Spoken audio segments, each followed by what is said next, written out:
have University of Nairobi Students Association Nyanza chapter from various constituencies and various counties.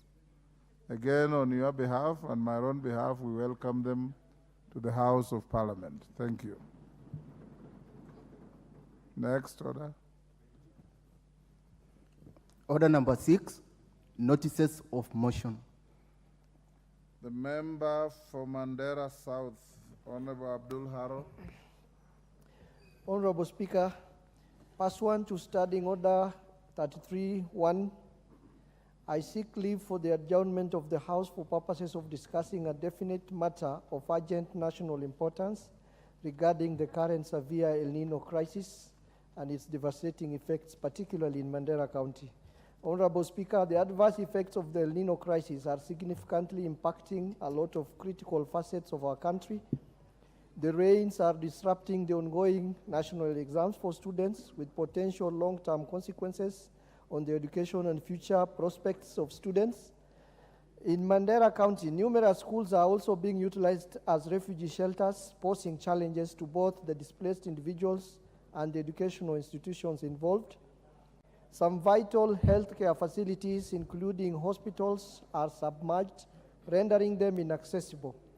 This has unfortunately left the affected population without access to medical assistance in the wake of dangerous outbreak of diseases. Honorable Speaker, it is disheartening to note that private individuals have had to step in actively to engage in rescue and relief efforts, underlying the urgency and the gravity of the situation. The current death toll stands at 46, with over 14 reported injuries, and the potential for further casualties is imminent if immediate action is not taken. Honorable Speaker, it is against this background that I seek leave for adjournment of the House to discuss this matter of great national concern with a view to exploring possible and long-lasting solutions. Thank you, Honorable Speaker. Do you have the requisite support?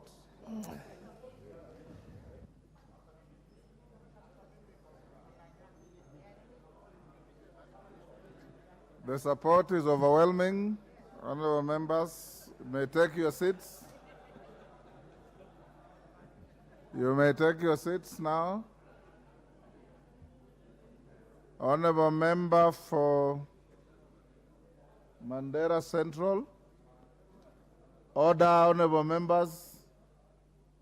Order, Honorable Bowen and your group. Honorable members, I direct that having garnered the requisite support numbers, this motion of adjournment will be moved at the end of the business at order number 12 or at 5:30, whichever comes earlier. Are we together, honorable member? At the end of the business at order number 12 or at 5:30, whichever comes earlier. Next order. Order number 7, questions and statements. Next. Order number 8, procedural motion, reduction of publication period of a specified bill. Chairperson, Budget and Appropriations Committee.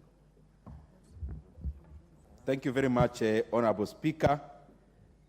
Honorable Speaker, I wish to move that, pursuant to the provisions of Standing Order 120, that this House resolves to reduce the publication period of the Supplementary Appropriation Number 3 Bill, National Assembly Bill Number 71 of 2023, from 7 days to 4 days.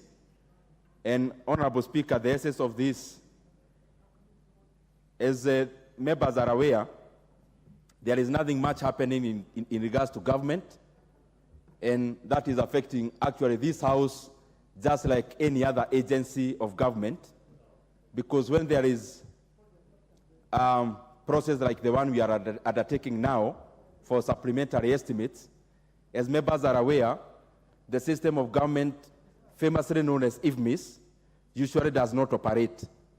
And the reason for this, Honorable Speaker, is usually because some of the effects we are making on the budget, some MDAs could proceed, for example, to expend the monies probably which have already been proposed for cuts.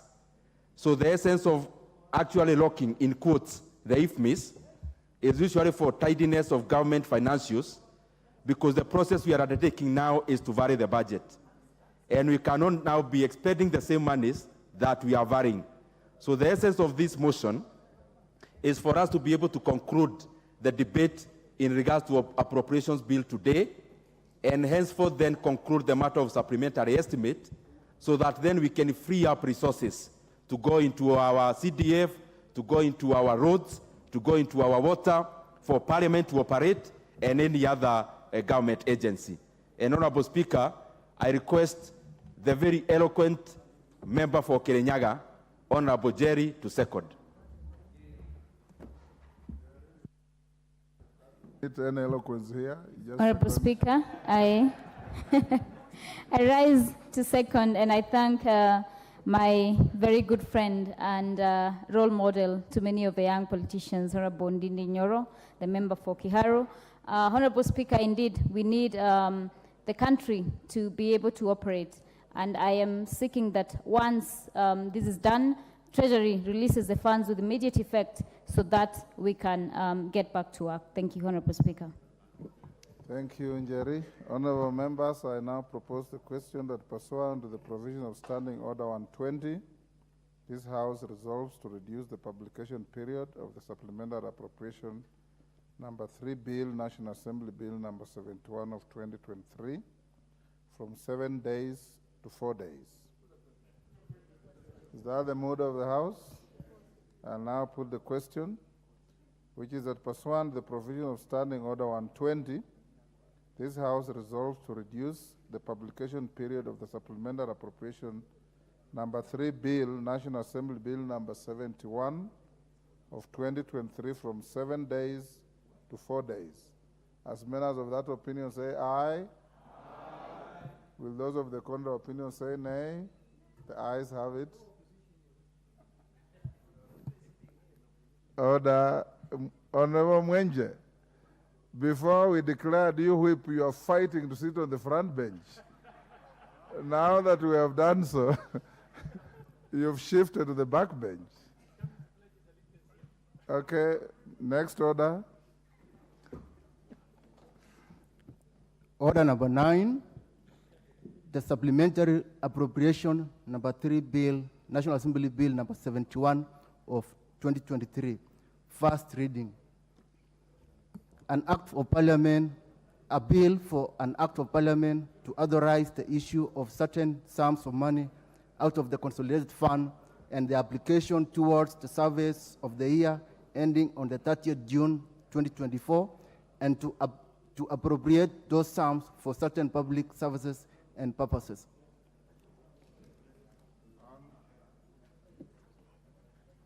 Next order.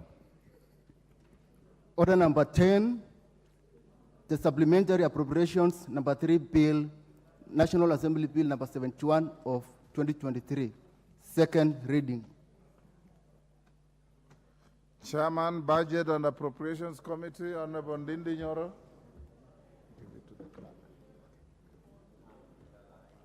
Thank you very much, Honorable Speaker. Honorable Speaker, I wish to move that the Supplementary Appropriations Number 3 Bill, National Assembly Bill Number 71 of 2023, be read for a second time. And Honorable Speaker, as members are aware, last week we robustly debated the report of the Budget and Appropriations Committee in regards to the supplementary estimates. And therefore, I'll just highlight just but a few of the issues that are already here in this supplementary, in this bill, of the Supplementary Appropriations Bill, that is Supplementary 1 of 2023. And Honorable Speaker, I was able to appraise the members of the fact that the essence of this supplementary budget that we are currently debating today and hopefully conclude by end of this session. The reason why we had to do this supplementary budget at this time is primarily hedged on only three things. One of the critical things that we are doing in rearranging government financials in this supplementary estimates one, the main thing was the repayment of interest rates of the obligations that we owe both domestically and externally. And Honorable Speaker, as members are aware, we passed the budget, the main budget in June, but from June to date, there has been dynamics across the money markets. And the money markets are the ones that affect the cost of money. One, Honorable Speaker, is that we have seen a rise or increase in interest rates here locally, as we have seen increase in foreign or global interest rates. And Honorable Speaker, most of our foreign debt is dollar denominated.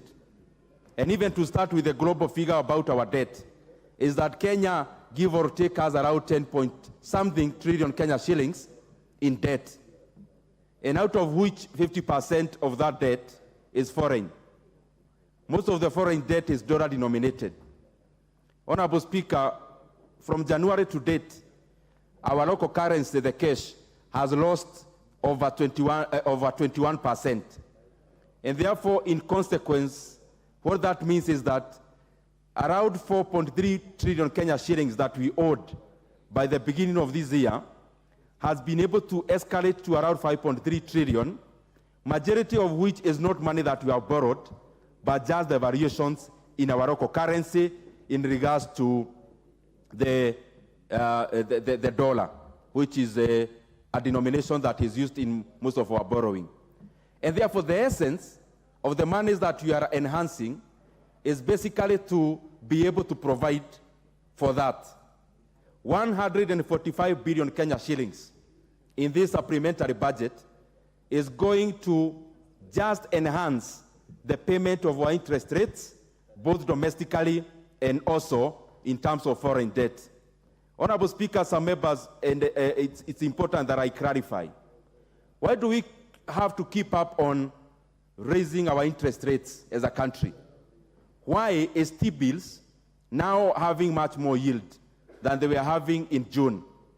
Honorable Speaker, when we are looking at the economy and looking at something we call balance of payment has two components. One is in the current account that records the net imports, that is the X minus M. But then there is another one that records capital inflows minus the capital outflows.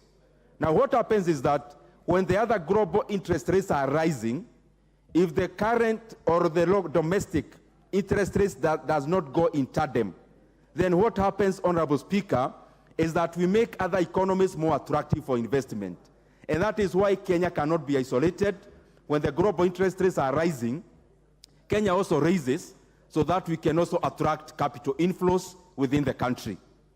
That is one of the reasons we had to raise or to increase our budget in this supplementary budget. Secondly, Honorable Speaker, is that when we are doing the budgeting for a country, we use financial years. That is from June to June. But when the country is doing other arrangements, for example, education, we do that cognizant of the calendar year. And therefore, Honorable Speaker, one of the other reasons that we did this supplementary budget in regards to figures is that we needed to capacitate our education sector by capitalizing it more. So what we have done in that regard, Honorable Speaker, is that we have added but over 70 billion Kenya shillings into our education sector. Honorable Speaker, it is important that I let the members know that our education sector currently is taking up 700 billion Kenya shillings of our budget, which is commendable, Honorable Speaker, because these are monies that are going into the tomorrow of our country. And Honorable Speaker, this is an investment. Honorable Speaker, out of that money that is going to education, 5.4 billion Kenya shillings is going into JSS capitation, because we are adding much more money into JSS so that parents do not have to cough money out of their pockets come January, and especially for those who will be joining JSS in January. Honorable Speaker, secondly, we have been able to add over 20 billion Kenya shillings into our higher education. Honorable Speaker, we have capitalized our help more to be able to give loans to higher education students and also to provide scholarships to higher education students and especially universities. Honorable Speaker, also we have added over 5 billion Kenya shillings into our TVETs. This money is going into payments of scholarships also to TVET students. Honorable Speaker, there is something I also want members to put a keen listening ear on. Honorable Speaker, in education, and Honorable Speaker, is important for members to note, we have added an extra 3.4 billion Kenya shillings into JSS infrastructure, that is laboratories, and that is other infrastructure related to JSS. And something we have done is that we have moved this money from the Ministry of Education. In this appropriations bill, if you check, 3.4 billion Kenya shillings we removed from the Ministry of Education, and we took that money to the Department of Planning so that that money goes to NGCDF for these members of this House to manage the construction of JSS infrastructure. Secondly, Honorable Speaker, we have been able to add 1 billion Kenya shillings. You know, Honorable Speaker, Nairobi is our capital. Whether we come from any other area of the country, from Murang'a to Taveta to Marsabit, to Iraret in Marsabit, or any other area, Nairobi is still our pride as our capital. But Honorable Speaker, Nairobi County has the highest number of school-going children who have no access to education. So what we have done in that regard is that we have added Nairobi County Kenya shillings 1 billion, monies that will go into enhancing infrastructure in our primary schools and secondary schools within Nairobi, because statistics in the Ministry of Education is very clear that Nairobi County is much more disadvantaged when it comes to infrastructure, and that is why many school-going children are not able to access education. Honorable Speaker, the third thing that made us have this supplementary budget is primarily the domain of our economy. The domain of our economy is that Kenya is still agrarian in nature. Honorable Speaker, agriculture employs the bulk of the Kenyan citizens. Actually, in rural areas, 70% of the residents in rural areas are employed by the value chains around agriculture. And Honorable Speaker, what we have done is that we have added 8.25 billion Kenya shillings into fertilizer subsidy for the next season. Honorable Speaker, we have also added more NCPB to mop up maize, Honorable Speaker, and we have also added monies for post-harvest management when it comes to maize, because we are expecting a bumper harvest as farmers are harvesting. And therefore, Honorable Speaker, we were able to add more money that will go into that. Secondly, within agriculture, I have good news for the areas that are represented by members here of Kenyans who do sugar farming, because we were able to add, Honorable Speaker, close to Kenya shillings 2 billion into sugar reforms. And these sugar reforms, Honorable Speaker, number one is to help our factories to be able to procure sugarcane using sucrose level. But also number two, we have input over close to 1.5 billion Kenya shillings into payment of arrears of sugar farmers who are owed monies of sugarcane that they have already provided. Honorable Speaker, we also have good news for farmers of Kenya who are engaged in coffee production, because we have added Kenya shillings 4 billion into coffee farming and specifically into coffee cherry fund, so that the farmers of Kenya who do a marvelous job in terms of balancing our payments, Honorable Speaker, to be able to produce more coffee, and that is why we have recapitalized the coffee revolving fund, Honorable Speaker, with Kenya shillings 4 billion.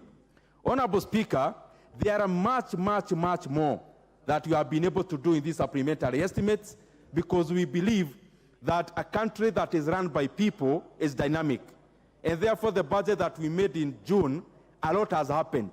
And therefore, we just needed to align the government resources to be able to go into areas that we deem have very high or are much more effective in terms of turning around inputs into outputs.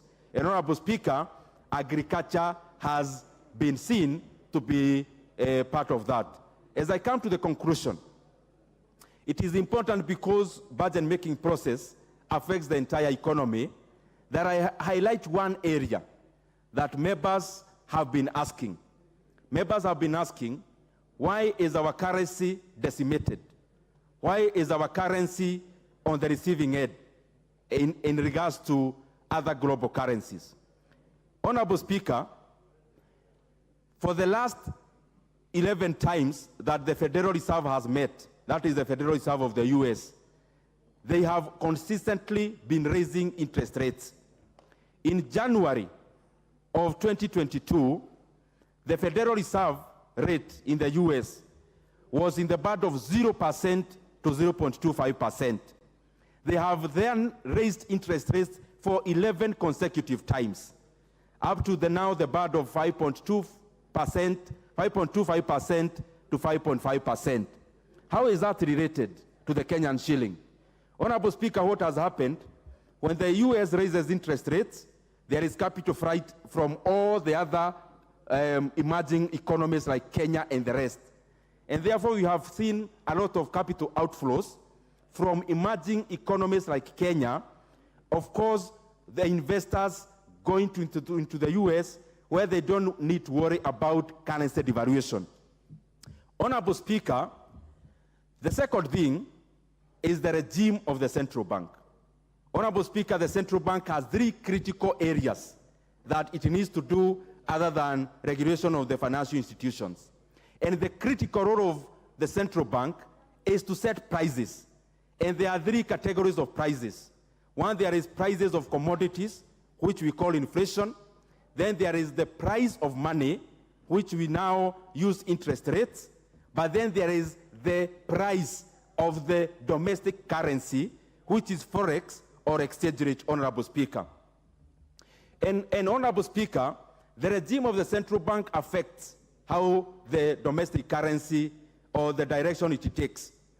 For the past 6 years, we have seen in Kenya that the central bank, whereas we are known that Kenya has a floating exchange rate regime where it is a matter of demand and supply, within that floating regime, there are 2 categories. There is the managed exchange rate regime, which is floating, but also there is independent. For the last 6 years, Honorable Speaker, Kenya adopted a managed independent a managed floating regime, Honorable Speaker. And therefore, what we used to do, we could offload our dollars when we could see our shilling is weakening. And therefore, we were able to manage our local currency, although artificially. Honorable Speaker, the current regime is that of independent, so that the shilling gets its true value in relation to other global currencies. Honorable Speaker, some members would then ask, why is also the shilling losing against, for example, the UGX, the Ugandan shilling, or the Tanzanian shilling? But Honorable Speaker, if you check the economic data of the Ugandan shilling versus the Kenyan shilling, the Tanzanian shilling versus the Kenyan shilling, you realize we are at the same level we were during Kibaki's time, around 2010 or thereabout. Why? Because now when the shilling finds its true value, then it is able to relate with other currencies independently. And Honorable Speaker, that is the main reason that we have seen some devaluation in the Kenyan shilling as it fights its grounding in an independent floating regime. Honorable Speaker, with those many words, I really want to thank all the members of this House the Budget and Appropriations Committee always benefit greatly by listening to all these members. The majority of them even come to my office. They give me a lot of guidance and counsel, and therefore the work that we do, including the one of supplementary budget, is the collective wisdom of this House. I also want to thank the members of the Budget and Appropriations Committee, to thank the leadership of the House, of course led by our clerk, the leadership of the Parliamentary Budget Office, and especially to cite one director called Dr. Maside. There is a very important people, Honorable Speaker, who have been by my side all through, and they are here. There is Dr. Abel and Julie, and there is Dan. And Honorable Speaker, by coincidence, I went to Kenyatta University, and almost all these economists are from KU, Honorable Speaker.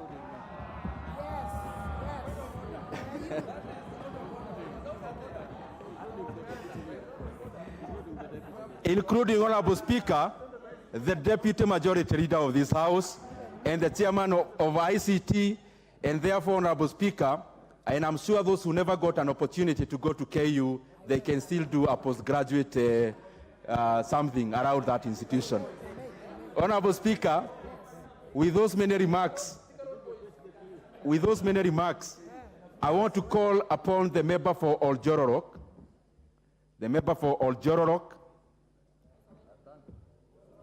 very effective member of our Budget Committee, to second this motion. Proceed, Honourable Member.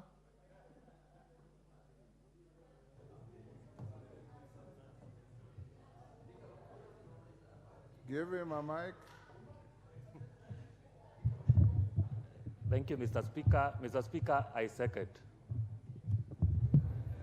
Thank you. That is KU in action.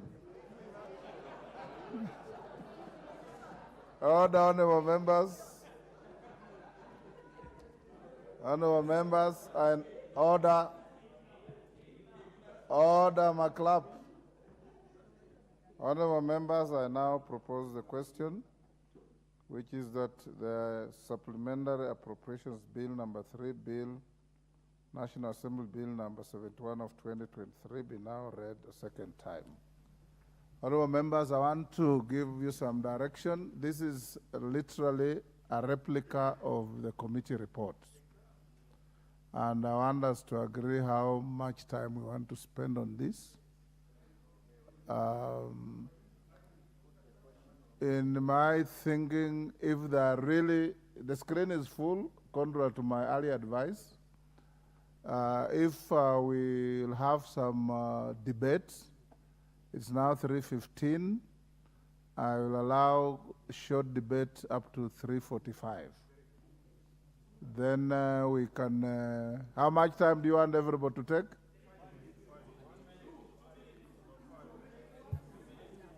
3 minutes. Irene Mayaka, I've called you to speak. I see you on the screen. You have 3 minutes. At 3:45, I'll call the mover to reply. Thank you, Honorable Speaker. Honorable Speaker, I hear someone asking me my school. My school is the University of Nairobi, the only university we are there. Honorable Speaker, in regards to this particular bill, the appropriation bill, I want to stand here to just make a few remarks. And Honorable Speaker, I will be very brief because for me, the one area that I really have a concern for is R1017, where we have sought to increase the amount allocated to State House to a whopping 2 billion. And Honorable Speaker, I keenly listened to the Chair of Budget when he was giving us his remarks in support of why it is 2 billion. And I remember him mentioning that the reason for this is that the head of state would like to have more meetings in State House, including building a pavilion. But Honorable Speaker, we are experiencing extraordinary times, which means we need to make extraordinary decisions. And for me, if we must have meetings, then why don't we have online meetings? For example, why can't we have a Zoom meeting where the head of state can have Zoom meetings so that we even save more money? And for me, Honorable Speaker, I feel that this amount of money allocated is a bit too much. And the one area that I really want to support is the area of the diaspora. Diaspora has been allocated an approximate amount of 1 million. And for me, I feel this is an area that needed to have a bit more money allocated to them. And the reason for this is because we have a lot of investments coming from the diaspora people out there, and we need to capacitate and actually have proper infrastructure to make sure that we have actual data of which Kenyans are these that are in the diaspora, how much money are they making, how much taxation is coming through. But if we are allocating very little money towards this infrastructure, then we're not going to get the possible results. Honorable Speaker, as I finish, there's also an allocation for the Deputy President's office. And Honorable Speaker, I listened very carefully when the Deputy President mentioned that he also wants to eat seafood and lobsters in his office. And I'm just wondering, this additional allocation, is it for these lobsters and seafood? Because if we are all making sacrifices and reducing the amounts allocated to each and every area, then we need to make proper sacrifices. It cannot be luxurious sacrifices that you're making. With those few remarks, Honorable Speaker, I think we really need to review the estimates that we've indicated here and have estimates that actually speak to the current economic situation of this country. I thank you. Justice Kemei. Thank you, Mr. Speaker, for the opportunity you've given me, and I'll be very brief. First of all, Mr. Speaker, I want to commend the chairman of the Budget and Appropriations Committee for a job well done. When I was listening to him, Mr. Speaker, I thought I was listening to the Minister for Finance. And I tried to look around to see whether he was reading from something, and apparently he was speaking from his mind. That is the way to go. But, Mr. Speaker, I have 2 points. Number one, the increase for the Ministry of Education is well guided. We must have enough money for our JSS schools because the program that we started the other day, and it must work. Secondly, Mr. Speaker, the increase in the amount of money given to the agricultural sector, and particularly, Mr. Speaker, as I come from the cane-growing regions of Western Kenya, the money that will be used to pay arrears for farmers for public-owned mills. That I want to commend the Budget Committee for that decision. Mr. Speaker, I'm a little bit worried about the cane testing units. And I want to find out, Mr. Speaker, of these cane testing units which have been put in various sugar factories in the country really working? We must ask the question because we are giving about 400 million for cane testing units, Mr. Speaker. I want to beseech the chairman of the Appropriations Committee and my chairman in Agriculture to find out whether these cane testing units are working. And finally, Mr. Speaker, he spoke about Kenyatta University. If that is where economists are produced, I'm also an alumni of the University of Wales, the School of English Studies in Cardiff. Thank you, Mr. Speaker. Honorable Onchoke. Charles Onchoke. Yes, Mr. Speaker. Thank you for the opportunity to contribute to this debate. We are having a supplementary budget, Mr. Speaker, against the backdrop where the country doesn't have a medium-term plan. One wonders how we can manage our economy without a medium-term plan. We are 11 months into the year without a medium-term plan. So the numbers probably we are talking about are flying all over the air. Mr. Speaker, listen to the chairman of budget talk about our economies. It's good to compare ourselves with the other economies. But it only goes as far as to give direction on how we need to manage our economy. The fact that the Federal Reserve has increased the interest rates of the USA for a number of times is not a reason for Kenya not to manage its economy better.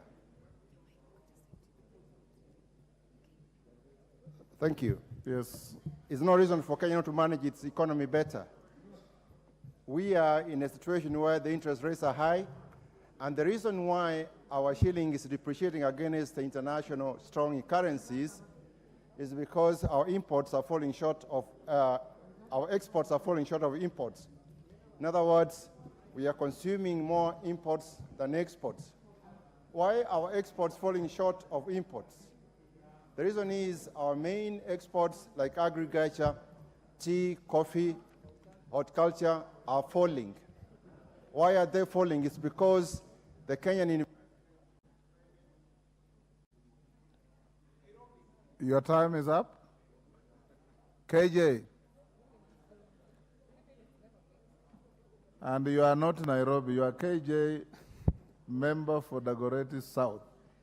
Mr. Speaker, you got that very right. And an alumni of the great Kenyatta University, where I have great company in the plenary. I'm in the company of the greats like the Honorable Chair for Finance, the Honorable Chair for Budget and Appropriation, and many other greats, Mr. Speaker. And Mr. Speaker, I take this opportunity to first congratulate the Budget and Appropriations Committee for burning the midnight oil and delivering this supplementary budget on time. What needs to be spoken, Mr. Speaker, because we can't go into the details in 3 minutes, is the style and manner in which the BAC approached budgeting this year. Mr. Speaker, the involvement of members of parliament, and especially the chairs of committees, was something unprecedented.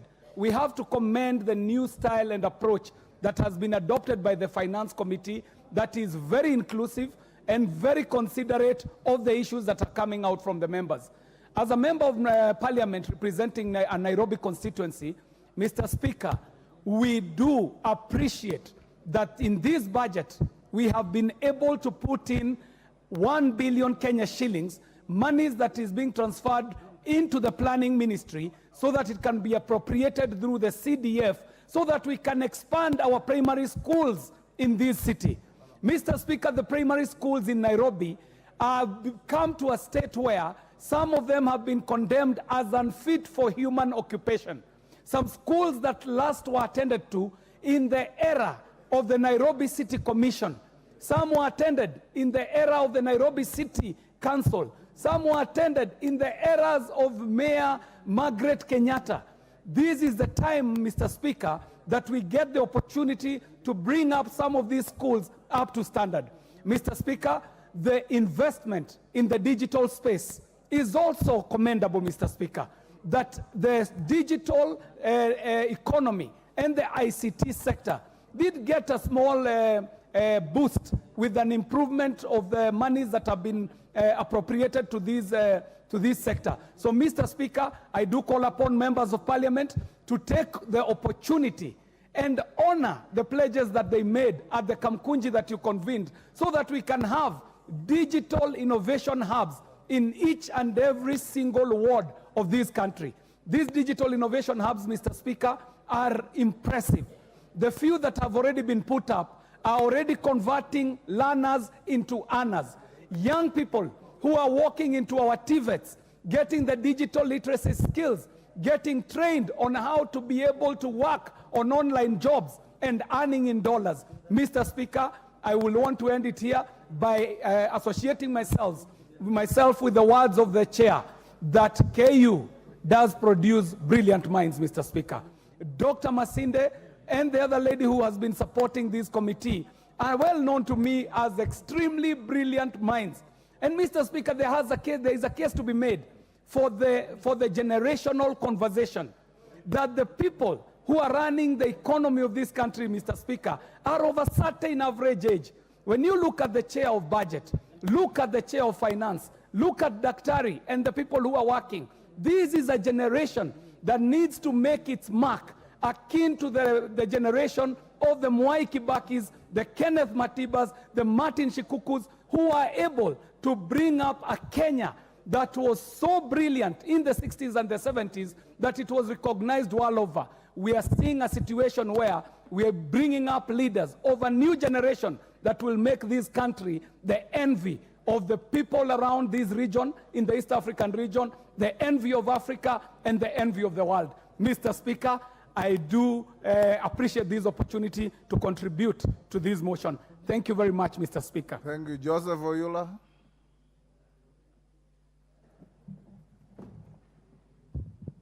Thank you, Mr. Speaker, for giving me opportunity to also support the supplementary budget. Mr. Speaker, I start by congratulating the chair of the Budget Committee for being very eloquent in his presentation of this supplementary budget. Mr. Speaker, as much as I support the increases and the adjustments that have been made, I would want to ask the Budget Committee to start thinking towards the reduction of there's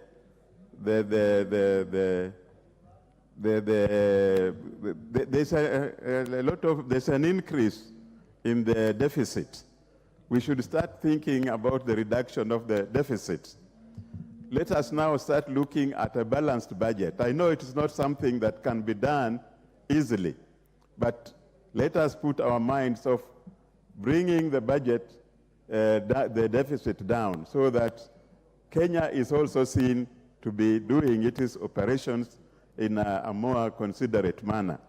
Mr. Speaker, with those few remarks, I want to thank the budget chair and encourage him to start looking at the reduction of the deficit in the future.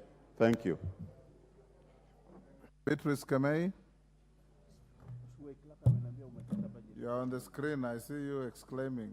Are you ready for this?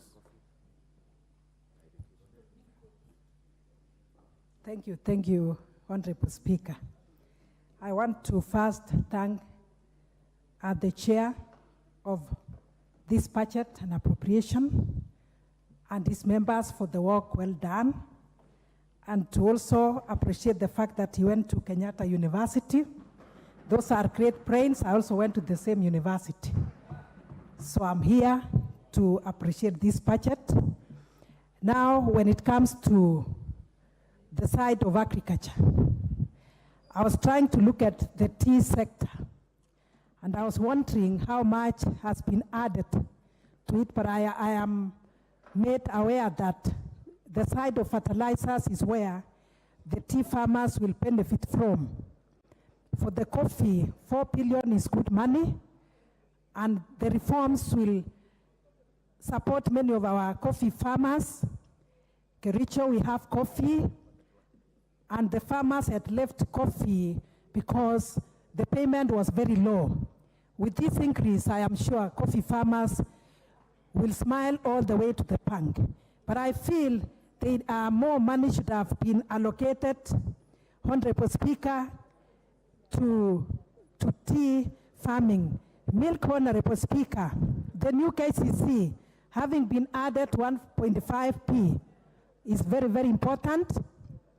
And I know many of our farmers will benefit from that, small and large-scale farmers. For the education sector to have 70 billion is a great achievement. We are investing for today and tomorrow. And I appreciate this committee for that, Honorable Speaker. Not to forget that the money allocated to affirmative action, which is more on the sanitary towels, will be a plus now that it is domiciled not in the side of Ministry of Education, but in affirmative ministry, gender ministry. I appreciate that, Honorable Speaker. So with that, I say this is good, but I believe when it comes to implementation, it will be done to the later, Honorable Speaker. Thank you very much. Zamzam. Asante sana Mheshimiwa Spika, na mimi niweze kutoa sauti yangu katika makadirio ambayo yameletwa hapa bungeni ya nyongeza. Niweze kusema kuwa naunga mkono ambayo imeongezwa katika elimu, katika mambo ya usalama, mambo ya afya na mambo ya ukulima, kwa sababu ukulima ndio uti wa mgongo wa taifa hili, Mheshimiwa Spika. Na kama ilivyo hali yetu imekuwa tata katika taifa hili, uchumi umekuwa mbaya, upande wa wakulima wakiongezewa itaongeza uzalishaji na ile economy itapanda juu, uchumi utakuja juu, na na imani baadaye rais wetu aweza kupunguza sasa zile task ambazo zimekuwa zikitujia kila wakati, Mheshimiwa Spika. Lakini Mheshimiwa Spika, pia lazima niangalie upande mwingine, nikiangalia ile bajeti ambayo umeongezwa katika Ikulu na ile ambayo imeongezwa katika naibu wa rais. Mheshimiwa Spika, naona hiyo kidogo ingewachwa mahali ilipo, kwa sababu mwanzo ilivyowekwa kwanza kulikuwa na utata. Mheshimiwa Spika, wakipunguza lakini pia waweze kuongezea huku kwenye afya, kwenye ukulima, kwenye usalama na kwenye elimu. Mheshimiwa Spika, itagusa nyoyo za wananchi wengi na itaweza kumpa hata umaarufu zaidi katika uongozi wake, itaweza kutuliza nyoyo za Wakenya ambao wanahangaika kwa wakati huu. Mheshimiwa Spika, kwa hiyo upande wa bajeti mimi naweza kusupport katika sehemu hizi 4 ambayo ni ukulima, usalama, elimu na mambo ya education. Lakini upande wa State House, Mheshimiwa Spika, samahani, mimi kama mama county naona pale ibaki vile ilivyo. Asante sana Mheshimiwa Spika. Thank you. Ferdinand Wanyonyi. Thank you very much, Mr. Speaker, for giving me a chance to add my voice on this supplementary budget. First and foremost, I want to thank the the chairman, for at least allocating resources to areas that actually are need. I particularly, Mr. Speaker, and I've asked him, and he's just told me, confirmed that agriculture today is a shame that Kenya, being a country on a tropical area, is actually a net importer of food in this country. Something that we must take it very seriously. I want to find out how much money has been given to agriculture, because, Mr. Speaker, we are embarrassing ourselves. How do we import food? How do we import maize in this country? It's because I think we have not taken it very seriously, but I hope the supplementary budget, and I want to look at the figures, that we actually be able to have more money put in agriculture, get irrigation equipment in these areas that actually need irrigation. I can be able to buy some equipment so that during the dry season, we can be able to irrigate areas to be able to produce enough land, enough food for this country. I want to agree that he has put some money, but whether it's enough or not, I think is something that we want to sit, and I've just talked to my chairman here, we have to sit down and look at it and be able to see if we can get enough money to be appropriated into agricultural sector of this country. It's a shame that we import food. Now Kenya is a net importer of the food, which is not something, Mr. Speaker, that is very embarrassing. With those few remarks, I support the supplementary budget, and I hope the chairman will look at it critically to be able to look at that, can be able to see what he can do. Thank you so much. Thank you, Ferdinand. Bowen. Thank you, Honorable Speaker, for giving me this opportunity to support the supplementary budget. And congratulate my good friend, Honorable Ndindi Nyoro. He's bragging about Kenyatta University. At the time, during our time, the Kenyatta University was a school of arts and education. It was a college of education and arts. Mr. Speaker, the Jomo Kenyatta University, and we are many of us here from JKUAT. We are many. So, Honorable Speaker, let me support this appropriation bill and commend the committee of Ndindi Nyoro for the good job. Mr. Speaker, the only issue I have, especially as a chair of Blue Economy and Water, Mr. Speaker, if you check the northern Kenya and the coastal region, Honorable Speaker, which is very bad, partly affected by the floods. Mr. Speaker, those regions, as we speak, there is no even drinking water. And if you see from the budget which the Honorable Ndindi has just tabled here, there is very little allocated to those regions to address the issues of El Nino and the floods.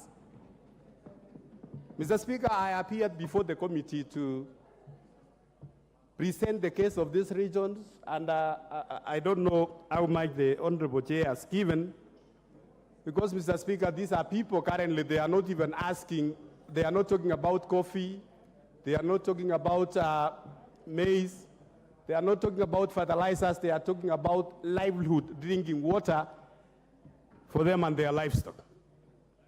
Mr. Speaker, many of us who are pastoralists, I'm talking on behalf of the pastoralists now, Mr. Speaker. In this budget, Mr. Speaker, we have seen there is a significant amount of money allocated for coffee, for tea, which we have not even seen. I thought initially, Mr. Speaker, tea was supposed to be like fruits because I had not seen a tea tree.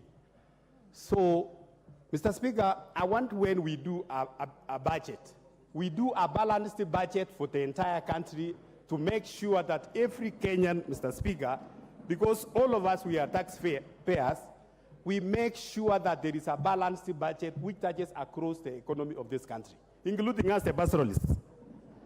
Mr. Speaker, on the issue of security, Mr. Speaker, last week, Mr. Speaker, we approved our men in uniform to go to Haiti.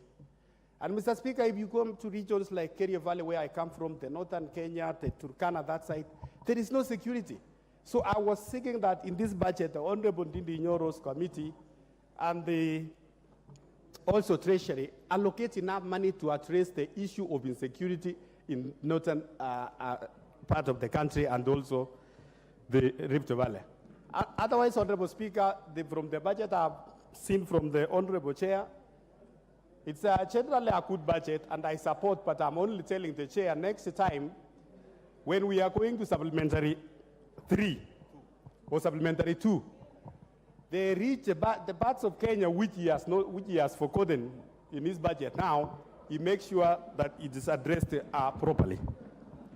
And as we proceed, Honorable Speaker, also to approve this appropriation bill, the supplementary one which we passed in this House, we have not seen the exchequer.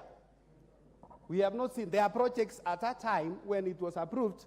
Many government agencies went to advertise projects, and some contractors went to do some work, but that exchequer has not been released up to now, and we are talking again, passing supplementary 2. Honorable Ndindi Nyoro, go back to Treasury and speak well your economics. I had minus X, minus M, which you talked here. We don't want the minus X. We want to see the real figures in people's, yes, the real money in Kenyan pockets. Karole Omondi. Thank you very much, Honorable Speaker. I'm actually waiting for the next order, if it could be expedited. Thank you.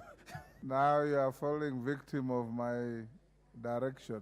If you are not speaking to the order on the floor, try as much as you can to get yourself off the screen so that we can be able to. Atandi. Thank you, Honorable Speaker. Honorable Speaker, I support the motion as presented by my able chairman. Honorable Speaker, in this supplementary budget, the House has allocated sufficient resources to the security agencies, Department of Defense, NIS, and the general security of the country. Honorable Speaker, my prayer is that after this bill is passed, that the relevant agencies will do their best to address the question of insecurity in the country. Honorable Speaker, there is criminal gangs are running amok in this country. Honorable Speaker, yesterday, criminal gangs in my constituency attacked police officers who were guarding exams. And they were able to kill one police officer and injured another one, and went away with the guns. As we talk, 2 guns are in the hands of criminals in Siaya. So, Honorable Speaker, this is something which this House needs to take note of, and the security agencies have no excuse from today, after this budget is passed, not to be able to address insecurity challenges across the country. Honorable Speaker, I support. Thank you. Maklap.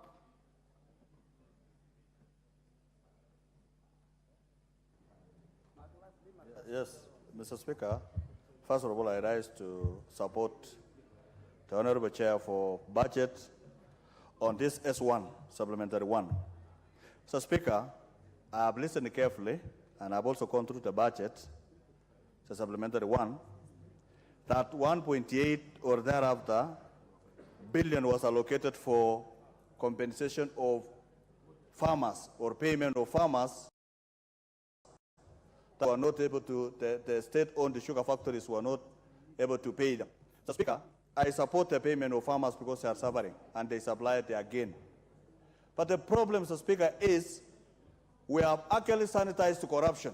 What about the people who stole that money that the government is paying now? What has happened to them so that they can be able to replenish? Because other taxpayers are now contributing to the mess of some individuals who ran down those factories and made away with that money. What action are we going to do so that as majority of us of Kenyans who are not sugarcane farmers are actually contributing to sort out a mess of individuals who are now scot-free? Mr. Speaker, I support the payment of farmers. Coffee, 4 billion to support coffee farmers. I have not seen something of tea. I have not seen something to support restocking of pastoralists, because now El Nino is when pastoralists will be able to raise a number of livestock that have been lost through drought and rain.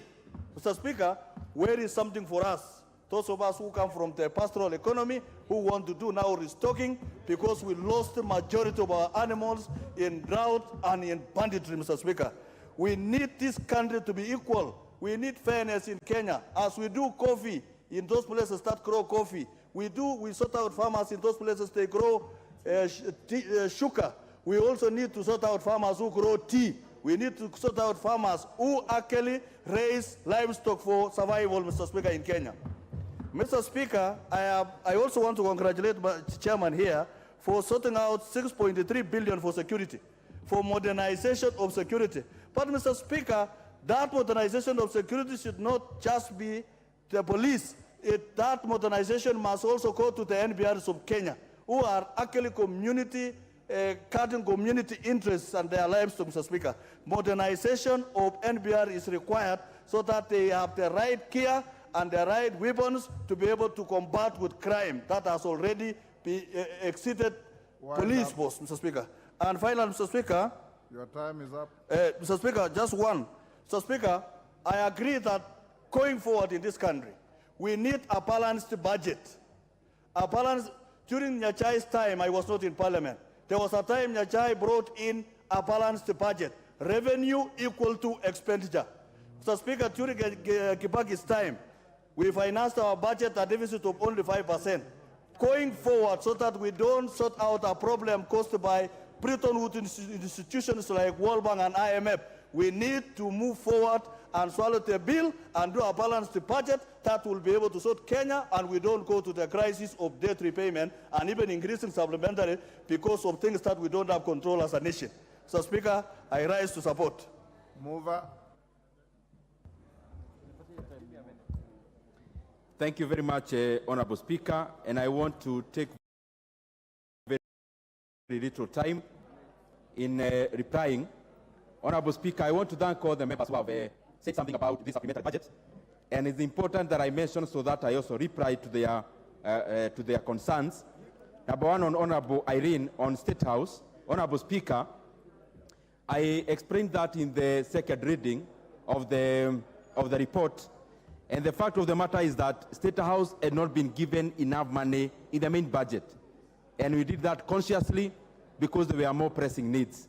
So we are just reinstating the budget that they never got in the first place in the main budget. Secondly, on diaspora, the 1 million shillings is an addition. You know, Honorable Speaker, this was a budget to cut. So they should actually be very happy that there is an addition. because most 90% of the institutions of government or MDAs actually lost money.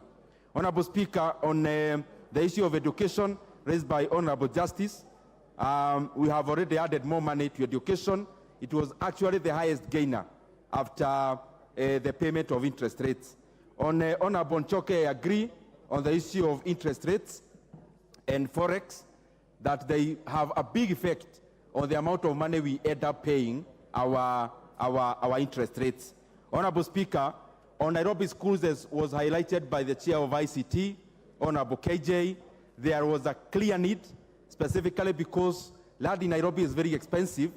While we are expending our CDF monies in the other areas, the land we may purchase to build a school is relatively cheaper when you are not in Nairobi. And that is why Nairobi was considered, so that we have a semblance of equity also in our city.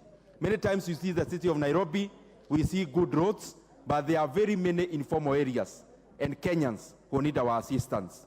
Honorable Speaker, I want to commend also Honorable Beatrice Kemei on the issue of milk.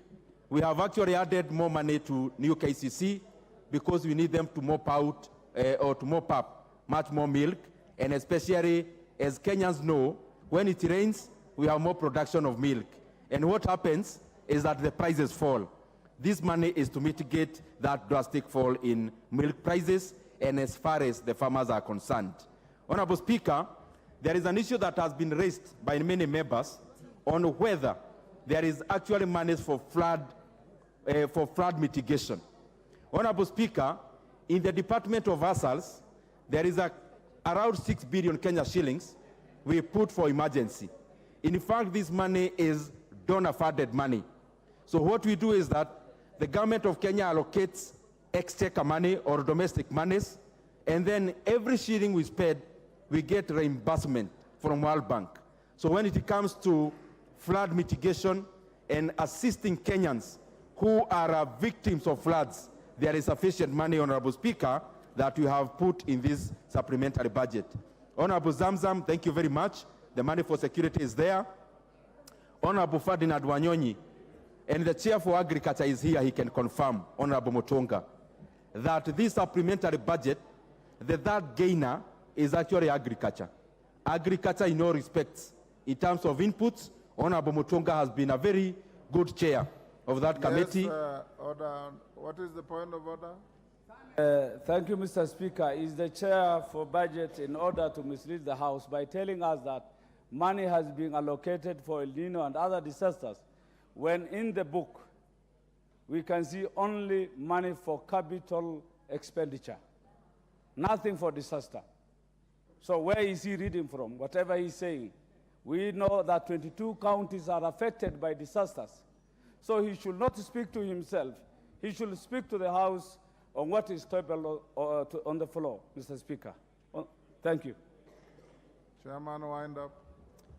Honorable Speaker, I want to request my brother, Honorable Sani, that with very much due respect, because he's a very, very important member of this House, I could pinpoint to him where the money is after this. There is Kenya shillings, 6 billion shillings for emergency. And you know, such a matter is not a matter to come to and talk before this House and before these honorable members on issues that are not there. It is so important a matter that no one should play politics with. So there is money that the government of Kenya has already provisioned for disaster management. And as I said before, there is monies expressly to be spent from the domestic sources, but there is also money for donor funding, Honorable Speaker, and that money is there and intact. Honorable Speaker, I want to agree with Honorable Ferdinand that agriculture is very important. And Honorable Mutonga, who is a very, very good chair of that committee, can confirm that he was actually smiling all the way in our committee. When the other chairs came, wailing because of the cuts, Honorable Mutonga was one of the gainers in the Committee for Agriculture. And we have done money or allocated into inputs, into value chains, and also all the way into post-harvest management. I want to also agree with Honorable Bowen Kagongo on all respects. Equity. Honorable Chair, Honorable Speaker, there is money for coffee farmers. There is money for tea farmers, because agriculture money or fertilizer money also incorporates tea farmers. There is money for cashew nuts. There is money for new KCC, majorly taking care of the pastoralists and the dairy farmers. So the entire Kenyan map is actually in this supplementary budget. Honorable Speaker, also, in terms of security, we have added 6.3 billion Kenya shillings into police modernization, and that money will go a long way into assisting areas that are facing challenges. I also want to agree with my brother, Honorable Atandi, who is a very committed member of the Budget Committee, and as you saw, Honorable Speaker, also, he's doing very well in Alega Usoga, because he's among the best performing MPs also in Kenya. And all the issues he spoke about around security, we have already allocated monies so that our country can be secure. Honorable Makilap, I want to, I think I've already answered most of it in terms of emergency and restocking. For cases, what is the problem? Thank you so much, Mr. Speaker. With due respect to my senior brother, Chair for Budget, he has enlisted monies meant for agriculture, enlisting critical areas, that is coffee, tea, milk. But being the House of Record, Mr. Speaker, it would be very important that the farmers who are doing maize at the moment should also get to know what is the provision for maize, because we are at the harvesting period, and being the House of Record should also be mentioned. Thank you, Mr. Speaker.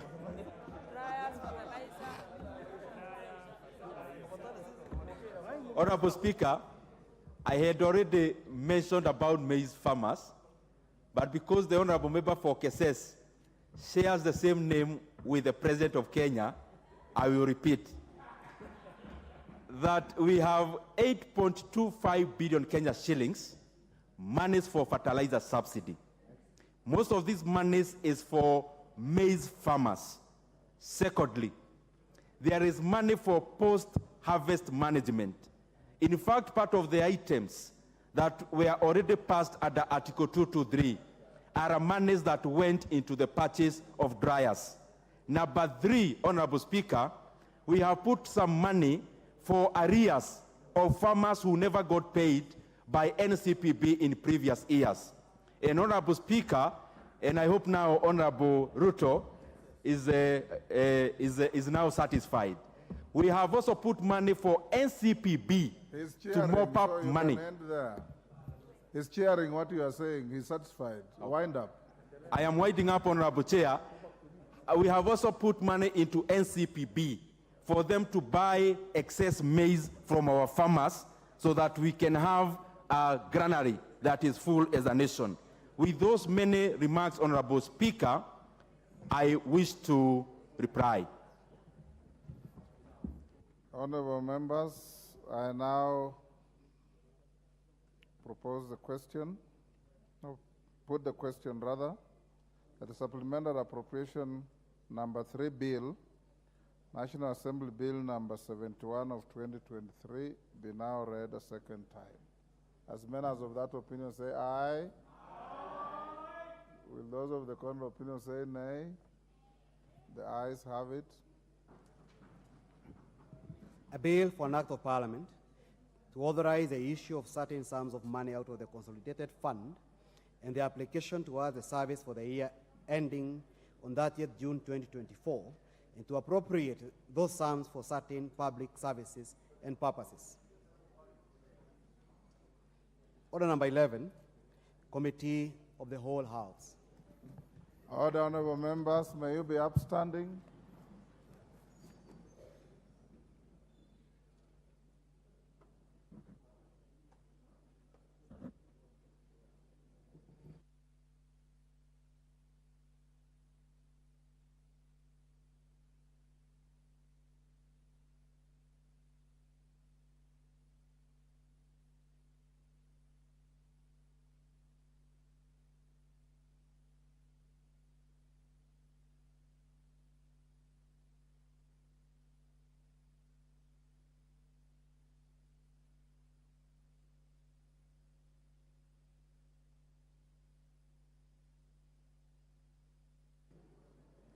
Honorable members, you may be seated. We can begin.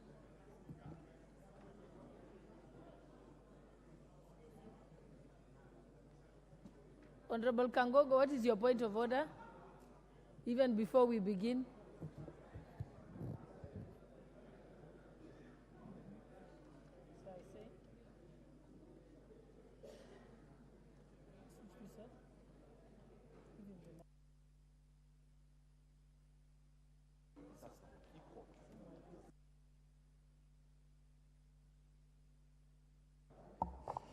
Thank you, Madam Speaker. While the Honorable Substantive Speaker, Honorable Chair, when the Substantive Speaker was upstanding, Honorable Chair and many members of this House were upstanding. The two Honorable members, Honorable Speaker, the Honorable Naisula Lesuda and the Honorable Sarah Korere. Honorable Speaker, they were just seated when the Substantive Speaker was on his feet.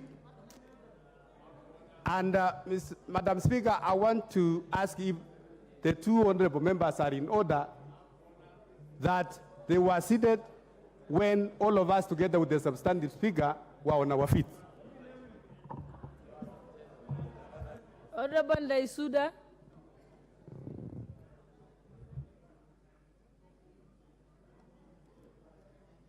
Thank you, Madam Chair.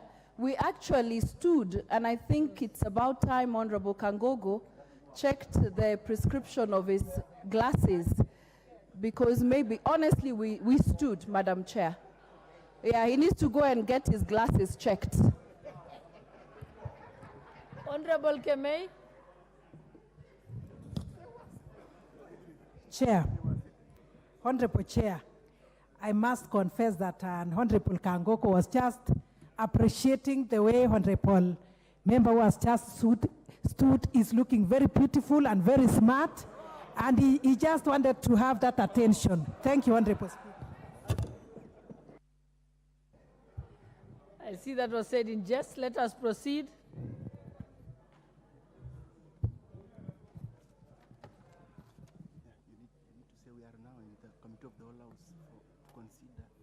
We are now in the Committee of the Whole House to consider the Supplementary Appropriation Bill number 3, National Assembly Bill number 71 of 2023. I now call the House to order.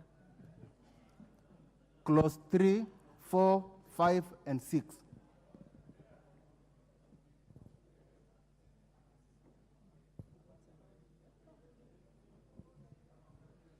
I now propose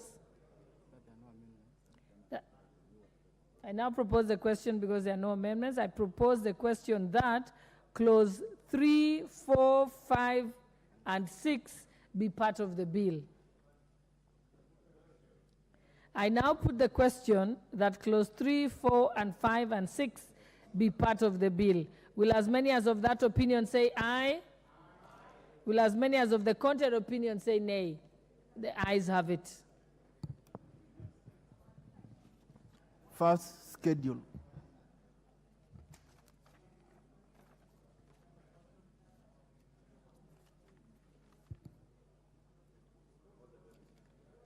Is it the paper?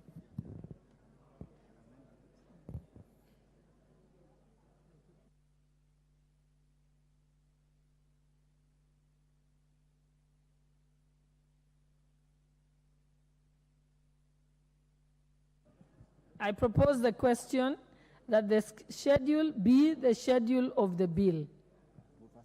Mover to move the amendment? Yes.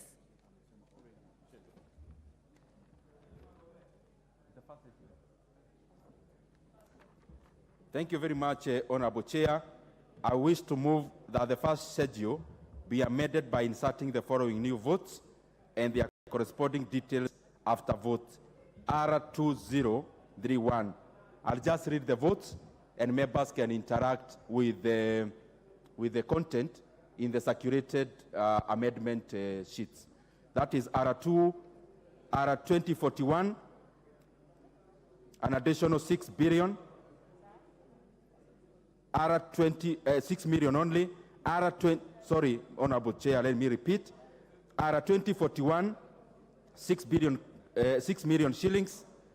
R 2042, 160 million.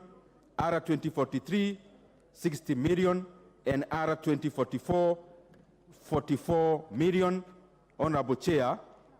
And that the second schedule be amended in vote R 2051 by deleting the expression. Honorable Chair, just let's stick to Schedule 1 first. Let's finish with the first schedule. Have you finished the first schedule? The proposed amendments to the first schedule.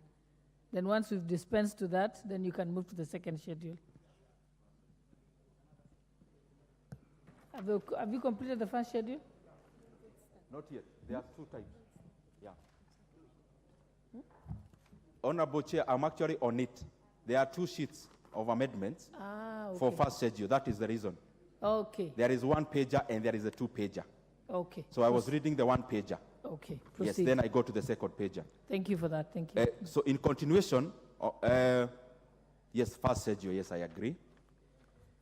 Then on the same, there is another amendment on the first schedule, that the first schedule to the bill be amended, 1, in vote D 1017, by deleting figure Kenya shillings for 81 million in column 3, that is apply at a program 070400, State House Affairs, and substituting therefore the figure Kenya shillings 381 million. But Honorable Chair, because it's allowed in this House, I would say, as it appears in the distributed amendment sheets that members can actually interact with, Honorable Chair.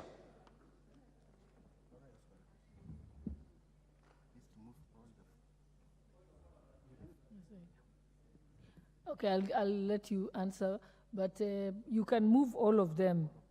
The D10, F17, D10, 24, all of them.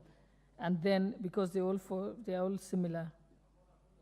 Okay, let me get your point of order, Honorable Makali. Yeah, thank you, Madam Chair. Madam Chair, you know, we are the chair referring to some sheets which have been circulated. We've not seen them. I don't know whether he's the only one who asked them or they need to be given to the members. Sergeant at Arms, I think I'd seen you distributing them. Could you distribute them?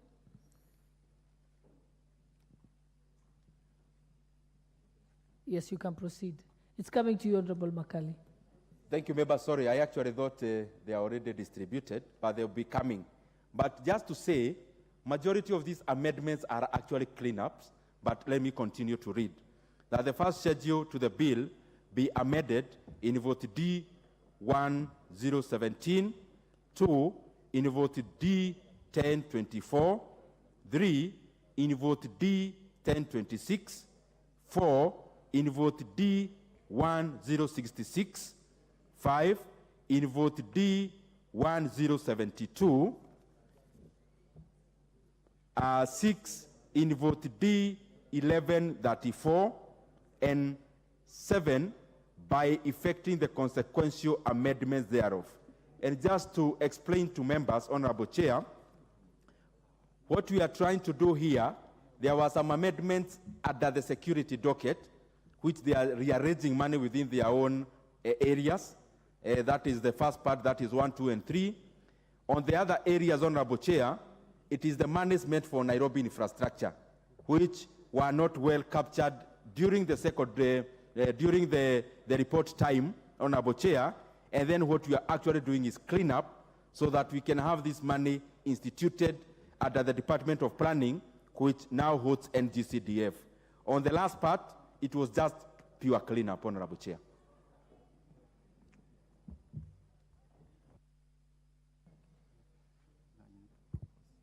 I now put the question that the schedule be amended as proposed. Will as many as of that opinion?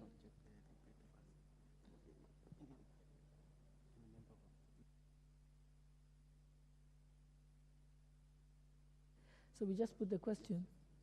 Okay.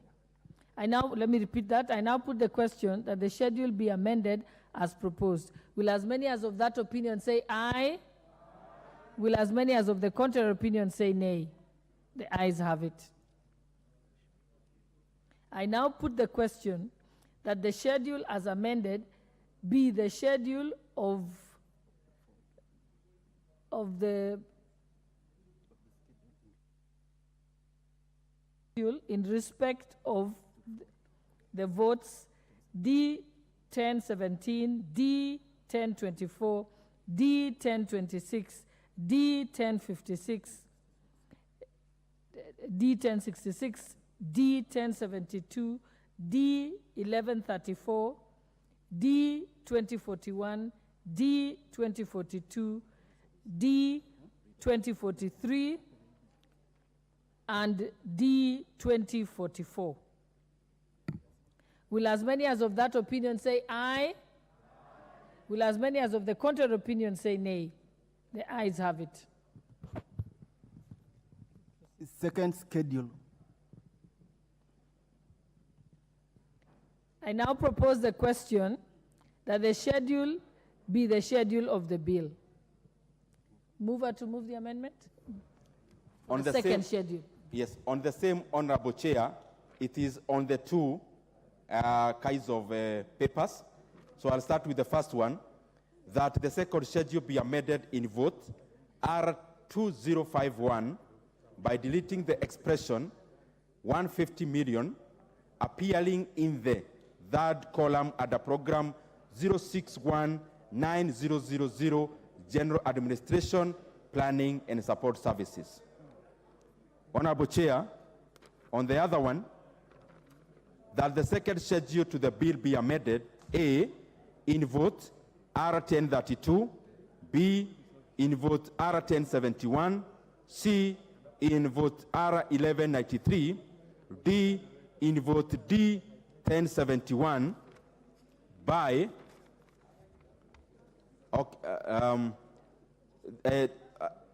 2 in vote D1071, there are two amendments there. E, in vote D1091, F, in vote D1135, and G, by effecting the consequential amendments thereof. Honorable Chair, if you check on the other one on Schedule 1, there is a corresponding element on this other schedule, because basically, when you see on this side, the Department for Planning, it is thus speaking to the other one for the Department of MOE, where we were getting the monies for Nairobi, and the others, Honorable Chair, are just general cleanups. And cleanup here meaning, Honorable Chair, when we do any kind of an engagement, like we had last week, because human is to, we cannot be perfect 100%, there is usually this kind of a situation where maybe a vote was placed in the wrong place, and then we clean it up at this stage, Honorable Chair. Any member wants to?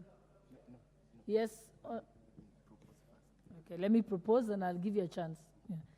I propose the question that the schedule be amended as proposed. You proceed, Honorable Makali. Yeah, thank you, Madam Chair. Madam Chair, I want to thank the Chair that I have now this document.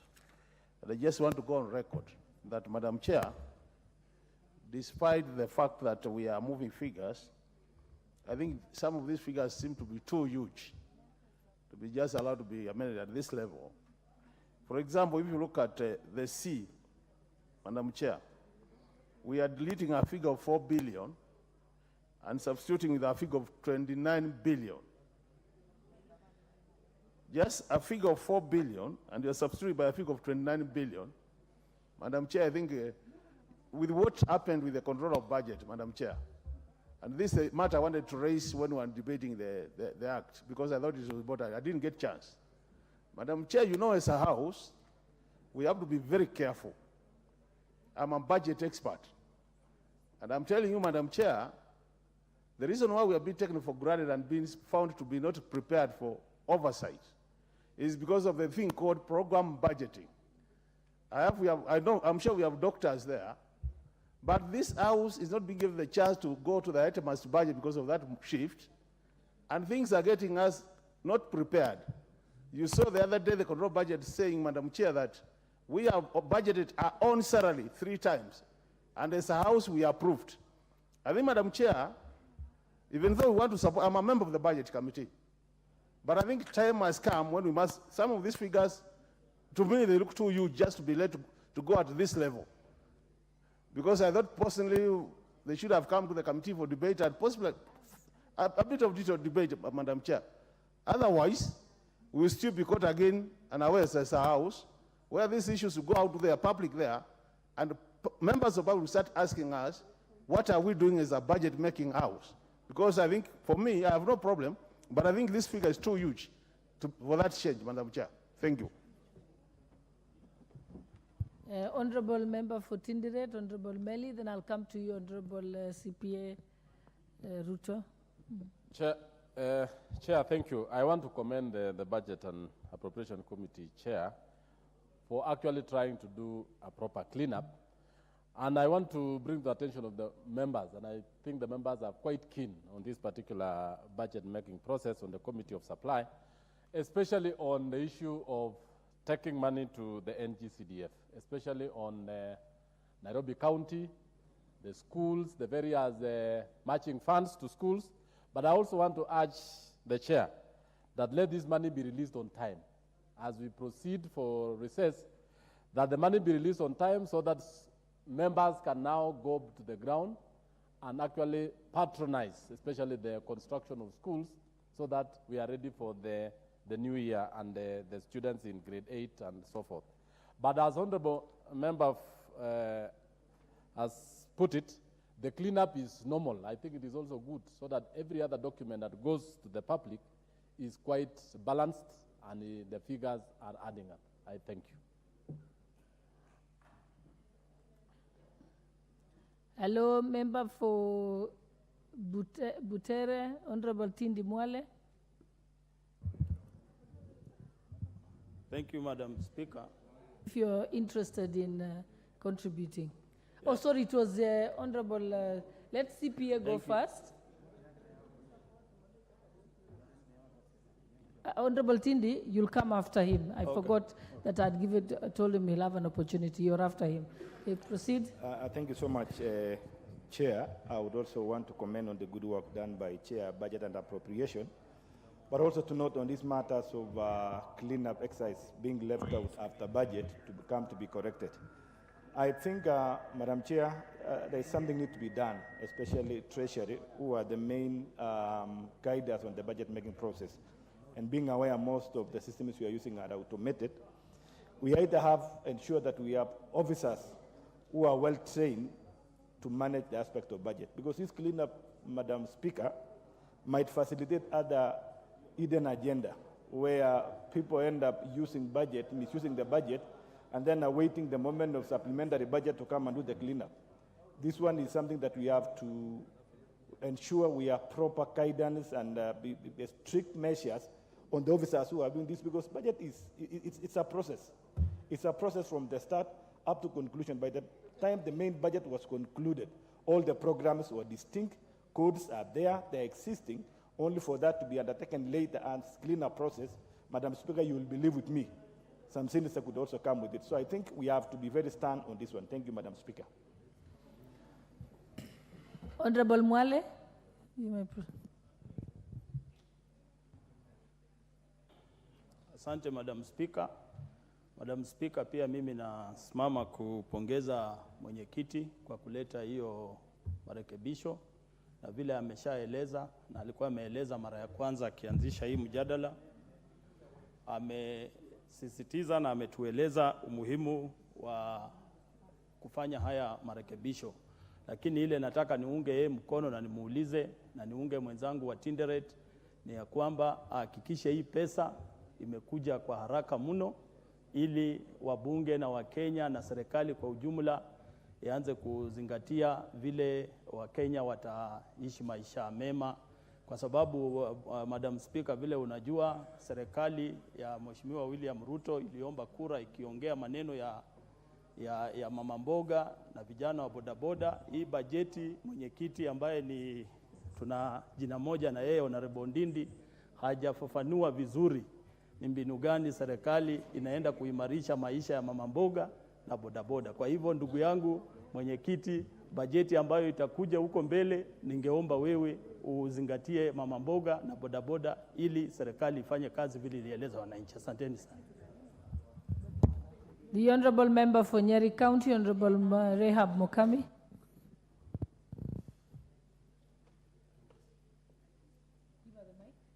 Please give her the mic.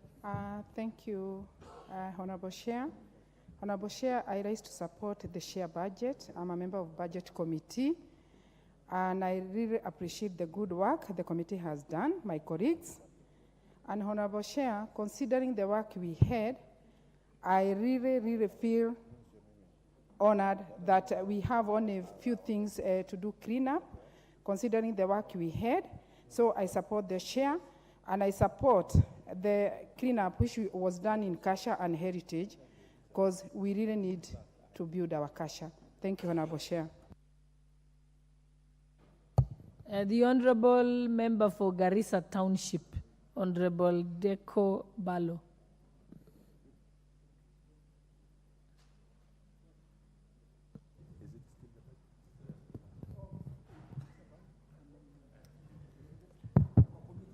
Madam Speaker, I was not to contribute on this particular issue. Thank you.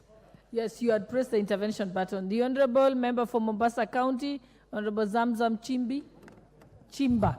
Yeah, Mheshimiwa Spika, licha ya kuwa nampigia upatu katika bajeti yake kufuatana na mambo ya ukulima na mambo mengine, lakini nimeangalia nikapata katika ukanda wa pwani mumea wetu ambao ni korosho na nazi, na kisha ile dongo kundu ambayo ilikuwa makadirio yake ilikuwa watupe 20% katika dongo kundu, haijaandikwa pale, tulipewa only 1%.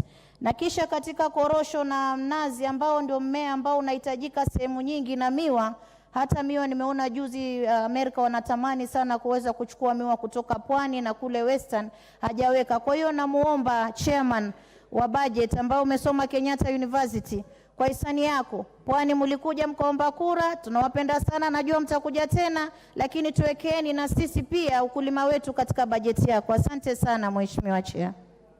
Member for Dagoretti, Honorable Beatrice Elachi. I think you're the last one. Thank you, Chair. I also want to rise to support our chairman for the work he has done for this country, but to also just put a caution, Madam Chair, as my leader just questioned, that 4 billion to 29. I think as a House, yes, we will approve, but it is very important for us to follow up to get to know what type of oil. Are we now going to do exploration of gas again? Is that why we are giving in this money? Something just to let the House to be comfortable that indeed we moved 4 billion and we gave in 29 billion. That will be very critical, Madam Chair. Okay, honorable members, I now put the question that the schedule be amended as proposed. Oh, you need to reply, yes. Thank you very much, Honorable Chair. I wish to reply to those issues because they are very important. One from Honorable Makali Mulu, and it's the same issue with Honorable Beatrice Elachi. The issue of the movement of 4 billion to 29 is in respect to monies we anticipate to have a surplus from Railway Development Levy. These monies had been, we can call it advanced from the Fuel Stabilization Fund. So this money is going back to its rightful place, because when you fuel your vehicle, the monies that goes into that kitty had been borrowed previously. And all that we are doing is to have this money go back to where it should be. And therefore it is around Railway Development Levy and fuel levy also. Secondly, on Honorable Meli, and exactly the same issue has been raised by the Honorable T.D. Mwale. The issue of exchequer. I agree with all the members here that actually the new budgeting in Kenya is not the one we are doing today. The new budgeting is something called exchequer. Because we could come here and pass everything, But then the release of the real money is dependent on the availability of that money. So the issue of liquidity has been a huge handicap in the budget implementation process. And what we are doing is to push on KRA to have revenue-raising measures, not just punitive ones, but the ones that increases money. That is the revenue, maximizing tax rate and area. And they are already doing that. We have seen a lot of improvement in terms of the taxes for the last month, and we hope Kenya will be able to be liquid enough to implement the budget in time. So I agree on that issue. On the issue, again, on TD Mwale, Honorable TD Mwale, where is about the hustler. And I agree and commend my brother TD Mwale because he is now speaking the good language of hustlers. When we talk about agriculture, this money is going to the hustlers of Butere and all the entire Kenya in terms of giving them subsidized fertilizer. When you talk about capacitating JSS, it is monies for the children of the hustlers. When you talk about monies for higher education, it is majorly going into the children of hustlers, 45,000 of whom will actually be getting full scholarship from the government of Kenya. They will not be paying any school fees. Secondly, the issue by Honorable RUTO on cleanup. Cleanup does not necessarily come from the National Treasury. Cleanup, what I'm calling cleanup, it's not a mistake.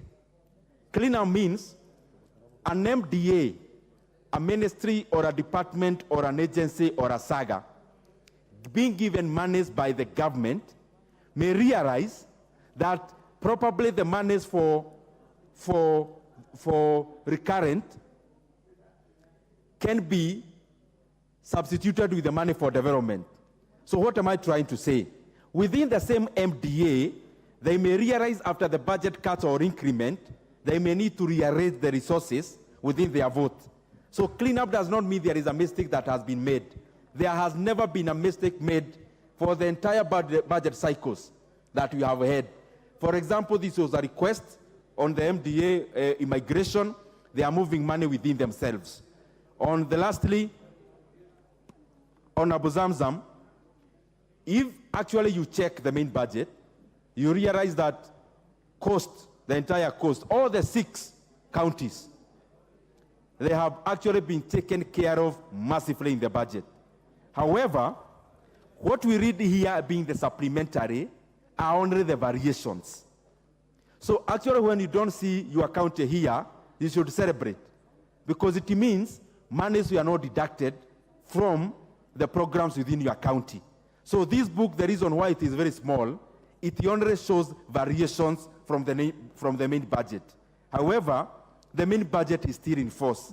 And this is only coming to amend a few things. So cost, when you look about infrastructure, about cashew nuts, about everything else around coast, even Coast Development Authority, Coast Water, all those agencies, Dogo Kudu, you look at Bura Irrigation Scheme, all those on Abu Zamzam, we have taken very good care of the people of Coast because we value what they do and also being the corridor that actually brings a lot of commodities in our country. And lastly, Honorable Elachi, I think I've answered the issue of the 4 to 29 billion.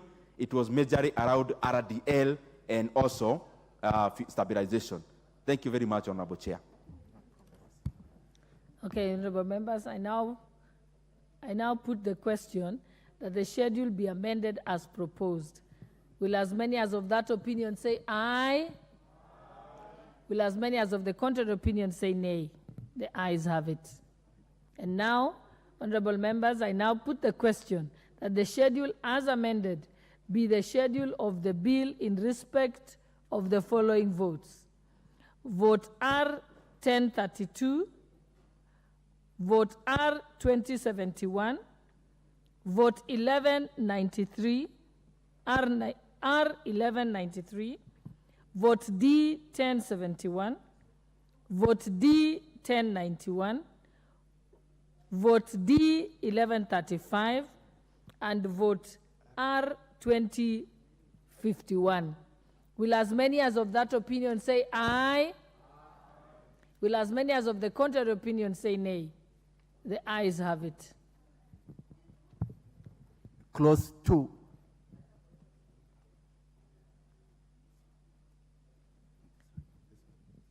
I now propose the question that clause 2 be part of the bill. Mover, you can move your amendment. Thank you very much, Honorable Chair. And actually, this is the last amendment there is. I wish to move that the bill be amended, that is clause 2, that the bill be amended by deleting clause 2 and substituting, therefore, the following new clause 2. The Treasury may issue out of the sum of 115,874,418,343 shillings out of the consolidated fund and apply it towards the supply granted for the service of the year ending on the 30th June 2024. And therefore, Honorable Chair, this is just now consolidating all the other amendments. This is now the new figure, basically. Honorable members, I now propose the question that clause 2 be amended as proposed. Honorable member, I think there is no response. So, honorable members, I now put the question that clause 2 be amended as proposed. Will as many as of that opinion say aye? Aye. Will as many as of the contrary opinion say nay? The ayes have it.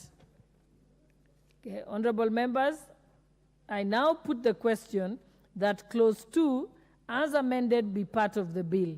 Will as many as of that opinion say aye? Aye. Will as many as of the contrary opinion say nay? The ayes have it. Title.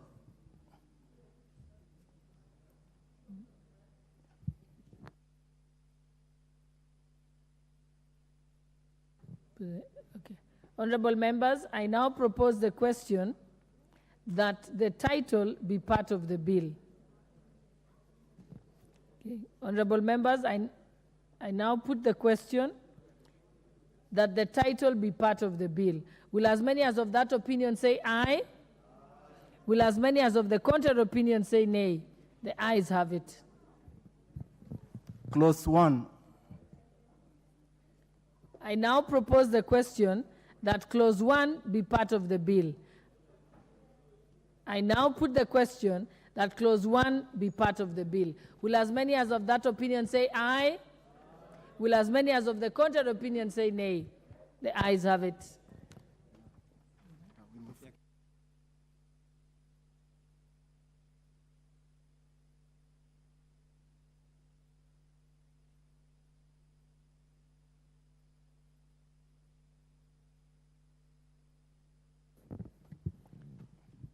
Honorable Chairperson, budget, we can now move the report.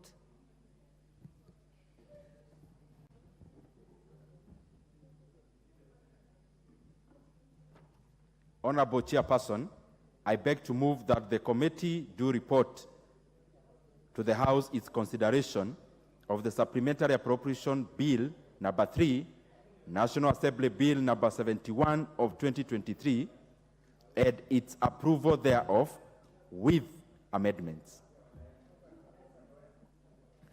Honorable members, I now put the question, which is that the committee do report to the House its consideration of the Supplementary Appropriation Bill number 3, National Assembly Bill number 71 of 2023, and its approval thereof with amendments. Will as many as of that opinion say aye? Will as many as of the contrary opinion say nay? The ayes have it. Honorable members, Madam Speaker.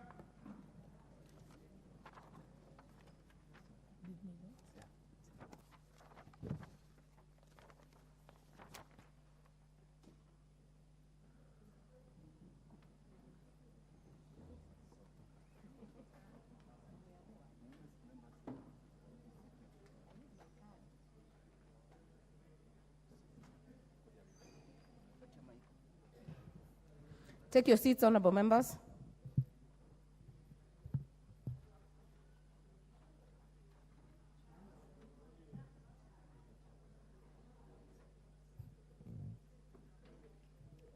Take your seats, honorable members. Honorable Chairperson.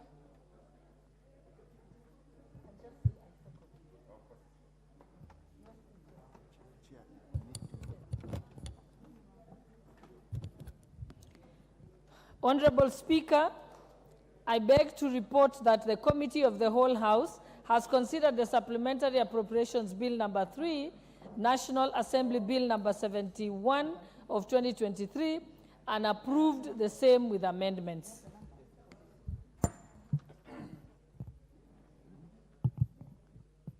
Honorable members, I propose the question. No. Mover. Honorable Speaker, I beg to move that the House do agree with the committee in the said report.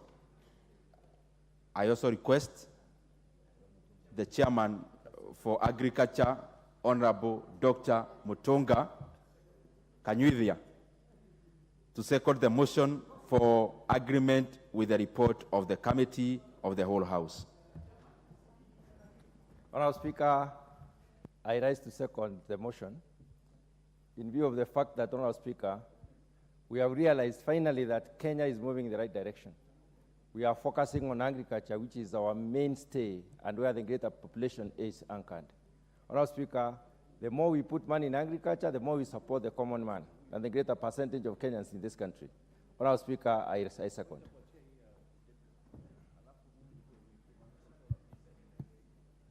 Honorable members, I therefore propose the question, which is that the House do agree with the committee in the said report.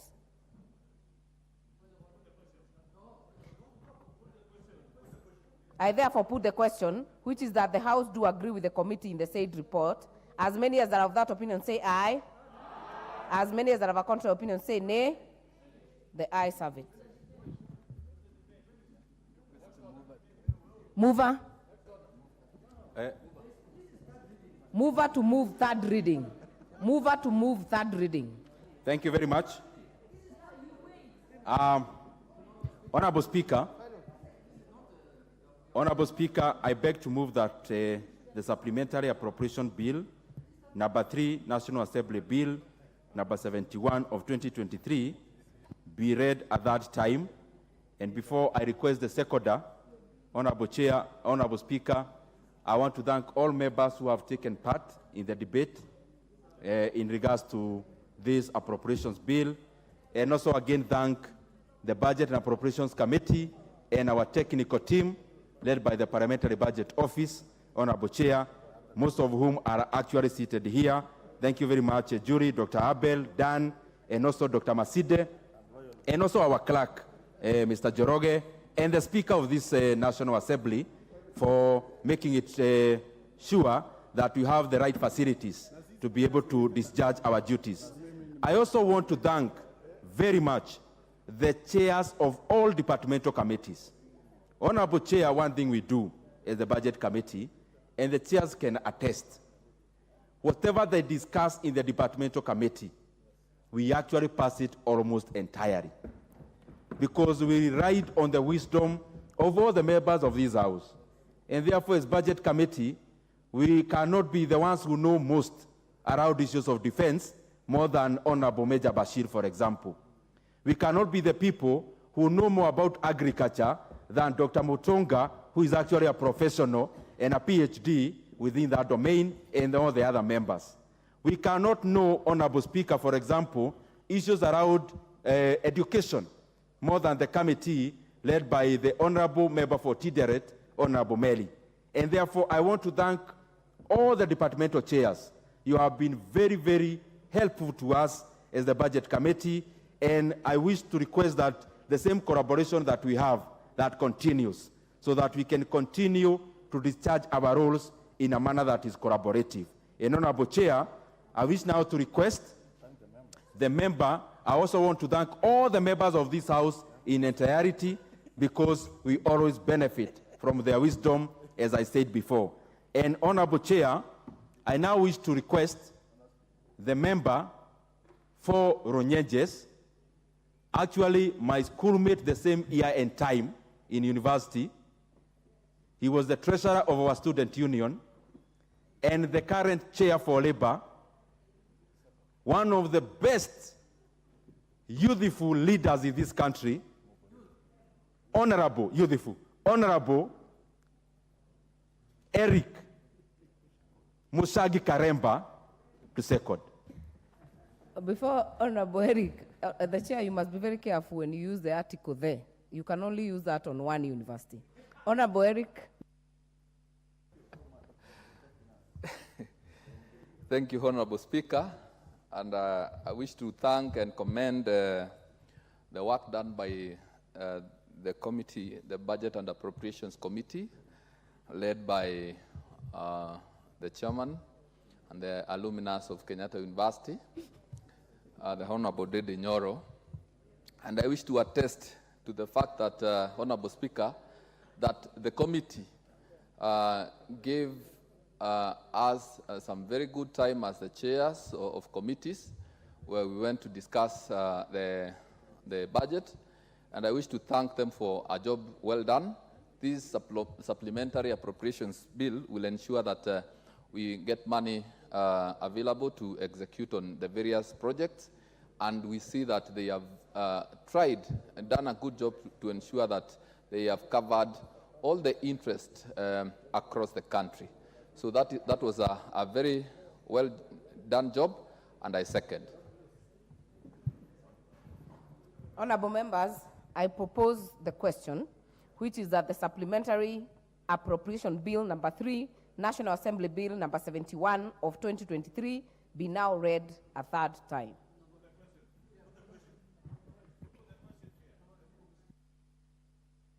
We'll allow a few people. Honorable Meli.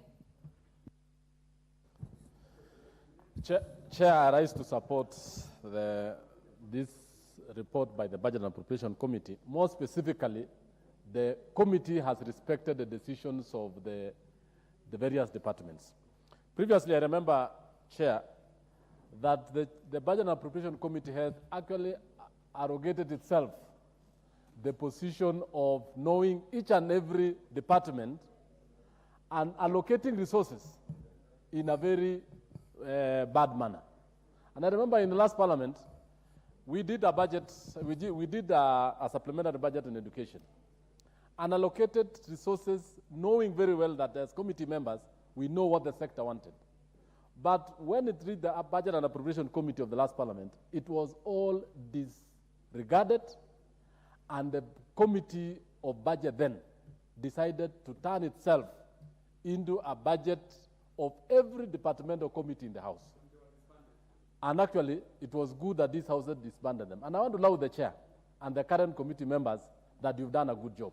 And we as chairs and members of other committees, we shall support you, and we shall try to make sure that this process goes through. I thank you and I support. Honorable members, good to note that we've exhausted the debate, so take a maximum of 2 minutes, just short comments. Honorable Junet. Chair, this is a third reading. Chair, I want also to commend the chairman of the Budget Committee. But having said that, Chair, you know, it's good to put the record straight now that we have passed the appropriation bill. Madam Speaker, we have just appropriated 24 billion shillings in the name of stabilization of oil. Madam Speaker, stabilization fund is supposed to come from the Petroleum Development Levy. It's not supposed to come from the taxes, the consolidated fund. It's not an exchequer vote. So let's call a spade a spade. What we are doing is subsidy. We are subsidizing petroleum products with 24 billion shillings. Otherwise, we should not have appropriated it in the appropriation bill. We should have taken it from the Petroleum Development Levy. So if the levy is over, we have exhausted the levy. Let us tell Kenyans that Parliament has passed a subsidy of 24 billion shillings to subsidize diesel, to subsidize petrol, to subsidize kerosene, to subsidize all manner of petroleum products. It is very good. Let us not run away. All countries in the world subsidize for their citizens. Let us not shy away. If Uhuru did it, he was doing it for the benefit of the people of Kenya. He was not doing it for his wife, for his mother, or for his children. So let us agree today as a country, and let us see that the new government has seen the light of the day. The new government has seen that subsidy is the right way.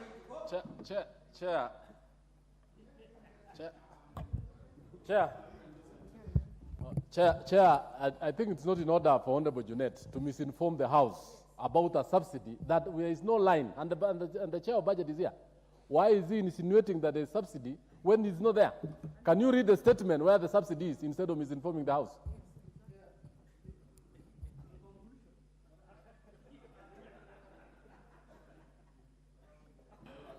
Madam Speaker, the line reads stabilization, but I said very well, stabilization fund is supposed to come from the Petroleum Development Fund. It's not supposed to come from the money we are appropriating here. We have appropriated 24 billion shillings in the wrong line.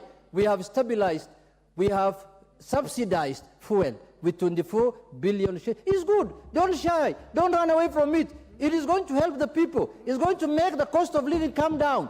Just see the light, and the glory is back, and Uhuru Kenyatta is back in Kenya. Thank you very much. Honorable Bashir.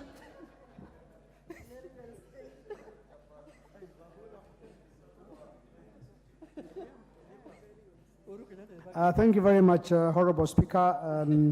I first want to commend the Chair and the members of Budget Committee.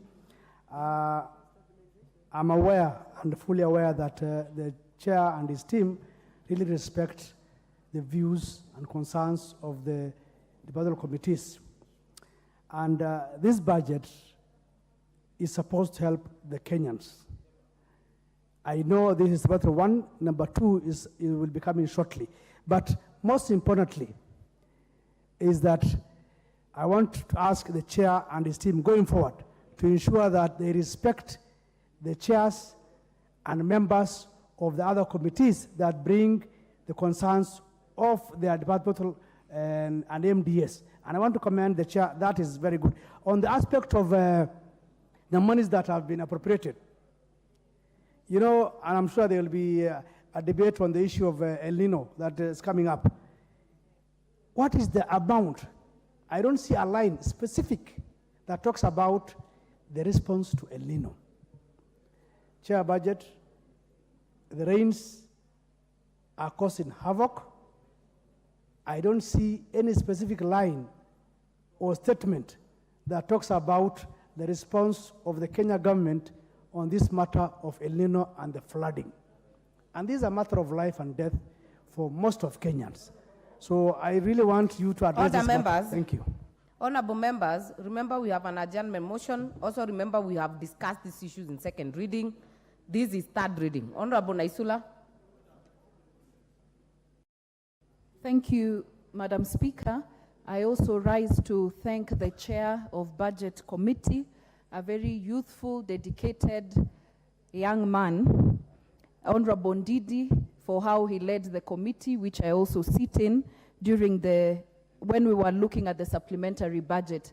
I want to say that once we pass this supplementary budget this afternoon, it is important that Treasury then releases the funds to go and do the work that it is supposed to do, and on time. We're going on recess. We want money for NGCDF. We want money for NGAF so that we can go and work during this holiday. Madam Speaker, that is all I wanted to say, that they release the money on time so that we can pay school fees, we can serve our constituents during the long recess, Madam Speaker. Thank you, and I support. Other members, I have confirmed that the House is properly constituted for purposes of making this decision. I therefore put the question, which is that the Supplementary Appropriation Bill number 3, National Assembly Bill number 71 of 2023, be now read a third time. As many as are of that opinion say aye. As many as are of a contrary opinion say nay. The ayes have it. A bill for an act of parliament to authorize the issue of certain sums of money out of the consolidated fund and the application towards the service of the year ending on the 30th June 2024, and to appropriate those sums for certain public services and purposes. Next order. Order number 12, motion. 1970 UNESCO Convention on the Means of Prohibiting and Preventing the Illicit Import, Export, and Transfer of Ownership of Cultural Property. Chairperson, Departmental Committee on Sports and Culture.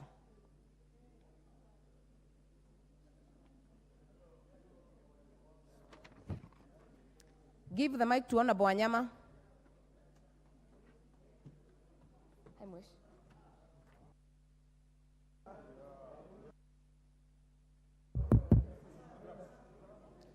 Thank you, Honorable Speaker.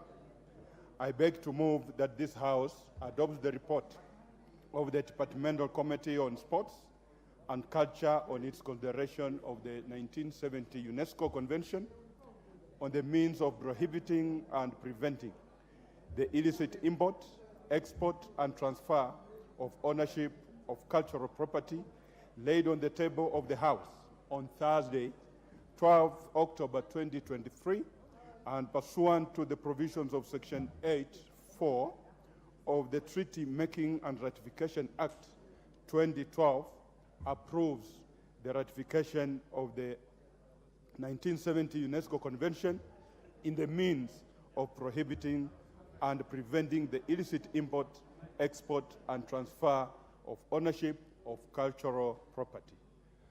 By the way of introduction, Honorable Speaker, the 1970 UNESCO Convention on the means of prohibiting and preventing the illicit import, export, and transfer of ownership of cultural property arises from the need to safeguard the state parties from the continued loss and illegal transfer of their cultural artifacts. The Convention, therefore, emphasizes the prevention and international cooperation in cultural property ownership, promoting awareness, and protecting cross-border traffic. Honorable Speaker, the Convention establishes a framework of international cooperation and mutual assistance and obligates state parties to identify, protect, and restitute cultural property stolen or exported illegally. This convention further creates awareness on the need to protect cultural objects against cross-border trafficking.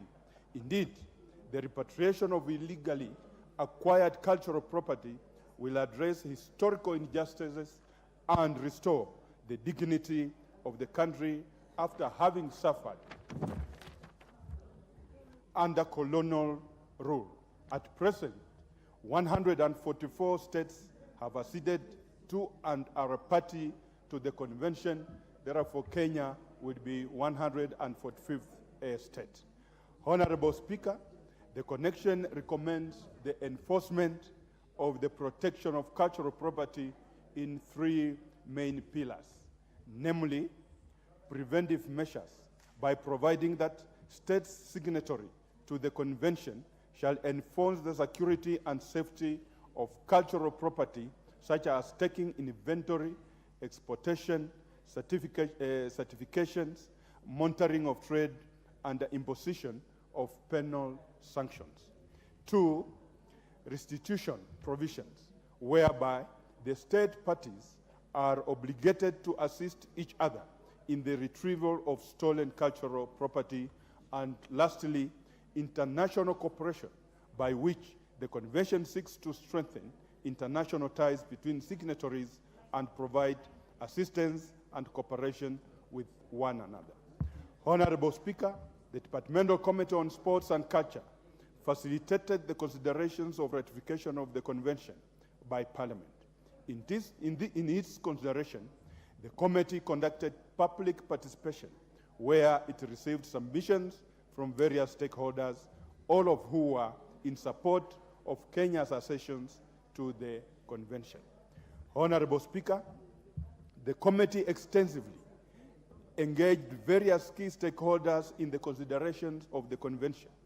The committee received submissions from the Ministry of Tourism, Wildlife and Heritage, the Ministry of Defense, and the Ministry of Interior and National Administration. The committee also received submissions from the Registrar of Treaties as well as Council of Governors. The committee also held public hearings in the considerations of the convention and received submissions from the Law Society of Kenya and the Creative Economy Working Group. Honorable Speaker, in its memorandum to the convention, the then Ministry of Tourism, Wildlife and Heritage noted that although the objectives of the conventions are aligned with the Constitution, there is need to domesticate the convention by amending the National Museum and Heritage Act, the Environmental Management and the Coordination Act, as well as the Copyright Act, so as to give effect to the provisions of the convention. Honorable Speaker, the clarion call by the stakeholders was that the accession to the convention was paramount as it will lead to the protection of Kenya's natural and cultural heritage, including archaeological sites, wildlife, landscapes, and folklore, which are currently facing vulnerability due to anti-global market openings. Honorable Speaker, it is worth noting that Article 11 of our Constitution recognizes culture as the foundation of the nation and obligates the state to promote all forms of cultural expressions through our cultural heritage. The accession to the convention will therefore promote the safeguard of our cultural heritage. Honorable Speaker, there is no immediate direct financial implications imposed by the convention on the government of Kenya. This is because the financial obligations will only arise on a need basis and in the event that a state party requests for the repatriation of a cultural object from another state party. Honorable Speaker, the committee observed that some of our current legislations already gives effect to the provisions of the convention. An example of this is the obligation under convention that each state party undertakes to develop an export certificate which shall authorize and accompany the export of any cultural property. The committee notes that Section 52 of the National Museum and Heritage Act, number 6 of 2006, provides that no monument shall be removed from Kenya unless such a removal is authorized by an export permit issued by the Cabinet Secretary. Honorable Speaker, the committee notes that there is an urgent need to review the laws relating to the protection of our cultural heritage to align the laws to the Constitution of Kenya 2010, as well as to domesticate the provisions of convention. To this end, the committee is alive to the fact that the Cabinet recently considered and approved the Culture Bill 2023, which seeks to advance our unique culture as a spur for our well-being and development. The committee, therefore, looks forward to facilitating the consideration and subsequent passing of the law by National Assembly. Honorable Speaker, permit me to conclude by saying that, indeed, the time is ripe for Kenya's accession to the convention. This will lead to the advancement of international cooperation and collaboration between the member states, as well as information sharing and technical support from UNESCO in regards to cultural preservation. Further, the accession to the convention will lead to the promotion of the respect for cultural heritage within our territories. Honorable Speaker, I beg to move. And Honorable Speaker, I would like to request the Honorable Member of Nambale to second. I thank you, Honorable Speaker. Member for Nambale. Thank you, Honorable Speaker. I rise to second this motion And Honorable Speaker, we are aware that culture helps us connect with the past, learn from the history, while also creating a sense of place and community. And perhaps this is the reason why in Article 11, the drafters found it necessary to refer to it as the foundation of a nation. And Madam Speaker, we have had complaints all over about our cultural artifacts being taken away from our country. We have had complaints about the Kiondo, we have had complaints about the Kikoi being registered in other countries, yet those particular arts were developed in our country.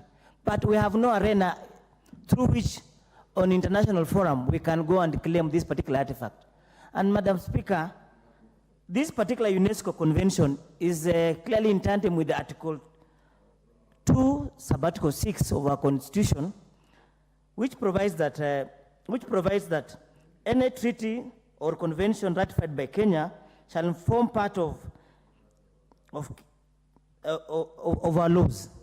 And Madam Speaker, the 1970 UNESCO Convention urges state nations to come up with measures to prohibit and prevent the illicit trafficking of cultural properties.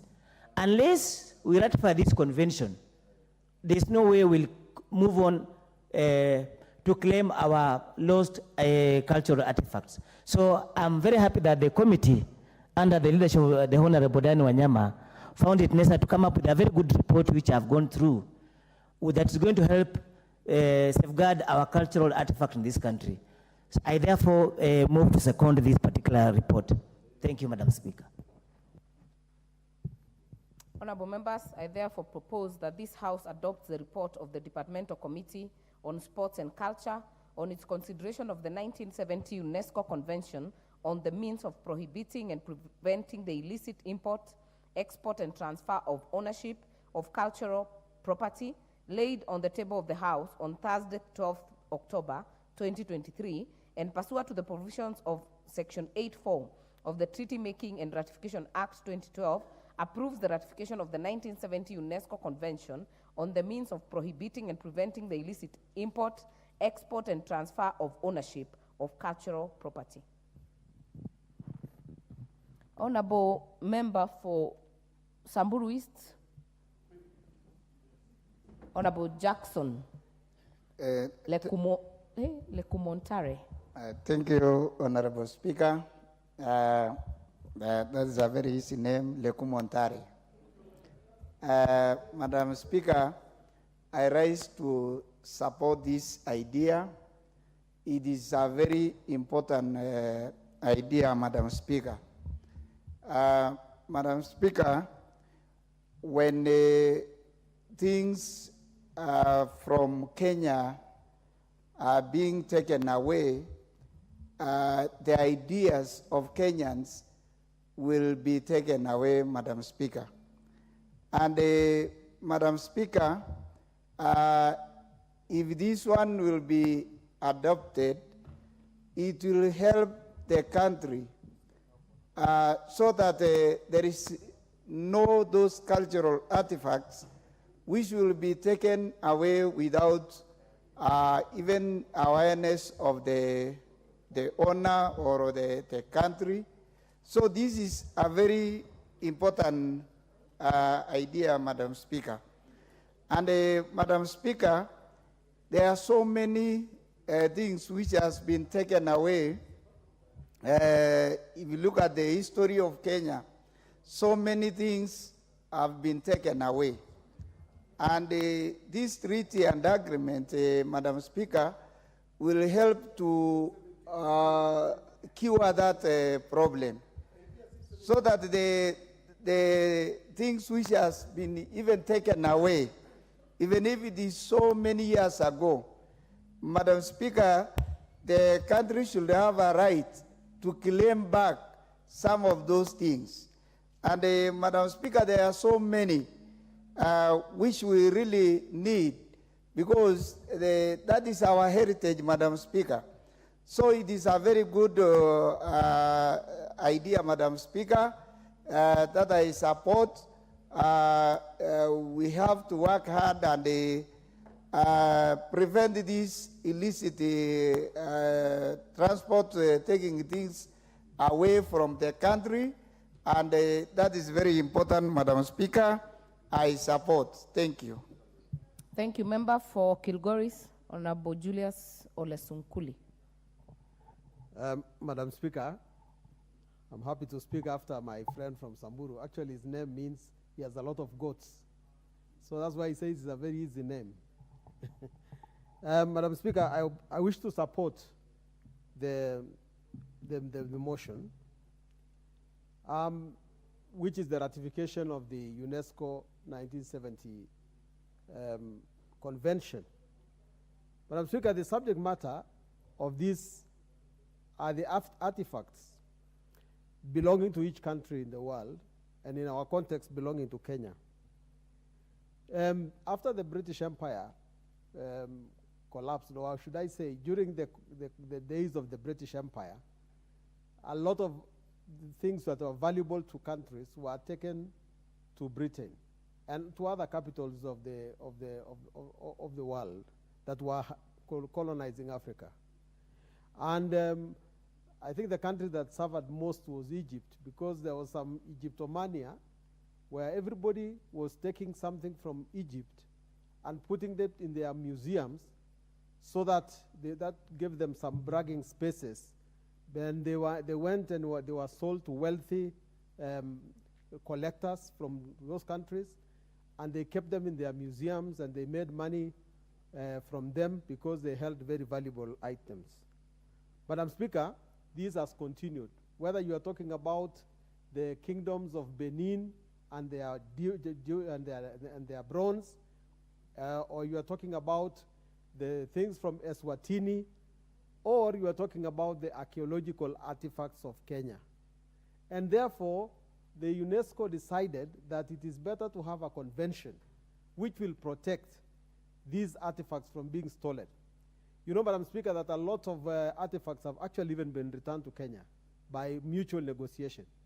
But now the UNESCO Convention requires each country to participate in the protection of these artifacts. And Madam Speaker, some of the measures that are required by this UNESCO Convention, first of all, is that each country should have an inventory of its artifacts. And this inventory should therefore form an international inventory, so that people do not claim that what was stolen from them, what was not stolen from them was actually stolen. But once we have each country having an inventory, it is going to be very, very protective. In our country, we have a number of museums, not as many as we would have wished to have. But you have the Morumbi Heritage, which is right here in Nyayo House. You have the museum, the National Museum in Nairobi and in Kisumu. And of course, you have Fort Jesus.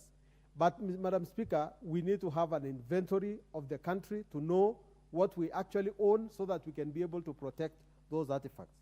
We must also be able to establish export certificates. That is what this convention requires, that we should have, each country should have a way of controlling the exports of its artifacts from this country. And Madam Speaker, we must also be able to establish border controls, so that people do not go out of the country with what is valuable to us. Once we sign this treaty, once we ratify the UNESCO Convention, we are committing ourselves that we are going to do those things, and that we are also going to put in our penal code, or at least in our criminal system, offenses for punishing people who will be guilty of taking away our artifacts. We're also going to do one thing which is more difficult, I think, for us. That is public education, to tell people what is actually valuable and what is not. Kenyans are not very good at going to museums. I think the only people who go to the Kenya National Museum are the children from school, who come to see two museums. One, the National Museum, and another one is Parliament, which should not be actually a museum. But they consider that to be something that they should be kept. Madam Speaker, the last thing that I want to say is, apart from what UNESCO is saying, our universities should be on the forefront in protecting our artifacts. We as the Maasai community, for instance, should have in the name, that the university that is in our name, Masai Mara University, should actually be in the forefront of protecting our culture. Madam Speaker, I support. Thank you. Member for Marakwet West, Honorable Timothy Toroitich.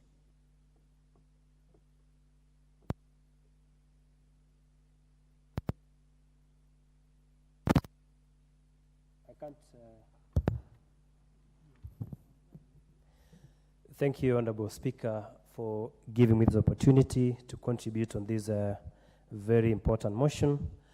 Honorable Speaker, at the onset, I wish to thank the Member of Parliament from Webuye West, Honorable Dan Wanyama, for this very substantive subject that he has brought before this House for debate. Honorable Speaker, this is a very, very important convention that we have no choice as a House and as a country to ratify. Honorable Speaker, under Article 11 of the Constitution, culture has been given a constitutional anchorage. Culture has been anchored in the Constitution. And Madam Speaker, it provides in very clear terms that culture is the foundation of our nation and is the cumulative civilization of our country. And therefore, Honorable Speaker, we have no choice because it is already provided for by the Constitution, and we must be able to protect the same. Honorable Speaker, in Kenya, we are losing our culture at a very alarming rate. You find, Honorable Speaker, that even we have lost our indigenous languages. Our children today cannot be able to speak the indigenous languages of most members here because of where they come from. Honorable Speaker, it is something that we must work on as a country. Honorable Speaker, I have read this convention. And basically, it talks about repatriation of artifacts that were stolen, that were illegally taken away from this country. Honorable Speaker, during colonization, after the Berlin Conference, and there was colonization in this country, our culture was desecrated. Some of our artifacts from various communities in this country were taken to Europe and other countries in this world. And it is time that, as a House, we accede to this convention. We ratify the same. Honorable Speaker, as we speak, 144 countries have already ratified and acceded to this particular convention.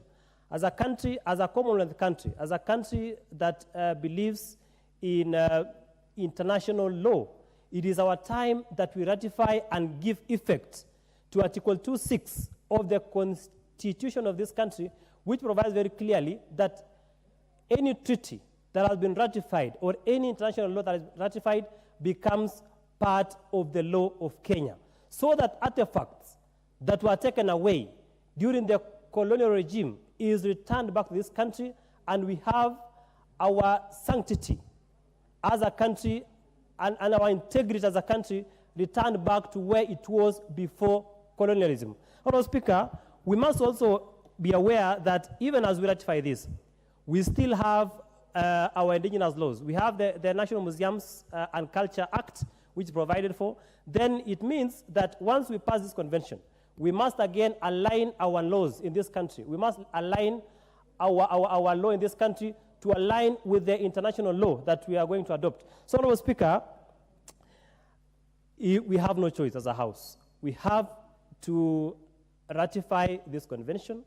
We accede to it so that we become part of our community of nations, the 145 countries that have ratified, so that we can be able to restore back our culture to its default settings. Thank you, Honorable Speaker. Thank you. Member for Githunguri, Honorable Gathoni. Thank you, Madam Speaker. Indeed, I'm excited to contribute to this motion that touches on the ratification and empowering our people in making sure that we prohibit and prevent the illicit import and export of and transfer of ownership of cultural property. Madam Speaker, you know, I'm so excited to hear that this kind of a debate can get room in this parliament, noting that there are so many people in this country who have worked so hard to create what we define as artifacts.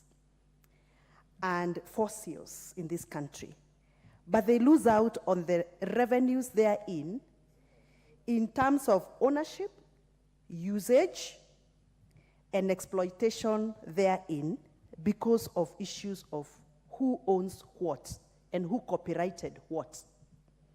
Madam Speaker, I was just trying to read around as I listened to my other members contribute to this motion, and I was just trying to get the clear definition of what an artifact is so that we can be able to limit ourselves into what we are debating with, but unfortunately my eyesight is failing me.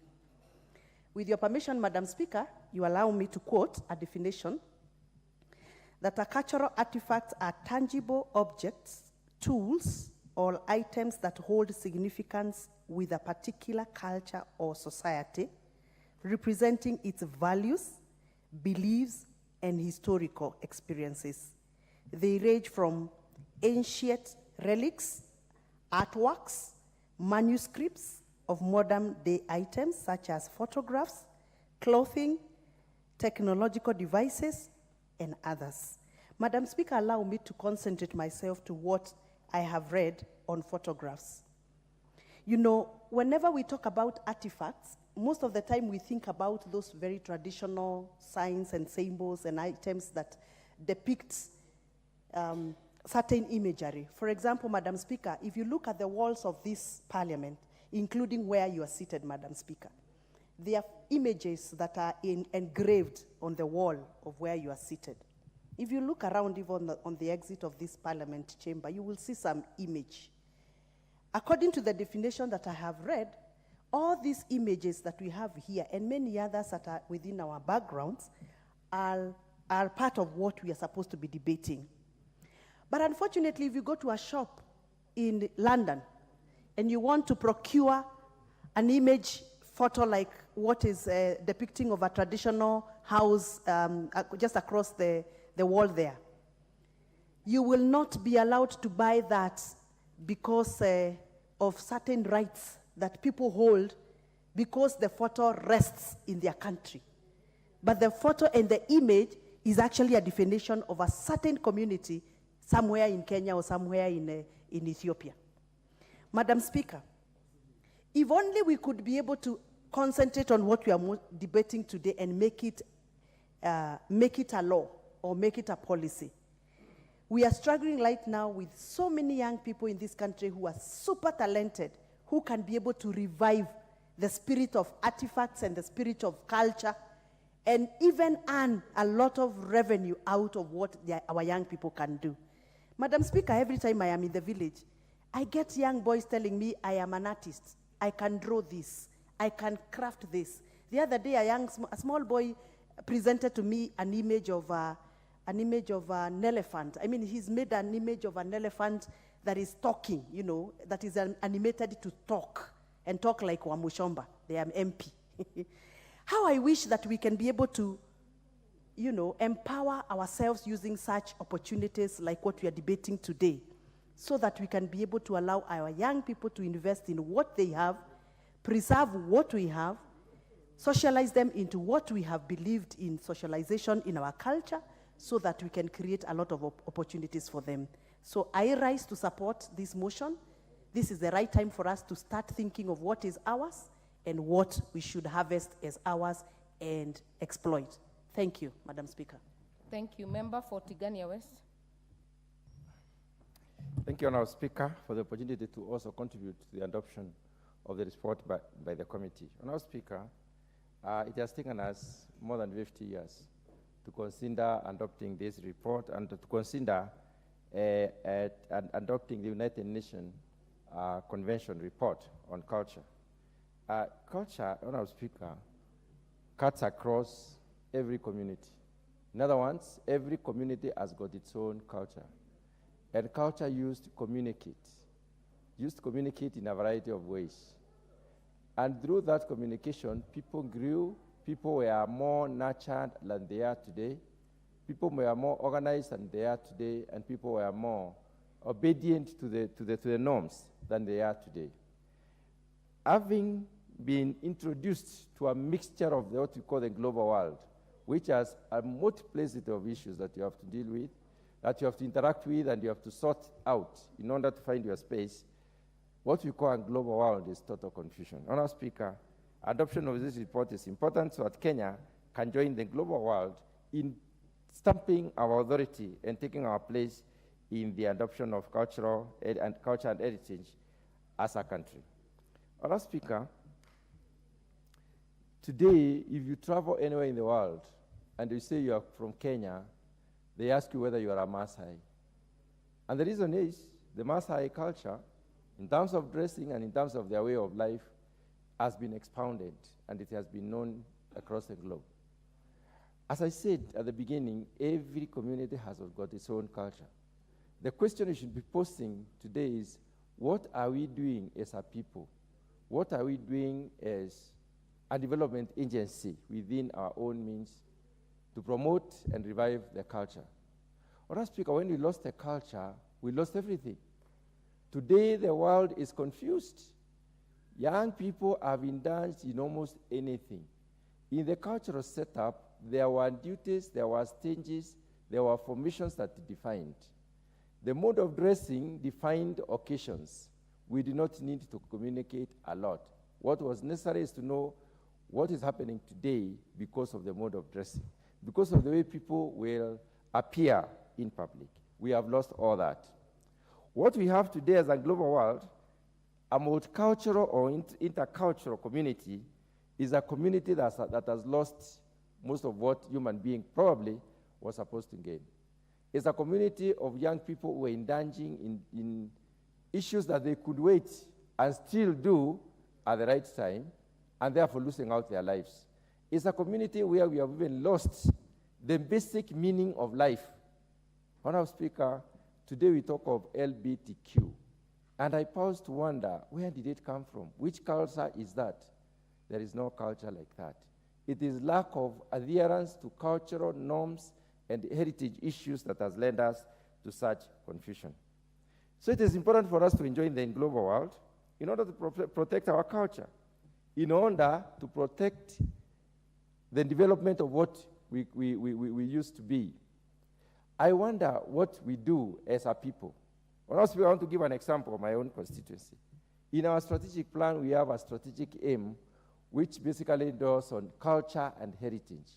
And we have set aside a day for each ward to have cultural and heritage competition, where people bring the artifacts, they also bring all what they used to use to utilize in the past, the traditional regalia.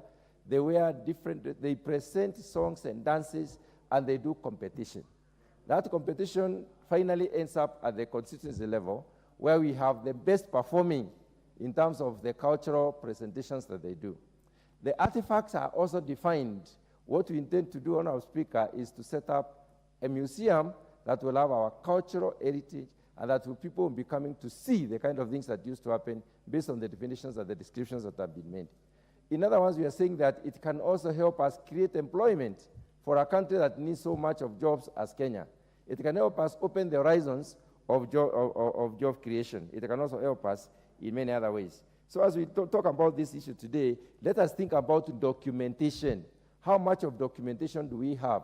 The old generation is dying with the knowledge and with the institutional memory. We do not have documentation. Let us think about it before everyone goes away. We document, then we try to practice as we interpret in our own way. Honourable Speaker, I support the adoption of the report. Thank you. Dr. Christine Ombaka, member for Siaya. Thank you, Madam Speaker, for giving me this opportunity. I'd like to say that culture is a powerful identity that each person has. We have to protect our culture. And since we lost our culture during colonial time and during slave trade, we lost so much. We not only lost the human beings, the people of Africa and Kenya, but we also lost the artifacts that we are talking about here. That is our identity. We need to bring them back, and we must be proud of them. We do not need to think about them as old-fashioned, and that these are things of traditional life, and that they are, past our history. But I think we need to remember that a people must survive by knowing what their past is. So our artifacts that were there in times memorial were taken away, and that's how things fell apart in Africa. We have lost so much in terms of our culture and identity. So if we import back our artifacts, our clothes, the photographs, even music, we will be back again to being Africans. Our young people today don't even know their homes. They don't know their culture. They don't know their language. They don't speak it because they're not even proud of it. It is time that we are proud of our past, that we are proud of our culture, because that is what makes us Africans. That's what makes us human beings. Other African cultures, in South Africa, if you go, they have tried their best to maintain their culture. You see a lot of artifacts. We admire their photographs. We see their past and the sufferings that they went through during apartheid. We don't have anything to call ourselves. We have nothing to show. And so I want to support this by saying that it is a very good convention. It's a good bill in the sense that it is helping us restore what we lost in the past. Thank you for giving me this opportunity. Thank you. Member for Tharaka. Thank you very much, Madam Speaker. Madam Speaker, I rise to support the proposed ratification and begin by pointing out that, in fact, this is a 1970 convention. And what makes us go back to the year 1970 is the fact that our Constitution demands that unless we ratify these conventions, they do not become part and parcel of our laws. So it is vitally important that we look at all what we ratified since independence up to today, and all of them are brought to this House so that they are ratified and given the status of law. It's only Parliament that can make laws, and therefore we have to be alive to the fact that some of these conventions also have to be domesticated so that they can apply as laws. Vitally important that we are trying to protect cultural property, artifacts, as they are well known. We do not know what has happened since 1970, but as soon as we ratify this particular convention, it becomes a criminal offense if you try to transfer in a manner that is illicit or import or export what belongs to a cultural group as cultural property. Questions abound as to what cultural property is, and we know that as Africans we may not have kept our artifacts so well, and most of those artifacts have been stolen and are now in museums in Europe, in Asia, and in the Americas. I think we need to go further than this and get a law that is going to allow us to claim back part of the stolen property. Nobody has a right to keep property that you stole, because no rights are conferred by stealing. And I say stealing because the whites who came over took away our artifacts and other cultural valuables because they were so good and took them to their museums. What they are holding is stolen property, and we need to claim back that property. Other issues arise as regards injustices done to us. The colonialists would actually kill an African king or chief, cut off the head, ship it to some European country, and put it in a museum. It became an artifact. What happens to such actions and to such property? Isn't that cultural property?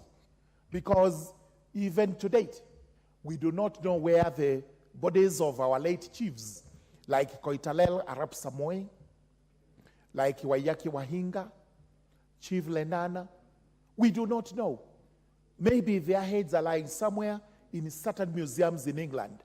Whose property is that?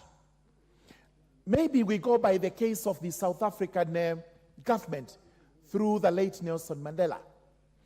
if this House would recall what happened quite early during the colonization of South Africa. The British found the San and the Khoikhoi, the Bushmen and the Hottentots, as they used to call them, derogatory. These were the San and the Khoikhoi, and they used to have a lady by the name Sarah Batman.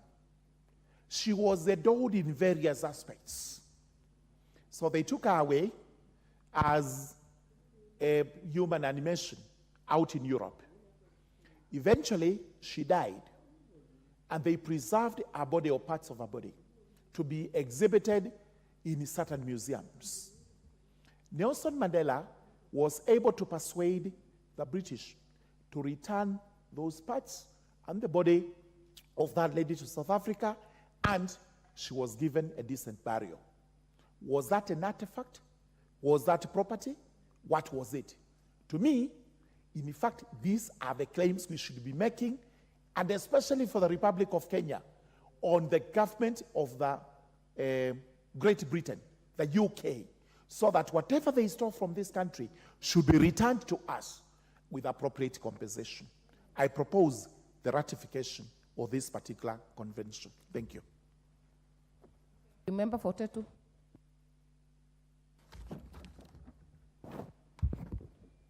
Thank you very much, Madam Speaker, for giving me this chance to also lend my voice in support of the ratification of the 1970 UNESCO Convention on the means of prohibiting and preventing the illicit import, export, and transfer and ownership of cultural property. Madam Speaker, like my colleague has said, we are actually about 13 years late, because after passing our constitution in 2010, this is something that we should have done, almost immediately. But it is never too late to do the right thing. Madam Speaker, from the onset, let me just say that, just like my colleagues have said, Africa, and indeed Kenya, we are coming obviously from a history of exploitation, not only of our natural resources, of our people, but also of our culture, and indeed of what we possessed as artifact. If you read the history of the missionaries or even the explorers who came to Africa, they were always interested in picking bits and pieces of our artifacts and cultures from all over the world. And indeed, a few of my colleagues here have alluded to that fact. But however, Madam Speaker, it's also important to note that this is a trade that continues up to today. And indeed, in this country, we still find ourselves losing items that are of interest, going to foreign museums, and especially this happened after we gained our independence. Madam Speaker, we have, for example, the example of, Koitarel. It is very well documented that his head is held somewhere in a foreign museum.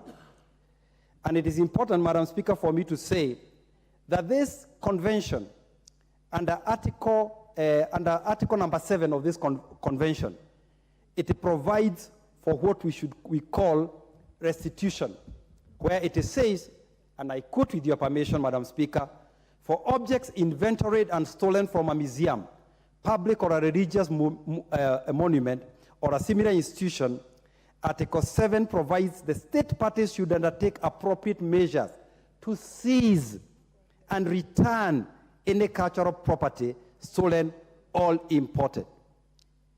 So, Madam Speaker, as a government, it is very important that the government of the Republic of Kenya, through the national museums and the relevant ministries, start appropriate action to get our known artifacts back. The head of Koitarel, we are also told the Turkana boy is no longer in our museum. What we have here in our museum is a replica. So how do we get some of those things back? But going forward, Madam Speaker, we also have a lot of things that were associated with our liberation movement that future generations, 50 years, 100 years from today, will need to know about and will need to be able to see.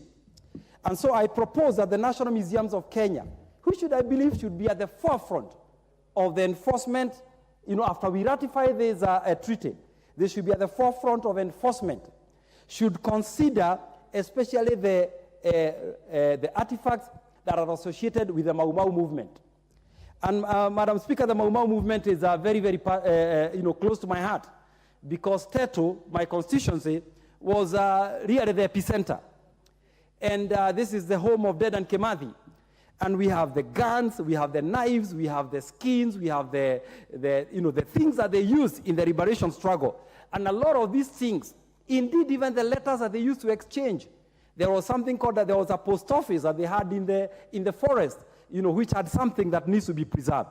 So, Madam Speaker, how do we as a country now move to put together all our artifacts?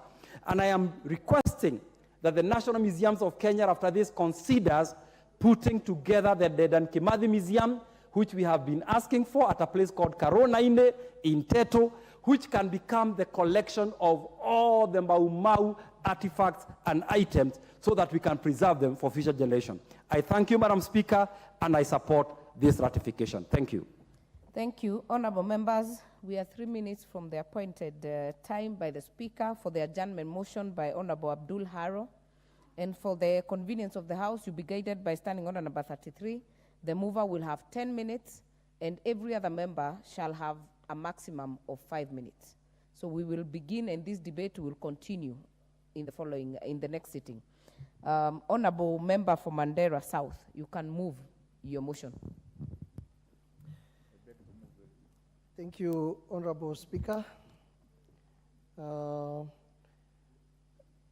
Pursuant to Order 33.1, I seek.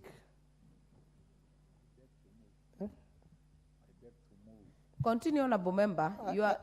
Don't listen to Honorable Haji until I tell you you're out of track. Continue. I seek leave for the adjournment of the House for purposes of discussing a definite matter of urgent national importance regarding the current severe El Nino crisis and its devastating effects, particularly in Mandera County. Honorable Speaker, the adverse effects of the El Nino crisis are significantly impacting a lot of critical facets of our country. The rains are disrupting the ongoing national exams for students, with potential long-term consequences on the education and future prospects of students. In Mandera County, numerous schools are also being utilized as refugee shelters, posing challenges to both the displaced individuals and educational institutions involved. Some vital healthcare facilities, including hospitals, are submerged, rendering them inaccessible. This has unfortunately left the affected population without access to medical assistance in the wake of dangerous outbreak of diseases. Honorable Speaker, it is disheartening to note that private individuals have had to step in actively to engage in rescue and relief efforts, underlying the urgency and the gravity of the situation. The current death toll stands at 46, with over 14 reported injuries, and the potential for further casualties is imminent if immediate action is not taken. Honorable Speaker, it is against this background that I seek leave for adjournment of the House to discuss this matter of great national concern with a view to exploring possible and lasting solutions. Honorable Speaker, we've received heavy El Nino rains from the end of October. And this has come just when the country had just come out of one of the worst droughts in the history of the country, a drought that had been predicted to have been the worst in 40 years. And when just the country was recovering from these drought effects, and when pastoralists particularly and other Kenyans were rejoicing that the rains have finally come, these rains have now come in El Nino, which has been predicted now to be the super El Nino, not the normal El Nino. It is predicted by the weathermen as one of the worst, as worse than the El Nino of the 1997-1998. Already, over 15,000 families have been uprooted from their families. Hundreds of acres of farmlands have been decimated, and over 1,000 livestock have been swept away. Whole counties have been cut off from the rest of the country. For example, Mandera County, where I come from, is completely cut off from all routes that lead to that county from within the country and also from the neighboring countries, which means in the next few weeks, if the rains continue pounding, and we have been told the rains will continue until March next year, then we are facing serious starvation, lack of food. Already there is scarcity of fuel in that county and many other counties. Mandera Referral Hospital, for example, was reported that as per yesterday, the critical hospital facilities like oxygen and other facilities that require electricity is not accessible. Honorable Speaker, food is running out in many parts of the country. Fuel has run out, and there is serious danger of waterborne diseases, for example, like cholera outbreak. And there is also very serious danger of malaria outbreak. In some parts of the country, especially in central parts and Rift Valley, there is danger of mudslides, which could be a danger to the lives of many of our people. Madam Speaker, as we speak, the rains are continuing pounding most parts of the country. Already, as I had indicated, the 46 deaths which have been reported, but the number is rising. As late as yesterday, we lost a Form 2 boy who is a student of Takaba Secondary School from Mandera West. He was swept away by a river called Lagsure, which has its sources in Ethiopian highlands, and the boy was swept away and has not been retrieved from the river.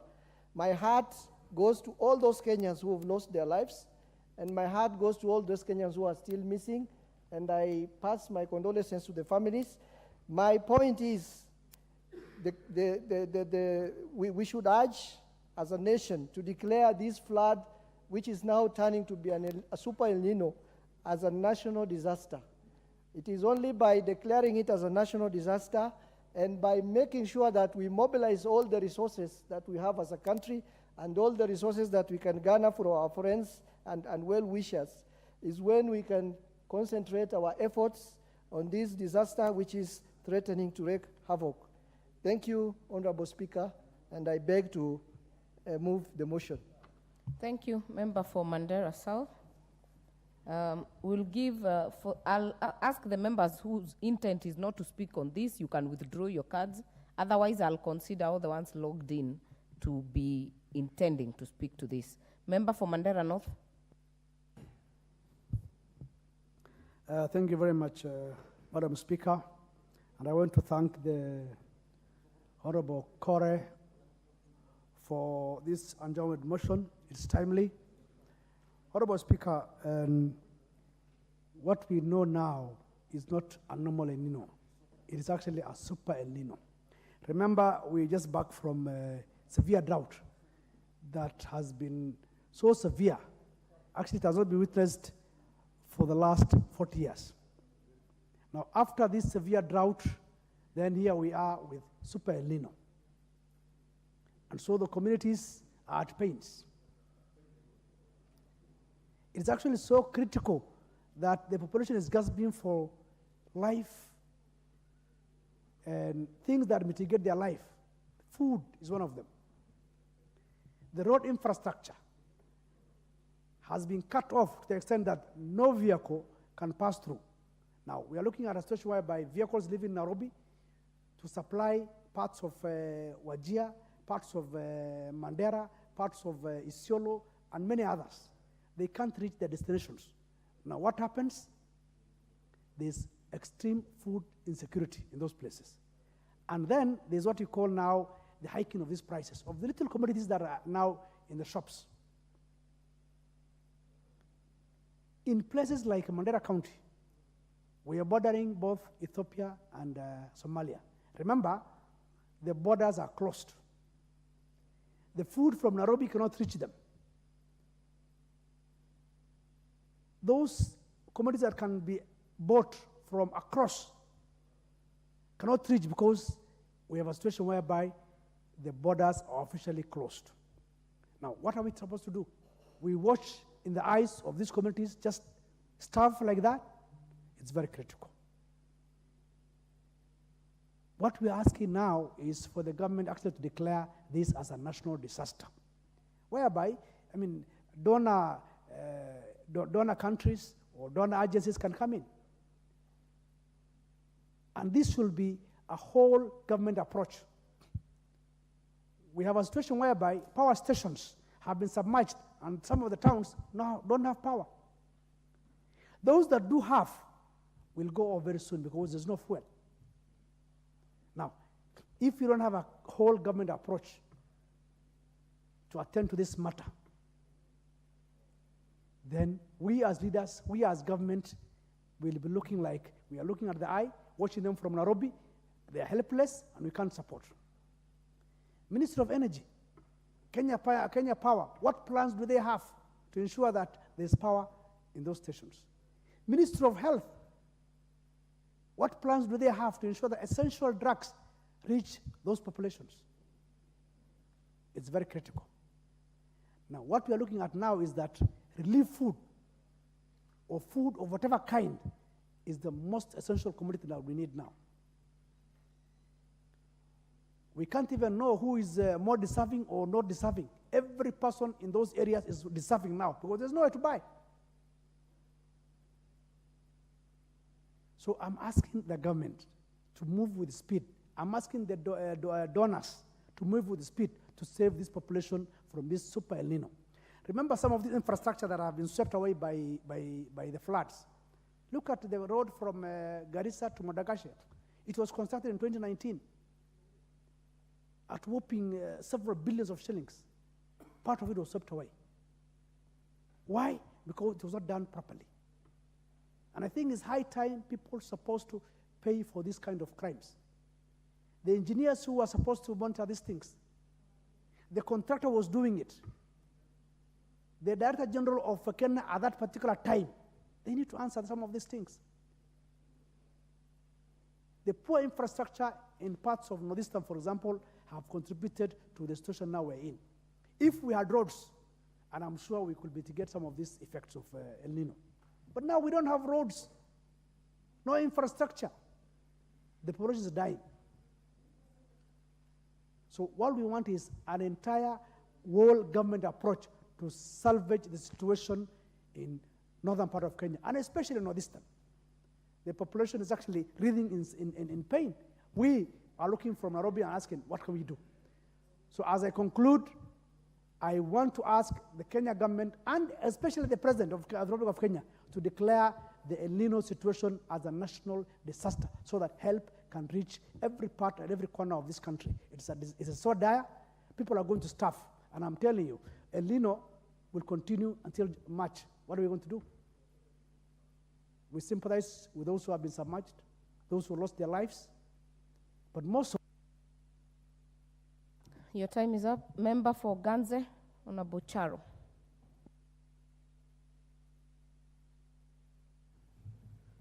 Thank you very much, Madam Speaker, for this opportunity for me also to contribute towards this motion.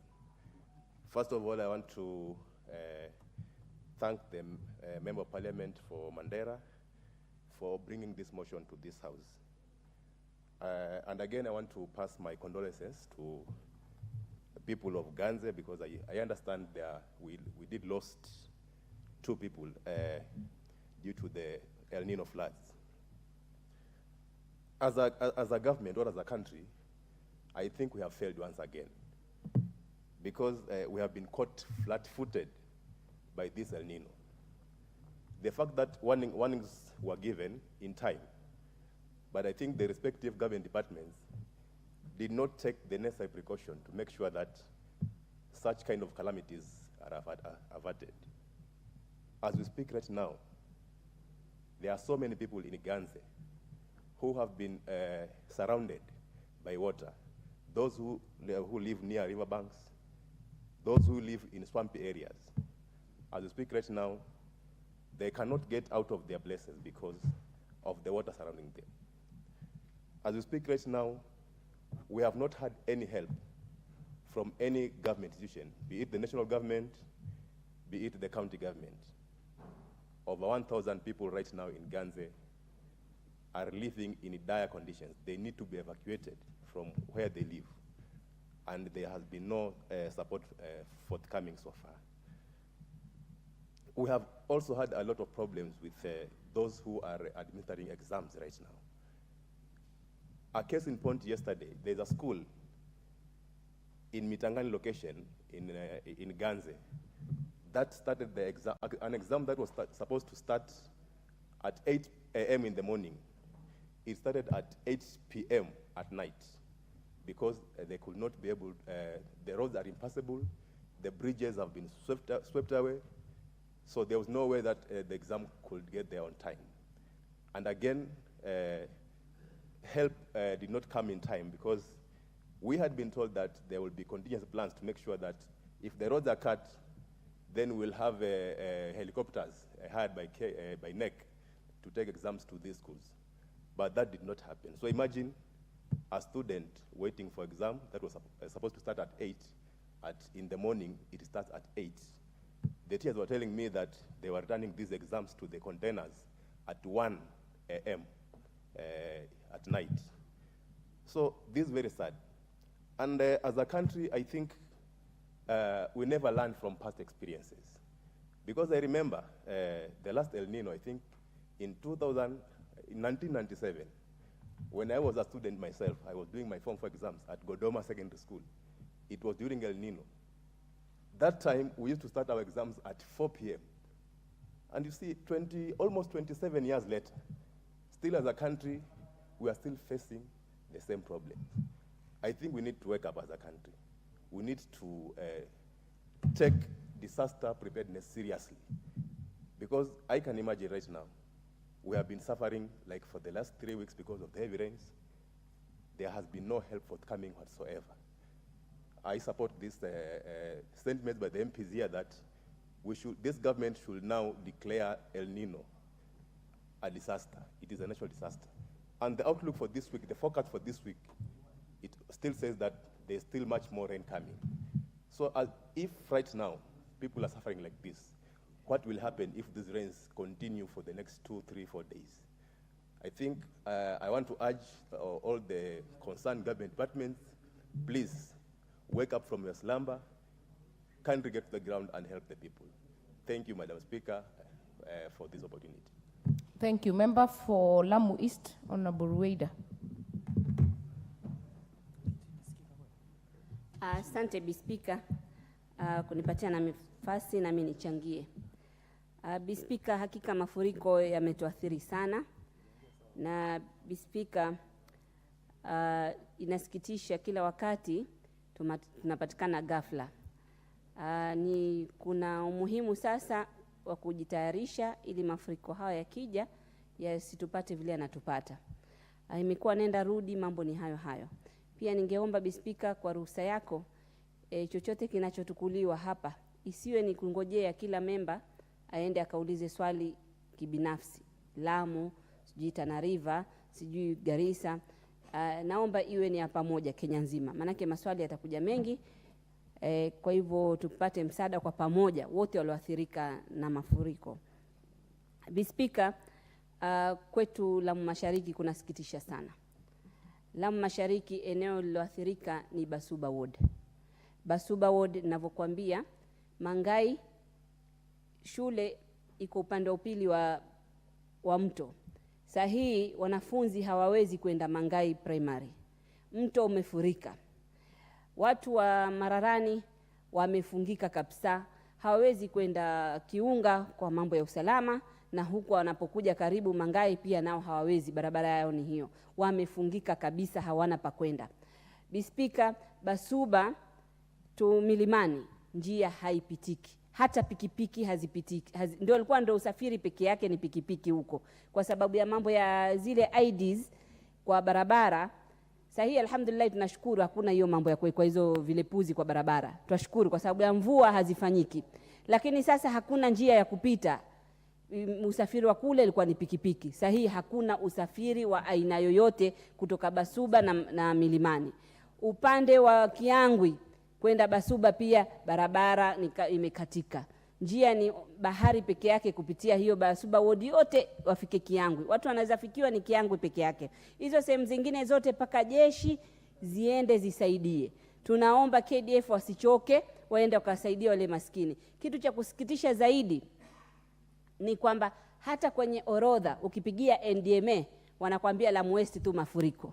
Hawashughuliki, hata data hawana. Red Cross hata data hawana. Wanashughulika huku pande kwenye watu wengi. Kule kwa vile ni kidogo, ni maskini, hawana numbers, hata hakuna anayewashughulikia. Speaker, inanisikitisha kama mbunge wa kule, inanisikitisha sana. Na CDF ingeruhusiwa basi kabadilisha, maana hata county hawajaenda huko. Kiunga ward kuna matatizo, mashamba yote yameingia maji, chakula watu hawakupata safari hii na mashamba yameingia maji. Sasa utaona county wameconcentrate, kila mtu ameenda kule kwenye kura nyingi, na kule wale maskini hakuna anayeshughulika yoyote. Ikiwa watu wameathirika na mafuriko, watu wa Basuba hawaathiriki tu na mafuriko, kuna mambo ya usalama siku zote, kisha sahihi inaingia na mafuriko. Kule ni matatizo zaidi. Bispika, nyumba za Basuba, nyumba zao tunazijua, watu dhaifu maskini, nyumba zimeingia kwenye maji. Wale hata kujenga tena sijui atapata lini kujenga kama hawapati msaada. Bispika, haya mambo yametuathiri, naomba ichukuliwe hatua za haraka. Naungana na wenzangu, rais aseme ni janga la kitaifa, watu wapate msaada. Kama tunangojea county Lamu Mashariki hawajafika. Kama tunangojea NDMA pia nao hawajafika, sijui ni kwa nini. Mimi mwenyewe nimewapigia simu kuwauliza, wanaambia barabara tu imekatika, sijui nini, na hakuna kitu wamefanya. So sijui tukimbilie wapi sisi, Bispika. Watu wanatutegemea na sisi hatuna msaada wa kuwapatia. Sina mfuko wote wa kwenda kutoa chakula cha msaada. Tunaomba bunge hili, ngara sauti yetu isikizwe. Donors wakija wafikirie pia watu wa Basuba ward, wasiangalie tu Lamu West. Lamu West kweli imeathirika, lakini hata kama ni wengi, lakini kule pia wameathirika, na wale ni wanyonge zaidi, nao wasaidiwe. Asante Bispika. Asante Mheshimiwa Rueda. Na ni vizuri nikujulishe kwamba ndo hii idhini iweze kutolewa na Spika, lazima mswada huu uwe ni wa dharura na wa kitaifa. Kwa hivyo sio mambo ya Mandera ya kusini peke yake, ni mambo ya kitaifa. Mheshimiwa wa Kisauni, Mheshimiwa Rashid Bedzimba, wakati ni wako. Asante sana Madam Speaker kwa kunipa nafasi, fursa hii na mimi nipenyeze sauti yangu katika janga hili la mafuriko. Pia mimi niko kuunga mkono kwamba mafuriko yawekwe kama janga la kitaifa, yatangazwe kama janga la kitaifa kwa sababu limeathiri wananchi pakubwa. Na la kusikitisha ni kwamba hatukuwatayarisha wale wananchi wakajiweka tayari kwamba kuna jambo linalokuja la dharura, kwa sababu kulitangazwa kwamba kutakuja El Nino, lakini baadaye ikatangazwa tena hakuna, halafu ikatangazwa iko, mpaka wakaanza kuomba misamaha kwenye matelevisheni. Sasa wananchi walirelax, walipumzika wakijua kwamba hali ni shwari, lakini ghafla usiku mvua imeanza kunyesha ambao haikusimama kwa masiku kadhaa, ikasomba mifugo, ikasomba vyakula, watu wanavyoathirika pakubwa. Katika eneo bunge la Kisauni, Madam Speaker, eneo bunge la Kisauni limeathirika pakubwa katika janga hili la mafuriko. Katika wodi 7 ambazo zote mimi nawakilisha, zote zimekuwa na mafuriko. Vyakula ndani vimeingiliwa na maji, nguo zote zimechukuliwa, watoto wamekuwa hawajui walazwe wapi. Hali imekuwa ngumu, majumba yameanguka. Kwa hivyo Mheshimiwa Spika, hawa watu wanahitaji msaada mkubwa sana. Kwa sasa chakula kwa dharura, serikali wangeanza kuwapelekea chakula cha kutosha tena. Sio watu wanawekwa foleni, chakula kinaletwa wanapewa kilo 2. Kilo 2 itawasaidia nini? Wale watu wanahitaji kusaidika kwamba chakula kitende kwa wingi, kila wodi kwende vyakula ambao wale wananchi wanaishi katika wodi hizo wao watapata vya kuwasaidia kwa wiki ama zaidi ya wiki waweze kujipanga. Magodoro yote yalibebwa na maji, watu hawajui waishi wapi. Hata kule mashule hawana nafasi ya kwenda kwa sababu mashule yenyewe kuta zote zimeanguka. Kwa hivyo tunahitaji msaada mkubwa wa serikali.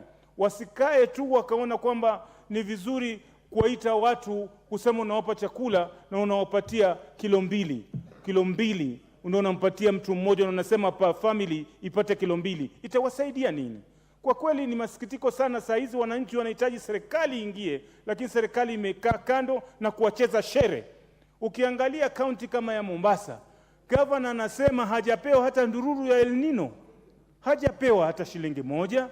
Kwa hivyo sasa hatujui anayedanganya mwingine ni nani. Serikali kuu inasema kwamba imetoa, yule anasema hajapewa, ama wanamwambia tumie pesa. Pesa ziko na mipango, huwezi kwenda tu kuchukua pesa ya kitu ya shughuli zingine ukaipeleka pale, alafu itamletea tabu katika hesabu wakati auditors wamekuja.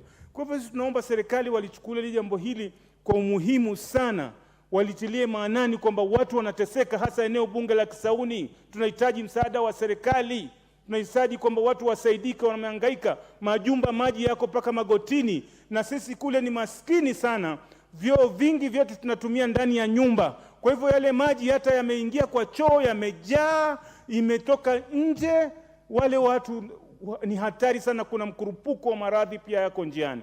Tunataka serikali ihakikishe kwamba saa hizi wamelenga hasa eneo bunge la Kisauni, wawasaidie na wapeleke madawa katika hospitali, na warahisishie watu kwamba saa hizi watu watibiwe bure kwa sababu ya hali ya hatari hii ambayo imetokea, ambayo hawakupanga. Mashule sasa mengi yameanguka makuta zao, mengi mapaa zao sasa zimekuwa na athari. Tunaomba misaada ya kutosha katika wale mashirika ambao wako tayari kusaidia, waje eneo bunge la Kisauni wasaidie, na hata kule sehemu ambazo imezungumzwa sasa, nimeona maji yakenda na mifugo ikichukuliwa. Wanahitaji msaada mkubwa, na hili jambo tunazungumza isiwe tu tunazungumza hapa. Serikali waitilie maanani, wananchi wanapata tabu. Hali ya uchumi ni mbaya, na sasa vyakula vinkwenda, kazi hakuna mtu anaenda, watoto ni wagonjwa. Tunaomba msaada kwa serikali, na ni haki ya wananchi, si msaada tu kwa bembeleza. Ni haki ya mwananchi asaidiwe wakati huu ambao wa dhiki imeingia. Kisauni tumeumia zaidi. Kwa haya nasema, Mheshimiwa Spika, haya maneno tunazungumza, serikali wasiwache tu tuzungumze, waatilie maanani, waone vipi watasaidia wananchi wao. Asante sana. Thank you. Member for Thika Town. Thank you very much, Madam Speaker. I also rise to support this motion now that it has rained like never before. And by the way, Madam Speaker, I think it is across the country that we have felt this El Nino. What I don't understand is because we were warned. If we were never warned, it is something else. We were prepared by those who are in charge, and we knew that El Nino was on the way. Honorable Speaker, the 22% and the 10%, I think we don't wait until the damages are done. These are monies that were supposed to have been raised early enough to come and help our roads. As we speak right now, for those children who are sitting for their exams, how will they be compared with our child who lives somewhere very comfortable, who woke up very early in the morning, went and sat for her exams? Yet these ones, they even don't know whether they will make it to go and sit for their exams. We as a nation, and especially from where I stand in this National Assembly, where I represent or oversight the Ministry of Social Protection, where children rise. Madam Speaker, children are suffering. Every news, every evening, when you watch, you see those children are suffering. Those ones who are doing for their exams, also those young children who they cannot stay in the house, neither can they go outside. From a bird's view, when you look at some of the counties, they are flooded. You can think they are lakes, or you can think they are oceans, but it is dry land that now either the proper drainage was not done, but everybody everywhere is suffering. Even in my own constituency, there is a place called Geshieki. They have moved to other places because their homes, they woke up at night and water was not outside their house. Actually, they were woken by their beds becoming wet because the water had already penetrated their houses and they are suffering. What I'm saying, let us not wait until, because we don't know these rains will go until when. You know, last night it rained the entire night until the entire morning. It was still raining. And drainage, I think everywhere, they are blocked. You find even in an urban town like Thika, we are still suffering. Water is all over. The roads, you know, with these rains, and if the water stand at one place, it means even all our roads are going to be damaged. Why do we wait until this one happens? If at all we are not warned, that is something else. We were told that it was going to rain very heavily, and this nation of ours, we have come from COVID to drought, now from drought to El Nino. And we are stuck here, Madam Speaker. All what I'm saying is food to be released. Let the ministry, let Treasury now put this one as a national disaster, start releasing the food to the families that are affected, start fixing the roads, because even people coming to work, either in the morning or in the evening, is a problem. People are sleeping on the other side of their homes because they cannot even access their own homes. I want to say that let us not wait until when damage is done, until when we cannot be able to rescue this situation. We have time right now. We come out as a nation. We come and help these affected people, and there are many. And like I have said, it is across the country. Everybody is suffering. There's no shelter, there's no food, there's no medication, and even for those ones, there's medication, how to get medication to the affected people or to the affected families, it is a problem. Let us, we as the nation, be doing what we are supposed to be doing. Let us not be seen like we are crying all the time. Let us be able to solve problems at the right time, not to wait until when nothing is working in the nation, not until they wait, we come here to debate, that is when they are going to start releasing money. It is wrong. We are supposed as a nation to come out very strongly and protect our families, and protect our society, and protect our children, and protect our mothers, and protect our elderly who are suffering, waiting for the government to come and rescue. And as for the 22% and the 10%, let it not come when already El Nino is gone, when you cannot be called to go and fix a road that is made. Your time is up. Member for Mandera East. Thank you, Madam Speaker. First and foremost, may I take this opportunity to thank the mover of the motion who brought this critical motion to the House. The issue we are discussing here is extremely, extremely, extremely timely. Right now, as we speak, people have been moved from their houses and become IDBs in their own country. Roads are blocked.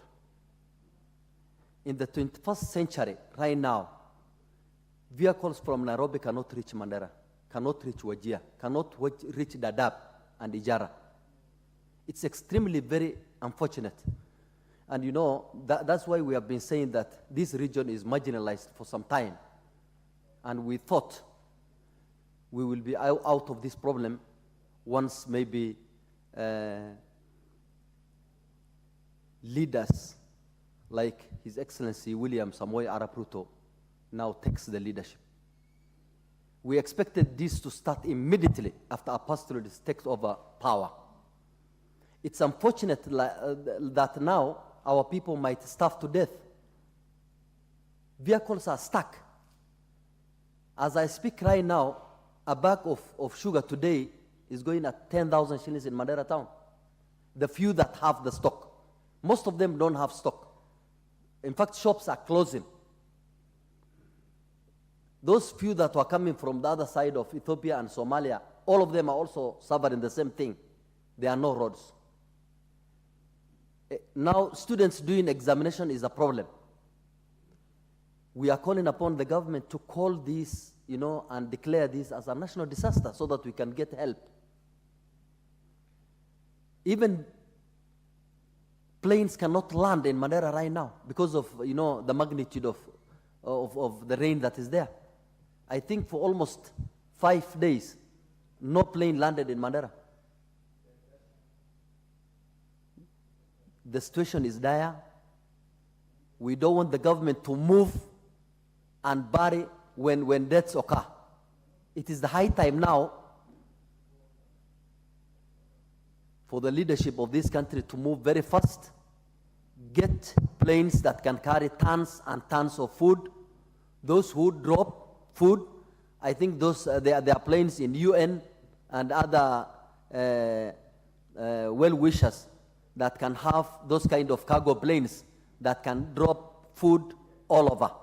Because most likely planes cannot land. It's unfortunate that we are discussing this kind of thing in the 21st century. You know, once the president declares this as a national disaster, donors from all over the world will move in and our people will get help. We also need the government to take people out of these, risky places where floods come during the night while they're in a sleep. Take them to, a higher places and, treat them as IDBs. Once we do that, we'll be better off. In Mandera right now, Mandera is a headquarter of Mandera County. Unfortunately, for the last 5 days, there is no power at all. No one can be taken to ICU. There is no oxygen. You can understand the risk. Once that happens, Mandera General Hospital right now as we speak, there is no power. The whole town is in darkness.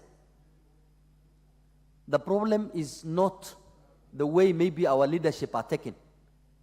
The problem is extremely very big and dire.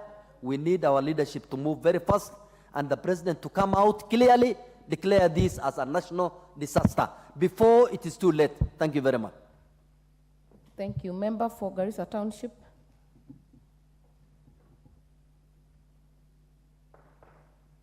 Thank you, Madam Speaker. First of all, I want to thank you for the opportunity and also thank the mover of the motion. Madam Speaker, the situation in the region, as said by my colleagues here, is more than dire. I think we are over El Nino. What we are experiencing is something we have not experienced for a very, very long time. In our lifetime, we have not seen the situation we're in. Madam Speaker, I think we've reached a situation where we are in hurricane, those very funny names and very big disasters of hurricane and cyclones in our region.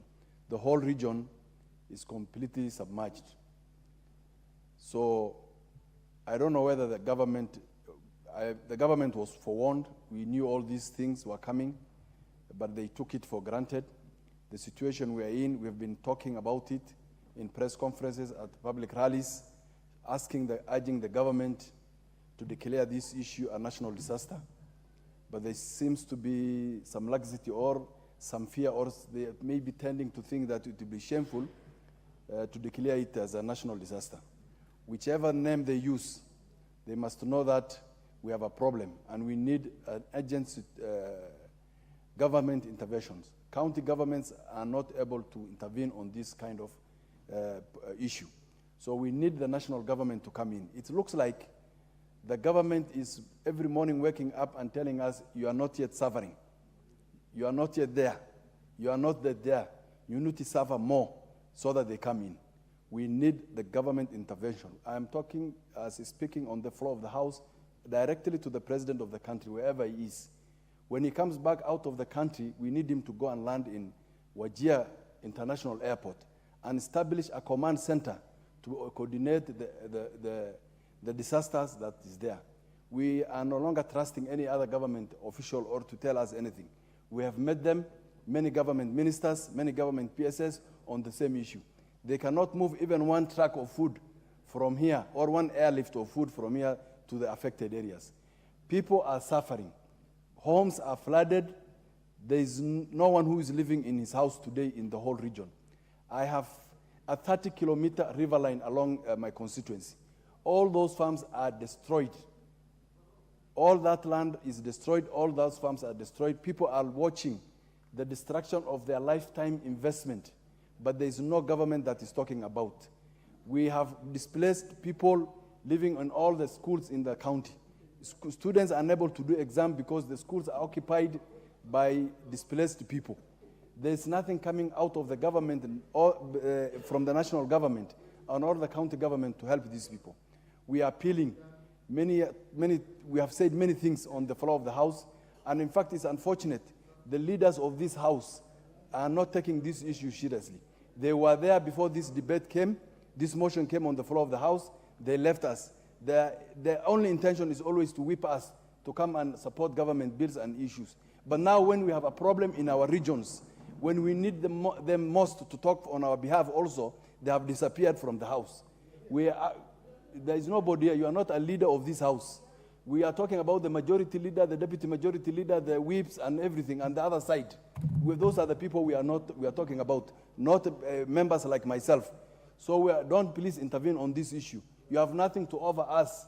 We are talking to the leadership of the House, who we need to be here to talk on behalf of the country with the challenges this country is facing.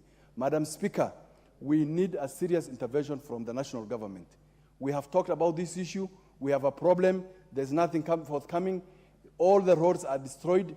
Animals cannot go and fend for themselves because everywhere is waterlogged. There is no pasture to go and eat. So with those many remarks, or few remarks, whatever you call, government intervention is needed here. Thank you, Madam Speaker. Kindly, members, do not raise your hands. I have your names. If you have logged in, I can see you. Member for Taveta, Honorable John Bwire.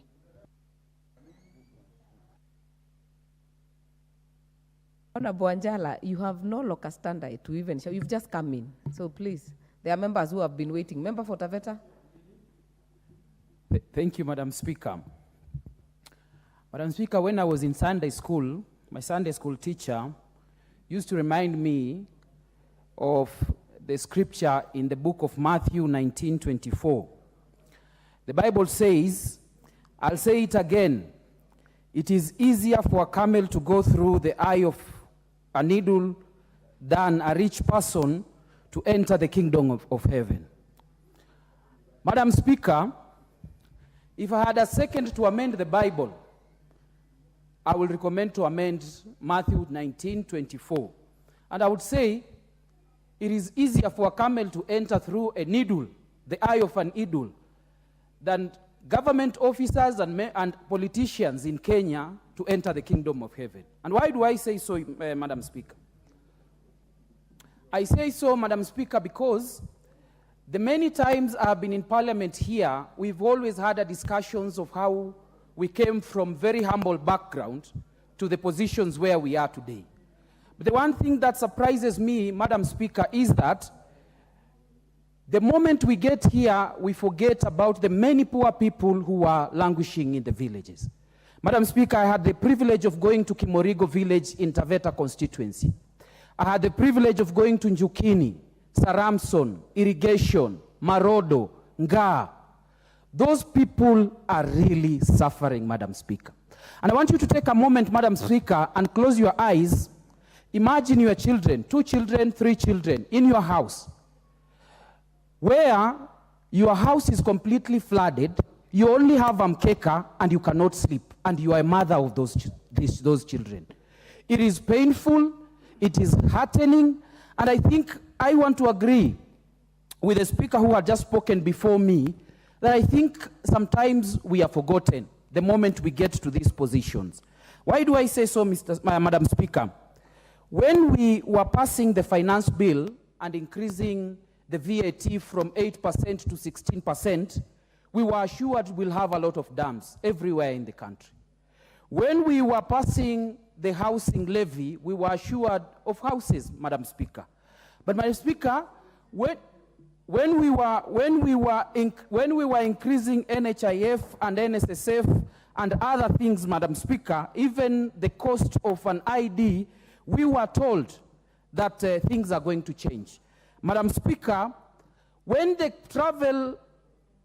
travels for members of parliament and other government officials were cancelled, we were told we were doing it for the best of the country. In fact, I was in one of the meetings where we were told, as a result of the cancellation of the travels, we have saved close to 5 billion.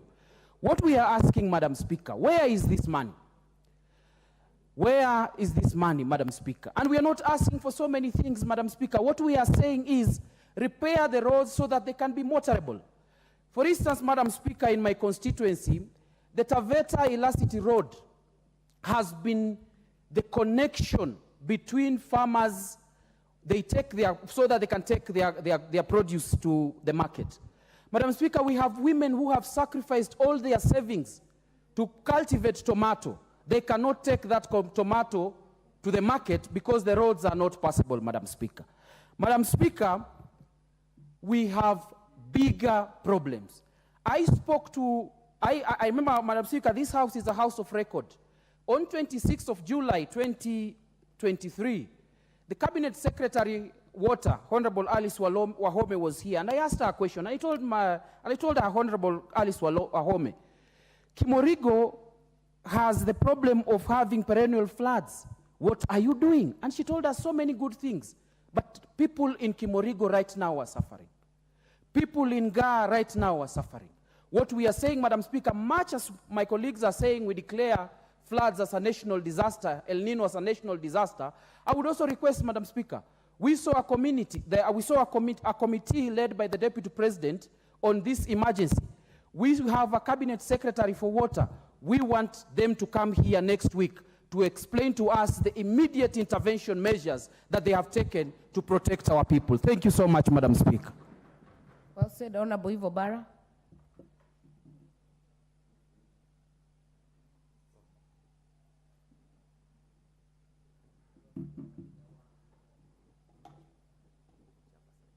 Give Honorable Eve the mic.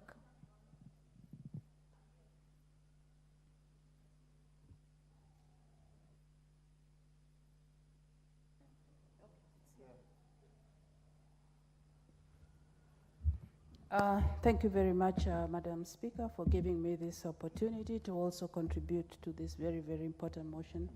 And I want to thank our colleague from Mandera for bringing it up. Madam Speaker, this matter should have been addressed as early as yesterday because of the effects of the El Nino. Yes, I know we've been told that we were warned, and again we were told that it was not going to be there, but that is water under the bridge. And as a House, we should move on and see how best this matter can be solved. Madam Speaker, we have seen families displaced, desperate families displaced from their homes. We have seen crops destroyed. We have seen sick children, old people living in very, very unfriendly environment because of the storm or the El Nino. Madam Speaker, as much as it was brought in by this member from Mandera, the El Nino has affected almost all parts of this country. Madam Speaker, I was in Mombasa last week for a conference for 4 days. In Mombasa, it rained for 4 days non-stop, day and night. And the area was completely flooded with water, Bamburi area. Mombasa, to the extent that we did not see the sun for 4 full days. Madam Speaker, we have seen floods in areas that we never expected. We have seen what is happening in Dubai, for instance. It's flooded, and homes and houses have been destroyed from El Nino. Yes, it is El Nino, and it is serious. Madam Speaker, what is our plan? What is our disaster preparedness? What are we doing as a country? Because I can imagine that it can only be worse from what we are seeing and from the projections, even as we look at it from all over the world on what they are saying is going to happen. What is our level of preparedness as a country? What are we doing for those people who are already affected and out of their homes, schools that have been destroyed? What are we doing? Relief food. I saw them on TV yesterday. Even in my own county, Homa Bay, Oluch Kimira area, I saw them in Ahero in Kisumu County. They are also living in schools and they have no food, they have no medicine, they have no water, they have nothing. We are yet to see the arm of government reaching out. The relief food must get to these people. And we must stand as one, as a country, and speak with one voice so that our people are taken care of, so that our people are able to get food, medicine, and water, nets for mosquitoes. Madam Speaker, this should happen. Not 2 weeks' time, not 3 weeks' time, but tomorrow. I believe that there is food in stock through the ministry, and this food, we must see it starting going out. I don't know what has happened to the Red Cross. They were very, very fast in these matters. But somehow, you have not seen action from them. Madam Speaker, our condolences to the families that have lost their loved ones as a result of these floods, to those families that cannot bury their dead because of the floods. Once again, I support and thank you very much, our colleague, for bringing it up. Thank you. Thank you. Member for Rabai.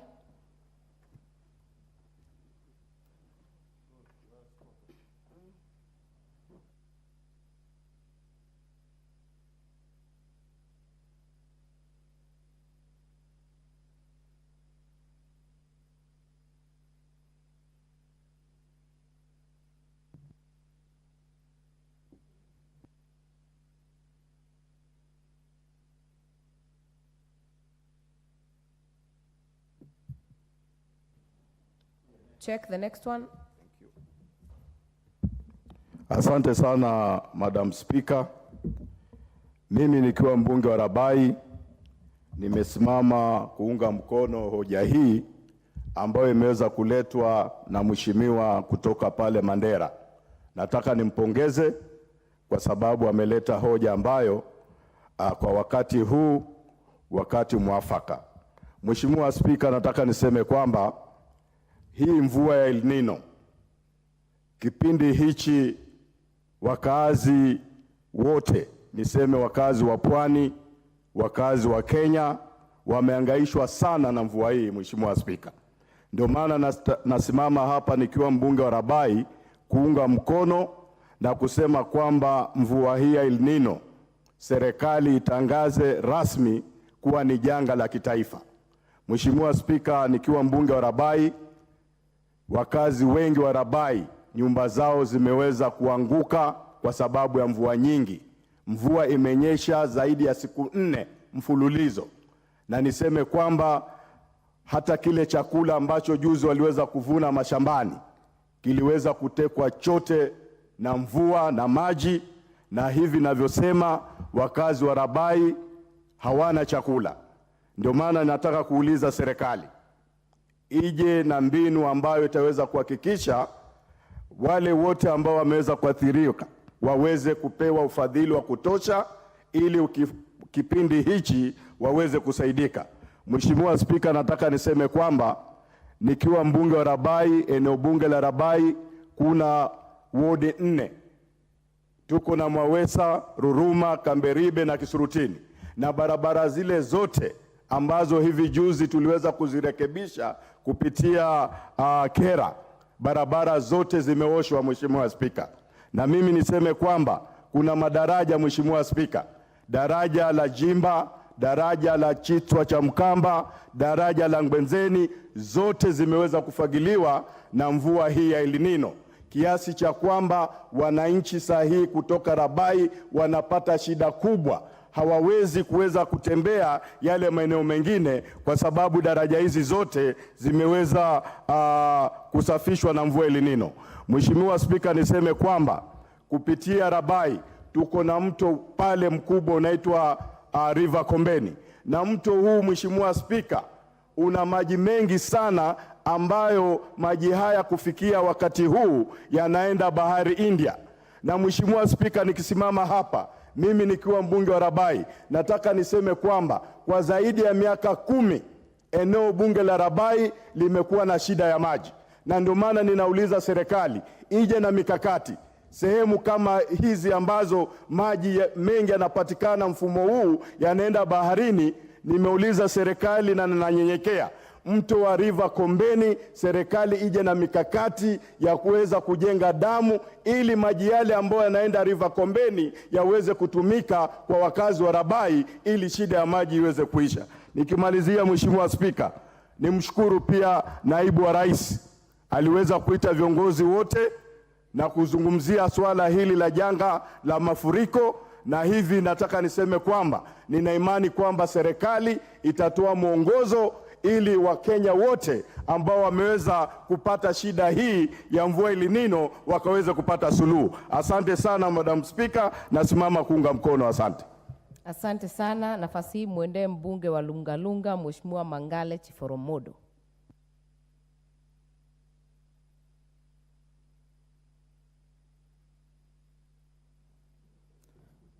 Thank you, Madam Speaker, for giving me this chance. Actually, as Kenyans, we are in a crisis, and I want to concur with my colleagues that El Nino should be declared as a national disaster because it has caused havoc. As we speak, there are so many people who are in camps. Like, for example, in my constituency, 700 people have camped at a school called Kidomaya.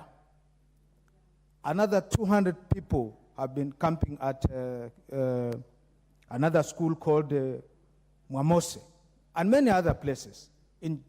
Generally, what we are saying, the loss which we Kenyans or which Kenyans have experienced due to El Nino is enormous. And I want to thank my friend here that he has come up with this motion so that we all reflect, discuss, and also advise the government on the way forward. Madam Speaker, the road network in Lungalunga constituency is in tatters. We cannot access the headquarters in Lungalunga because all the bridges have been brought down. There's one thing which I want to mention here, that also these rains have also actually tried to show us that some of our contractors are doing shoddy jobs. I want to mention one road from Vitsangalawendi all through Mwena and Maledi. The road has been finished 2 months ago. It was marked. Now, it has got 2 places which have been washed off. Just 2 months old road being washed off. I think the contractor did not do a good job. But notwithstanding that, what we are trying to say is the government has a chance now to ensure that it puts mechanism to ensure that our people, they get support. Because then, just imagine the psychological torture. The young kids who are at a camp, a school, where they don't have toilets, they don't have nets, they don't have clean water, they don't have drugs, they can't not access health facilities. They are suffering. So the government have this chance to make sure that they provide clean water, they provide enough food for the kids who are camping, and also the whole, let me not say, not only in Lungalunga, but the whole country. Because then we don't want to be biased here, that every member of parliament who stands here talks about Lungalunga, Mandera, and all that. But actually, for heaven's sake, the rains have really caused havoc the whole country. So, Madam Speaker, this House have premium powers to advise, to give guidance to the government, to make sure that next time, we have been seeing this since we were young, that when the rains come, people's houses are washed away, and there's no plan We need to have a super plan to make sure that the government will be addressing these issues of floods and other disasters once and for all. Giving warning doesn't mean not anything. We have to have, we need to have plans which will be solving these issues once and for all, so that our roads are safe, our people are safe, and our schools are safe. And I want to finish by saying that we've lost 4 souls during this time at a river called Ramisi. Now, I want to take this opportunity to say RIP to Mohammed Rashid Mohammed from Kichakamkwaju, Abakar Mweronzoa, Kilimangodo, and KRA manager who has been swept by water while on duty, Joram Maina, and his driver, David Nganga. RIP to all the departed soul. And thank you so much for... Your time is up. Member for Tharaka.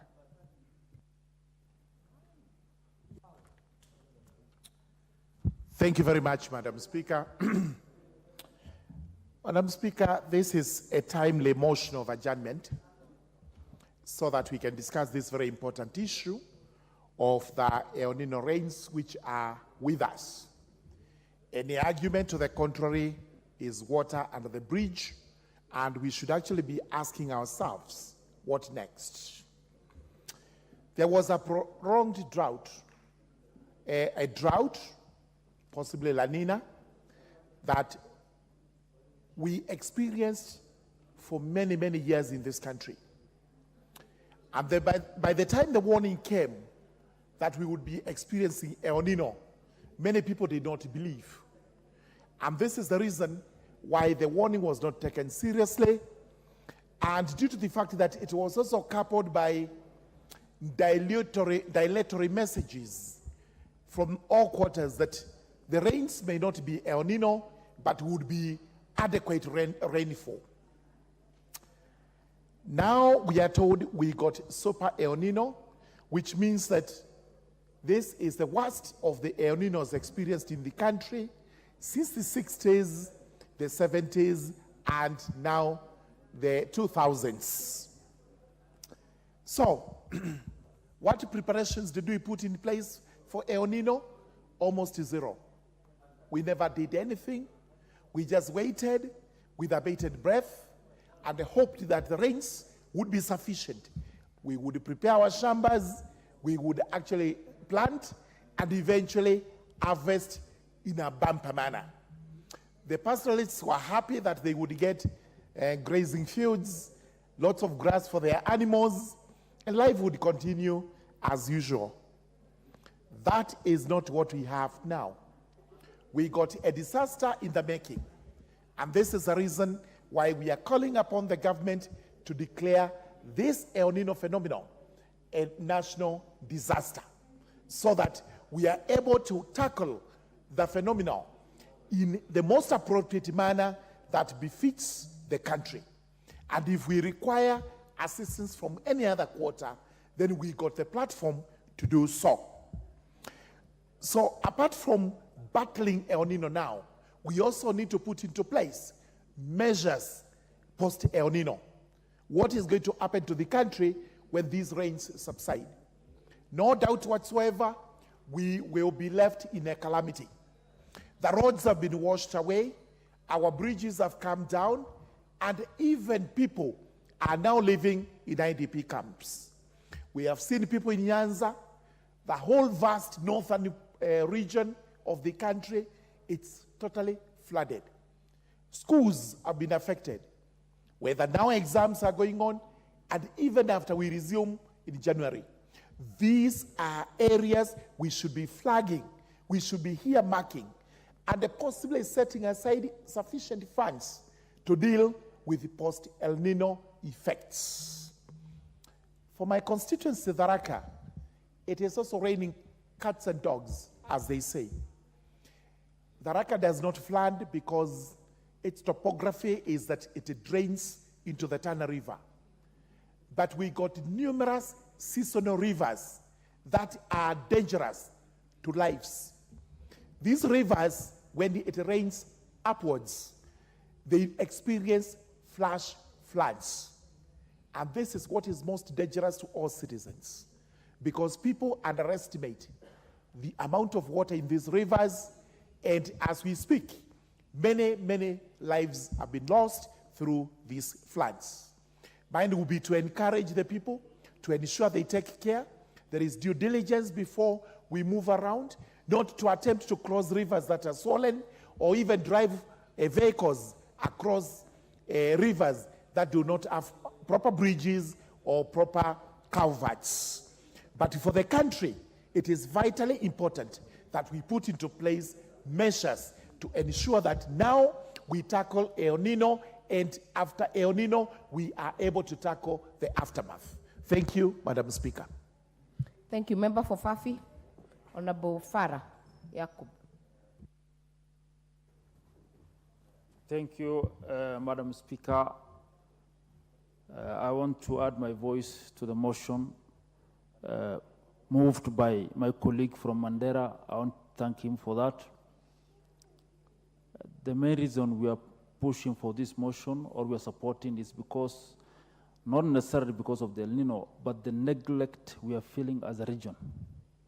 It's quite perturbing that a region of such magnitude, for the last 60 years of independence of this country, is still crying for basic necessity of water, accessibility to health facilities. We are sickened as members of this government, because we ourselves are members of this government, KK government. We are sickened, emotionally sad that our constituencies today are waterlogged. We cannot assess them. We cannot get information from them. We cannot give anything to them. The cry of the constituents is just touching our hearts. Madam Speaker, I come from a constituency which is vast, the biggest constituency in Garissa County. It is such emotional sad to say that a constituency of approximately 20,000 square kilometers has less than 70 kilometers of classified roads. And the said classified road is just Kera Road. The rest of the constituency has no classified roads, meaning that for me, as a government officer, state officer, to go around and visit during the dry spells even, the constituency, which has over 100 settlements, takes me 7 days to do that. So imagine during the dry spell, if I'm getting 7 days to visit or go around the constituency, what do you think of now? Madam Speaker, this constituency of this region of northern Kenya has been generous enough to host over 600,000 refugees. As I speak, 200,000 of those refugees are with me. As I speak also, I'm getting influx of refugees fleeing from floods from lower part of Somalia. It's sad to say no sort of assistance is given to these refugees plus the host community.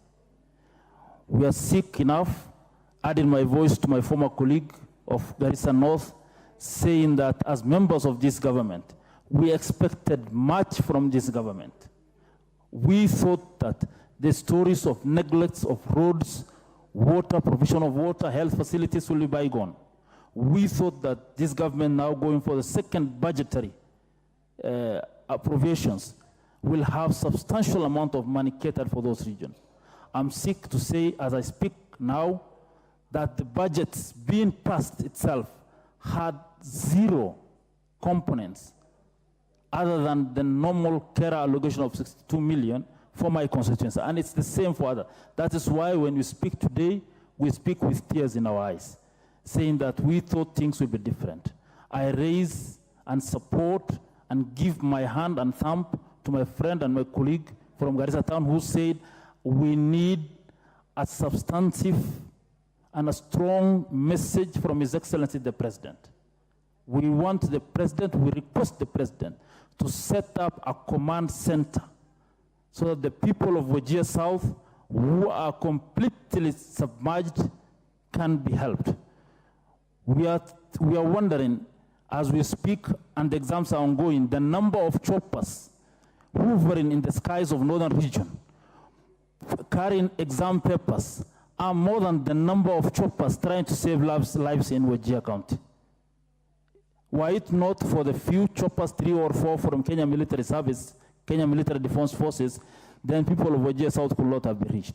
We request our government, which we support, which we have helped move a lot of motion, to stand strong with us, to give us a hand, and make sure that people of northern Kenya and the entire republic who have been marginalized are supported during the time of need. We request and appeal and require more from this government. Otherwise, our cries will be a curse to them. Thank you, Madam Speaker. Thank you. Member for Isiolo South, Honorable Bidu Tubi.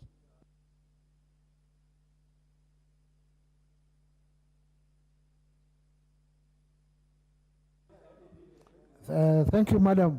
Thank you, Madam, for giving me the opportunity to air my views on the same. Madam, this is a national disaster, it is. And everybody is seeing, even the president and the ministers and whoever is here in the country, sees that this is a disaster. Everywhere, a lot of people are submerged, a lot of people have lost their houses, a lot of people have dwellings.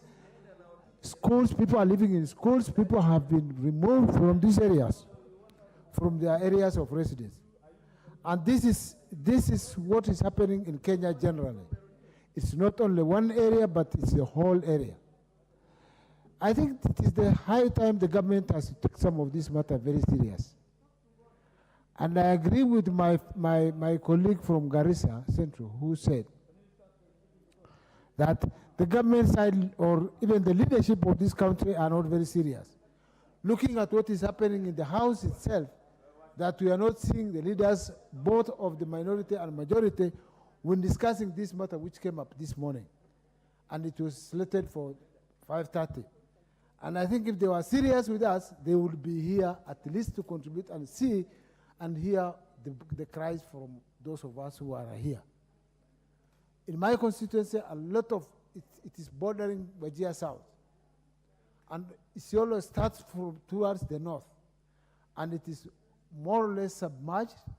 There are areas where we have been removing people using donkey carts to remove them to a safer grounds.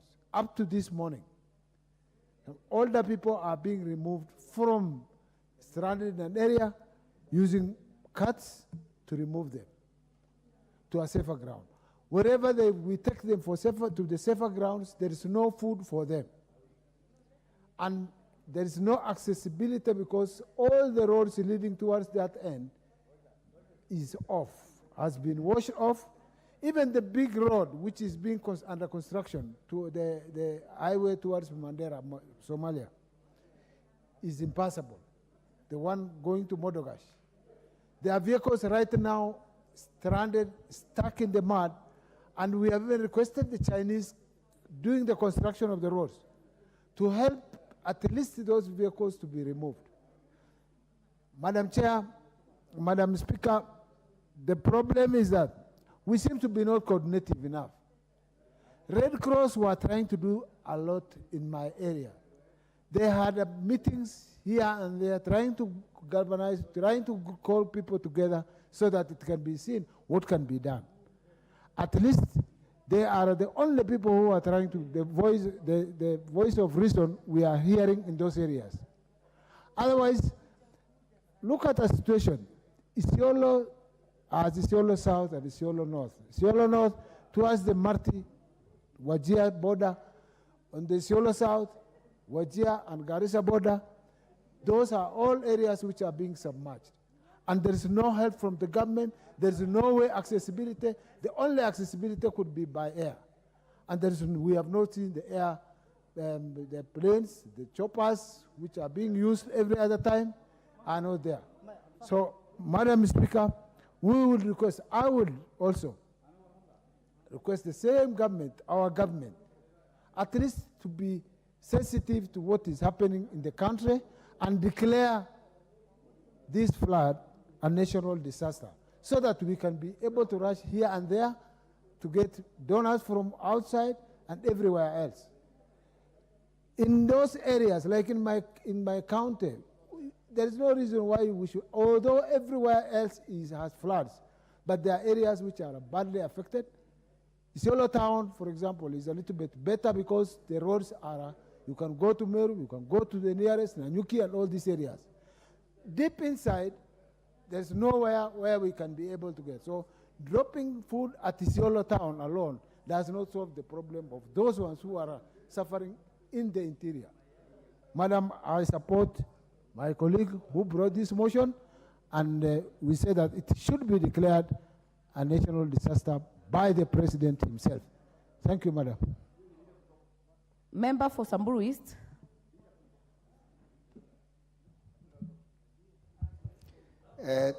Thank you, Madam Speaker.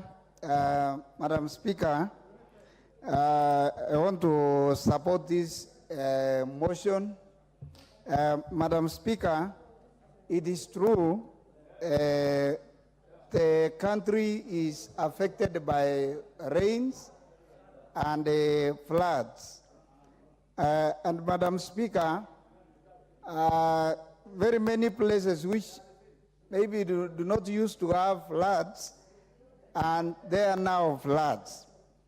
And in Samburu East, Madam Speaker, we have lost about 4 people and a very many number of livestock, Madam Speaker. Madam Speaker, there are citizens who are cut off from even the marketplaces. They cannot access the market. In my constituency, Madam Speaker, a place called Ngelai is cut off from the market. They are not able to access the market. All my wards are affected. And recently, Madam Speaker, even some people have been rescued using choppers. And Madam Speaker, so many schools are affected. And I think, Madam Speaker, this is a disaster in the country. And I think, Madam Speaker, the government can even release the emergency funds from CDF so that we can help the community or our residents. And last week, Madam Speaker, I was not able even to come to Parliament because I was cut off from the road. And in fact, last week I never came to this house. And just some 2 days ago, I went to visit another place. Then I was not able to go back to my home. I decided to come this side. So it is very serious, Madam Speaker, that the schools, when they resume, we will not be able to open some schools. So many toilets were submerged, and families, and I think, Madam Speaker, the government should wake up to assist the citizen of Kenya. And I heard from the chairman budget, when we were discussing budget, Madam Speaker, it was very clear that there are money for emergency. And I think that is the money now we need the government to release, to give to the people who can use to assist the wananchi, because it does not help us when we say we have money about 6 billion and the people are suffering. So I think, Madam Speaker, everybody needs to wake up, Madam Speaker. All the resources the country have, they should now try to help the people. In fact, yesterday I watched the video. Some people were swimming to access their gates. You cannot be able to go through your gate in normal way. What will happen to those people who do not know how to swim? Because I saw that when children are swimming to access their gate. So it is such a serious situation, Madam Speaker, that we really need to, our government to wake up and get the funds and start helping the people. Because although it is raining, and when it is raining, people assume that there is even food. But currently we don't have food, Madam Speaker. People need to be given relief because they cannot get anywhere even to buy, neither will they have time to access the market. Thank you, Madam Speaker. I support. Thank you. Member for Tarbaj, Honorable Hussein. Thank you, Madam Speaker, for this opportune time, and also wish to thank my colleague for bringing up this motion. Madam Speaker, this disaster has brought out the underbellies of this country. That this disaster has happened in the past. It has been predicted that it's going to come, but unfortunately we planned badly for it. And it's not only where it touches, but general plan of this country. Madam Speaker, as I speak to you, even as we all acknowledge that this disaster is everywhere in the country, but the magnitude in which it affects the country really differs. If I speak for Wajir County, and my constituency specifically, we cannot access even the fuel that is serving the off-grid power station in Wajir town. With that, Wajir is in darkness, complete darkness, because fuel cannot be taken to the gensets that Kenya Power is using.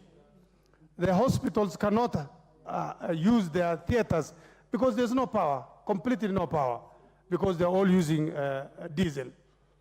Moving from one point to the other in Wajir is impossible.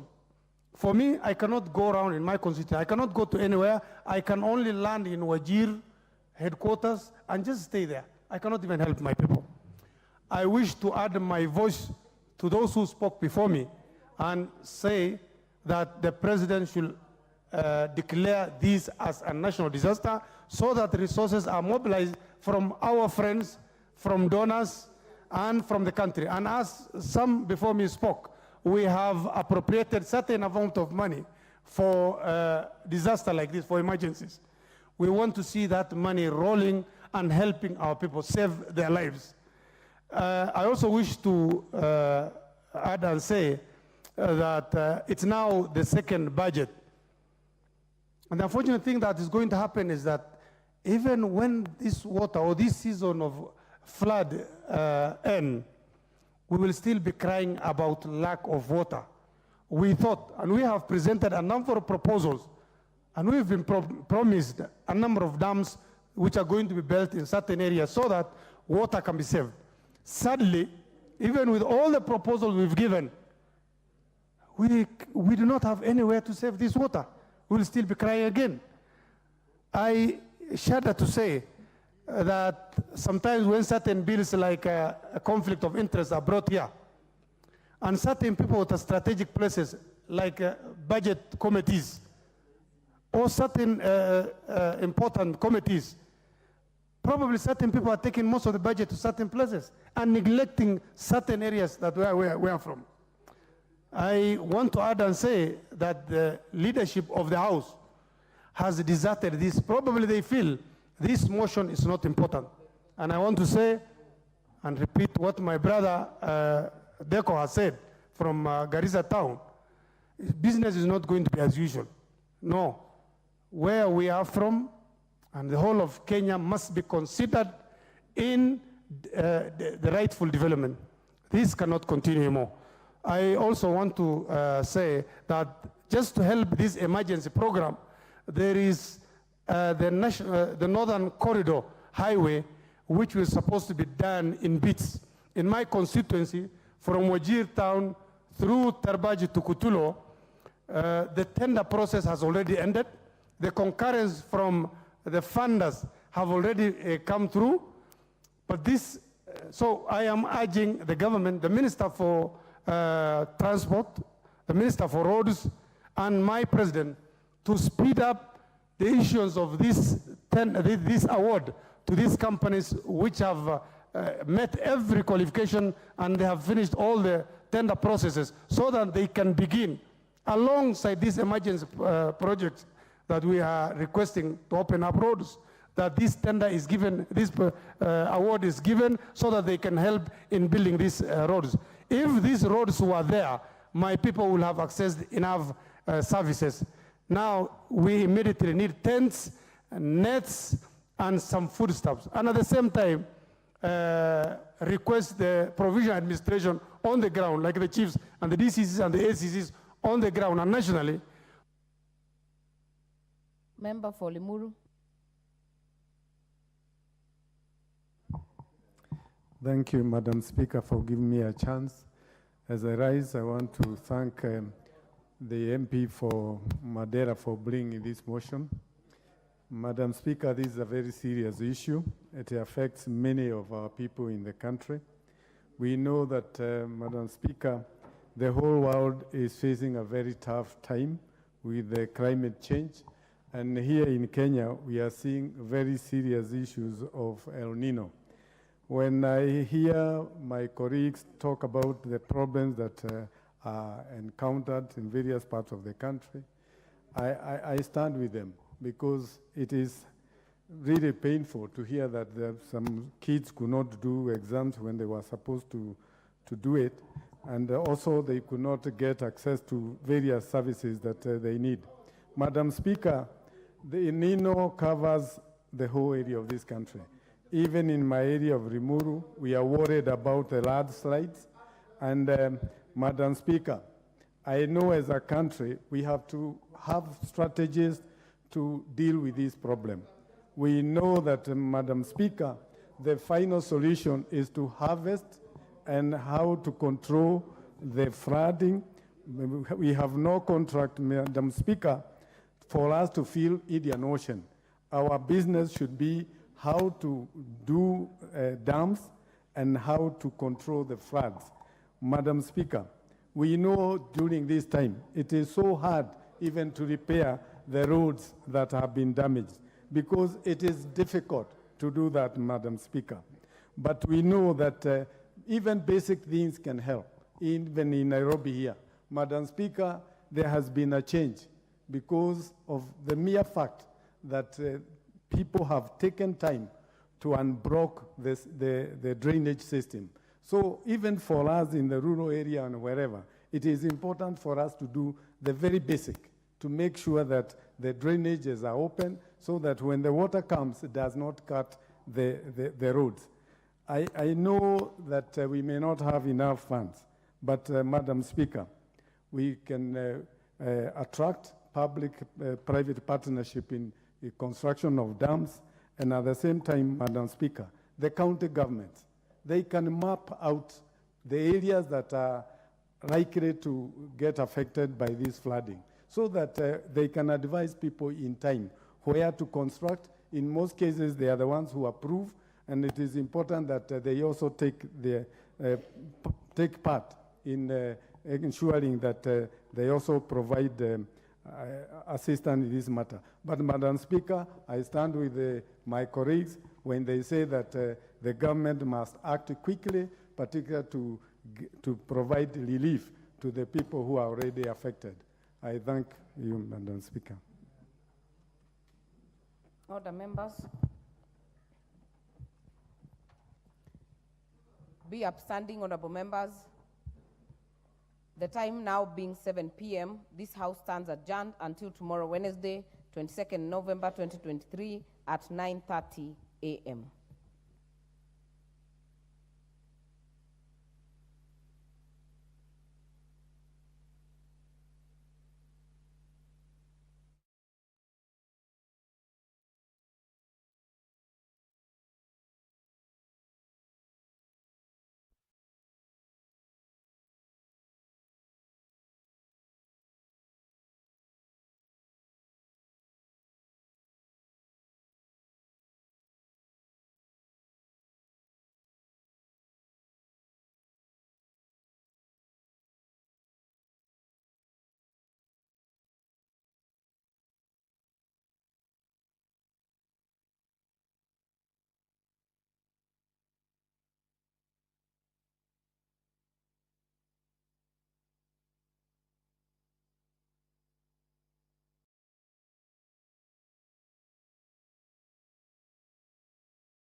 Asubuhi njema kwako mtazamaji kokote uliko na karibu katika matangazo ya bunge la Seneti.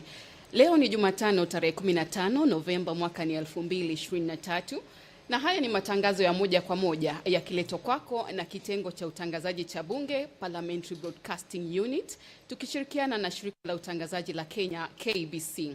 Jina langu ni Vusaka Litu. Mtazamaji, naomba tuwe pamoja hadi tamati ya kikao.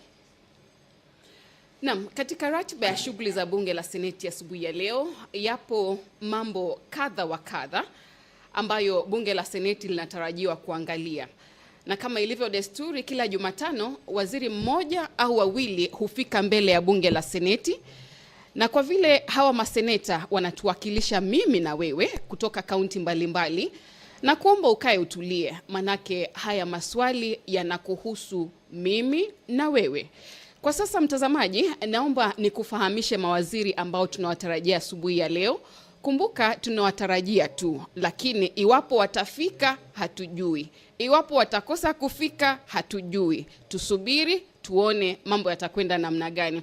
Waziri wa kwanza ambaye tunamtarajia ni waziri msimamizi ambaye pia anasimamia wizara ya masuala ya kigeni na masuala kuhusu Wakenya wanaoishi ughaibuni. Nazungumzia Mheshimiwa Musalia Mudavadi.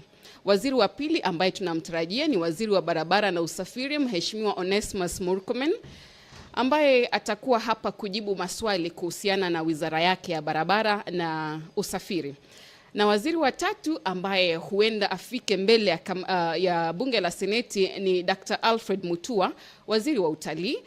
Kisha huenda tuwe na waziri wa fedha Profesa Njuguna Ndung'u aje mbele ya bunge la Seneti kujibu maswali kutoka kwa maseneta. Hawa wote kama nilivyokueleza watakumbana na maswali kutoka kwa maseneta kadhaa. Kwa hivyo wakati wa maswali tunatarajia Seneta Lominen, Seneta Boni Halware, Seneta Murungi, Seneta Murango na wengine waulize maswali. Na kwa kawaida mimi ukueleza haya maswali yalitumwa kwa mawaziri zamani kidogo. Ina maana kwamba mawaziri wamekuwa na muda wa kutosha kupitia hayo maswali na kufanya utafiti. Kisha wanakuletea majibu mwafaka. Kwa hivyo mtazamaji, kaa tayari kusikia kutoka kwa waziri ambaye atafika mbele ya bunge la Seneti asubuhi ya leo. Na nikirejelea ratiba ya shughuli, tunayo hoja hapo nambari 8. Hoja yenyewe inahusu hotuba ya rais ambayo ilitolewa mnamo Alhamisi wiki iliyopita. Anayekuletea hoja hii si mwingine ila kiongozi wa wengi katika bunge la Seneti. Anakwenda kwa jina la Senator Cheruiyot. Mjadala huu ulianza mnamo hapo jana na leo asubuhi maseneta wanatarajia kurejelea mjadala huu. Kisha katika ratiba nambari 9 ni hoja. Kamati ambayo inafuatilia kufidiwa kwa Wakenya ambao waliathirika kwa mkasa wa bomu wa mwaka wa 1998 inaomba kuongezwa muda zaidi ili wakamilishe kazi yao. Mwenyekiti wa kamati hii ambayo ilibuniwa mnamo tarehe 27 mwezi Juni mwaka 2023 anasema muda umekuwa mchache sana. Walianza kufanya kazi lakini muda ukamalizika kabla kazi kukamilika. Wakaongezwa muda wa siku 45 na wamekuwa wakifanya kazi. Sasa inaondokea kwamba hizo siku 45 zimefika kikomo. Zilifika kikomo tarehe 10 mwezi huu, lakini tena kazi haijakamilika. Kwa hivyo mwenyekiti anaomba bunge la Seneti liwaongezee muda wa siku 100 zaidi ili wajaribu kadri ya uwezo wao kumalizia kazi na kufunganya virago. Naam, katika ratiba nambari 10 ni hoja. Hoja yenyewe inahusu kutangazwa kwa wizi wa mifugo kama janga la kitaifa na kuanzishwa kwa hazina ya waathiriwa wa wizi wa mifugo. Anayehusika na hoja hii si mwingine ila seneta wa Baringo, Seneta William Cheptumo. Seneta Cheptumo anasema anafahamu kwamba wizi wa mifugo ni tatizo kubwa mno katika maeneo ya kaskazini na kusini mwa bonde la Ufa na pia sehemu zingine nchini. Ni tatizo ambalo limeacha madhara makubwa katika sehemu hizi. Anasema kwamba kutokana na wizi wa mifugo, wanawake wamesalia wajane, watoto wamesalia mayatima na kuna wanaume wengi ambao wamesalia bila wake. Naam, Mpenzi mtazamaji, kufikia hapo namuona spika wa muda wakili Sigei amefika katika bunge la Seneti. Kwa hivyo ataomba kisha kikao rasmi cha bunge la Seneti asubuhi ya leo kitaanza. Mimi ni wako Vusaka Litu kwake spika wa muda.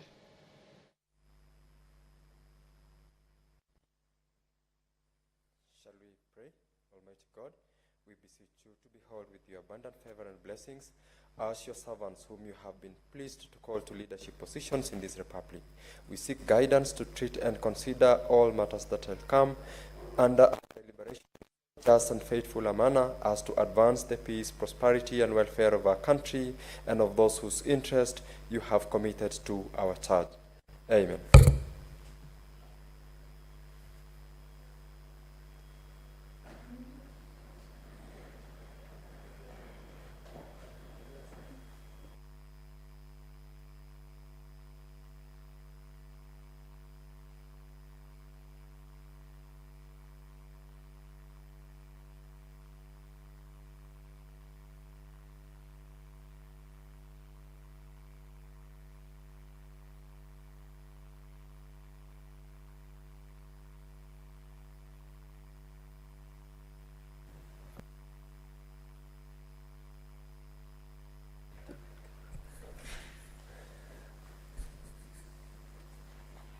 Mr. Clerk, could you confirm whether we have quorum to commence the session today?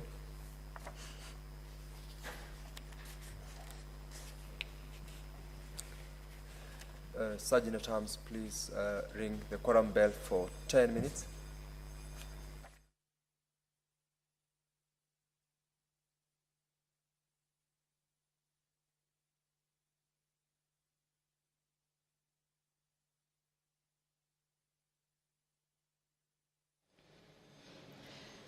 Naam, spika wa muda Seneta wakili Sigei amewasili, ameomba kisha amepata kwamba bunge la Seneti halina akidi.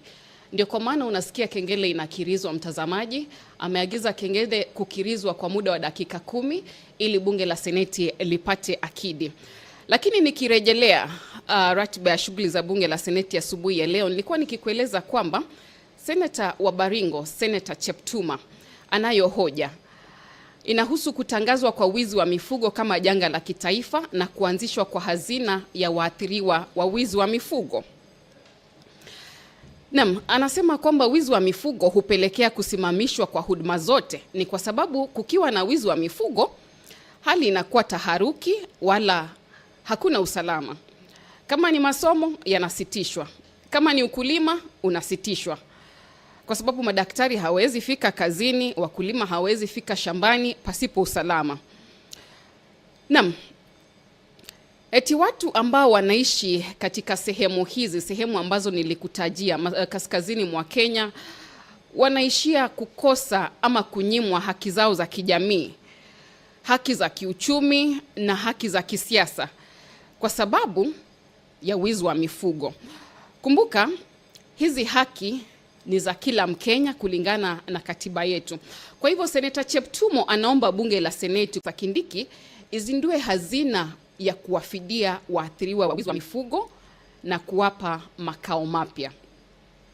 Katika ratiba tunayo hoja katika nambari 11 inahusu kutwaliwa kwa mali ya watu ambao wanakosa kulipa mikopo kutoka kwa taasisi mbalimbali za kukopesha pesa. Anayehusika na hoja hii si mwingine ila Seneta Wahome wa Matinga. Katika ratiba pia shughuli nambari 12 ni hoja yake Seneta Crystal Asige. Inahusu siku ya kutotumia magari kila mwezi na maeneo ambapo magari hayataruhusiwa. Seneta Asige anasema anaelewa fika kwamba Wakenya wana haki ya kuwa na mazingira safi na yenye afya. Hii ni kwa mujibu wa kipengee 42 cha katiba yetu. Seneta Sige pia anaelewa usafiri, yani transportation, ndio mojawapo ya vitu ambavyo vinachangia pakubwa kwa uchafuzi wa mazingira. Na ni kweli kwamba tumeshuhudia ongezeko la magari ya kibinafsi katika barabara zetu humu nchini. Anasema pasipo kudhibiti hali hii ni wazi kwamba uchafuzi wa mazingira utazidi na hali ya hewa itazidi kudorora zaidi. Anasema hali hii itawadhuru Wakenya wengi pakubwa. Kwa hivyo Seneta Asige anaiomba Wizara ya Barabara na Usafiri ishirikiane na Baraza la Magavana na pia Baraza la Kitaifa kuhusiana na mabadiliko ya hali ya anga ili wachukue hatua kadha wa kadha. Akipewa nafasi utapata kusikia mengi zaidi kuhusu hoja hiyo kutoka kwa Seneta Crystal Asige. Naam, wakati wa maswali, Senator James Lomenen wa Turkana County ana maswali kwa waziri msimamizi ambaye pia ni waziri ambaye pia anasimamia Wizara ya Masuala ya Nje na Wakenya wanaoishi ughaibuni, samahani. Nazungumzia Mheshimiwa Musalia Mudavadi.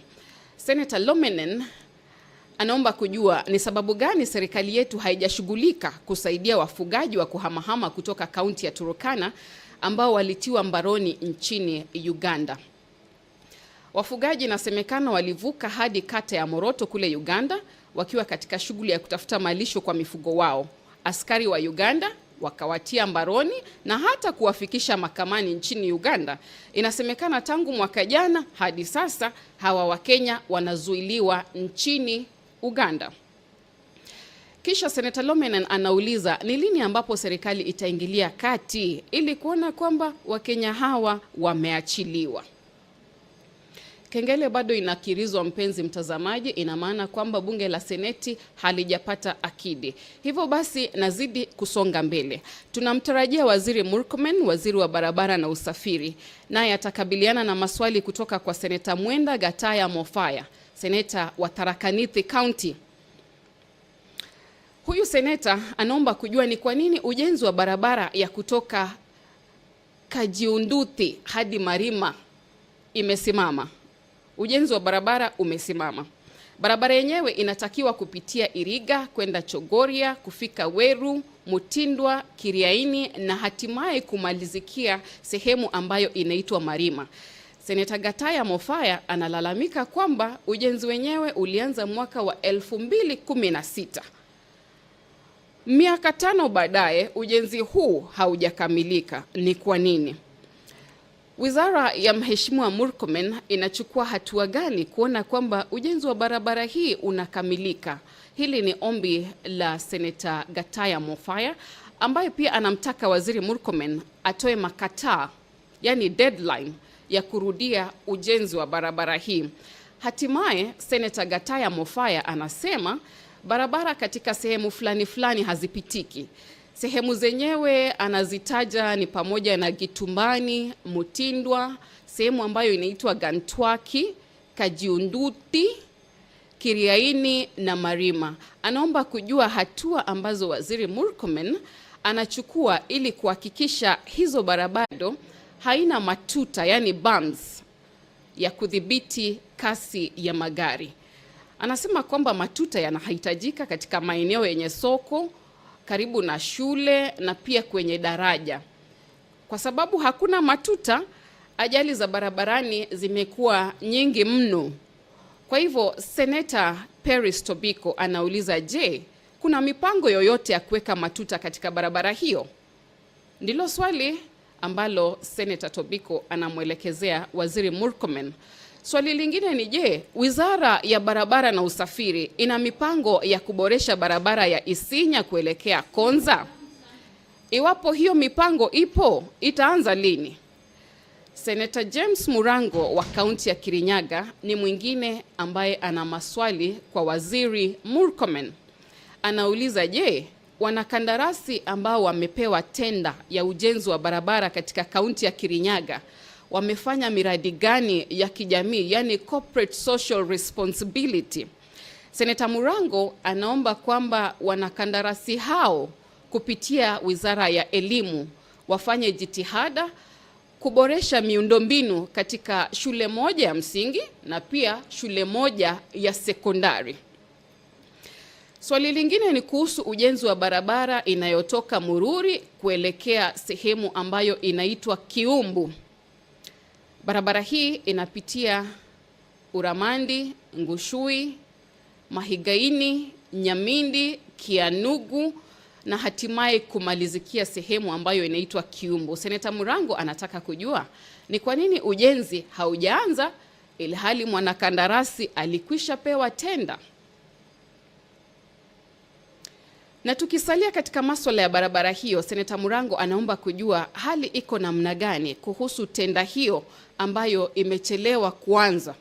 Zaidi ni kwamba serikali kupitia Wizara ya Barabara na Ujenzi inachukua hatua gani kuona kwamba ujenzi huu unaanza mara moja, na mwanakandarasi atachukua muda gani kukamilisha kazi ambayo amepewa. Akidi tunayo hatuna. Tumepata akidi, kwa hivyo kikao rasmi cha bunge la Seneti kianze. Asante. Senator Boni Halwale. Senator Boni. Senator Boni. Senator Boni Halwale. Please resume your seats. Thank you. Clerk, proceed. Order number 1, administration of oath. Order number 2, communication from the chair. Order number 3, messages. Order number 4, petitions. Order number 5, papers.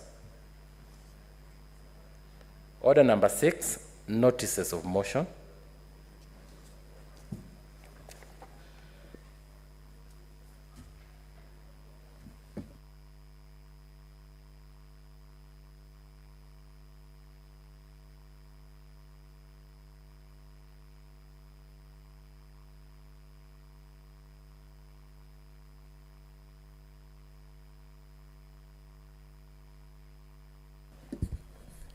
Honorable members, the motion on the extension of the mandate of the ad hoc committee on the compensation of the Kenya victims of the 1998 bombing of the United States of America Embassy in Nairobi. This is Senator Kavindu's motion. Any member to that particular committee? Clerk, we can defer this. Let's call the next order. For purposes of proceeding, honorable members, we will rearrange the order paper because we have one cabinet secretary present. Right now, we will rearrange the order paper so that we can proceed. I'm informed that the cabinet secretary for tourism is present. Very well, you're present for the, okay, fine. I am informed that the cabinet secretary for tourism is present. Once we are done with that motion that Senator Chute will do on behalf of Senator Kavindu, we will rearrange the order paper so that we can deal with the questions to the CS who is present in the chamber already. Senator Chute, take the floor. Thank you very much, Honorable Speaker. This is, Honorable Speaker, is a notice of motion, extension of the mandate of the ad hoc committee on the compensation to the Kenya victims of the 1998 bombing on the United States of America Embassy in Nairobi. Mr. Speaker, I beg to give notice of the following motion, that aware that the sitting of the Senate held on Thursday, 27th June 2023, the Senate resolves to establish an ad hoc committee to investigate the compensation to the Kenya victims of 1998 bombing of the United States of America Embassy in Nairobi and report back to the House within 3 months of its establishment. Realizing that the extension period of 45 days of the tenure of ad hoc committee lapsed on 10th November 2023, yet the committee has a lot of work to execute to conclude in conducting the inquiry. Now, therefore, the Senate resolves to renew the mandate of ad hoc committee for a further period of 100 days from 10th November 2023 to enable the committee to finalize and table its report in the Senate on or before 18 February 2024. Thank you very much, Honorable Speaker. Senator Chute, you have not called out someone to second your motion. That's not Clerk. Order number 7, questions and statements.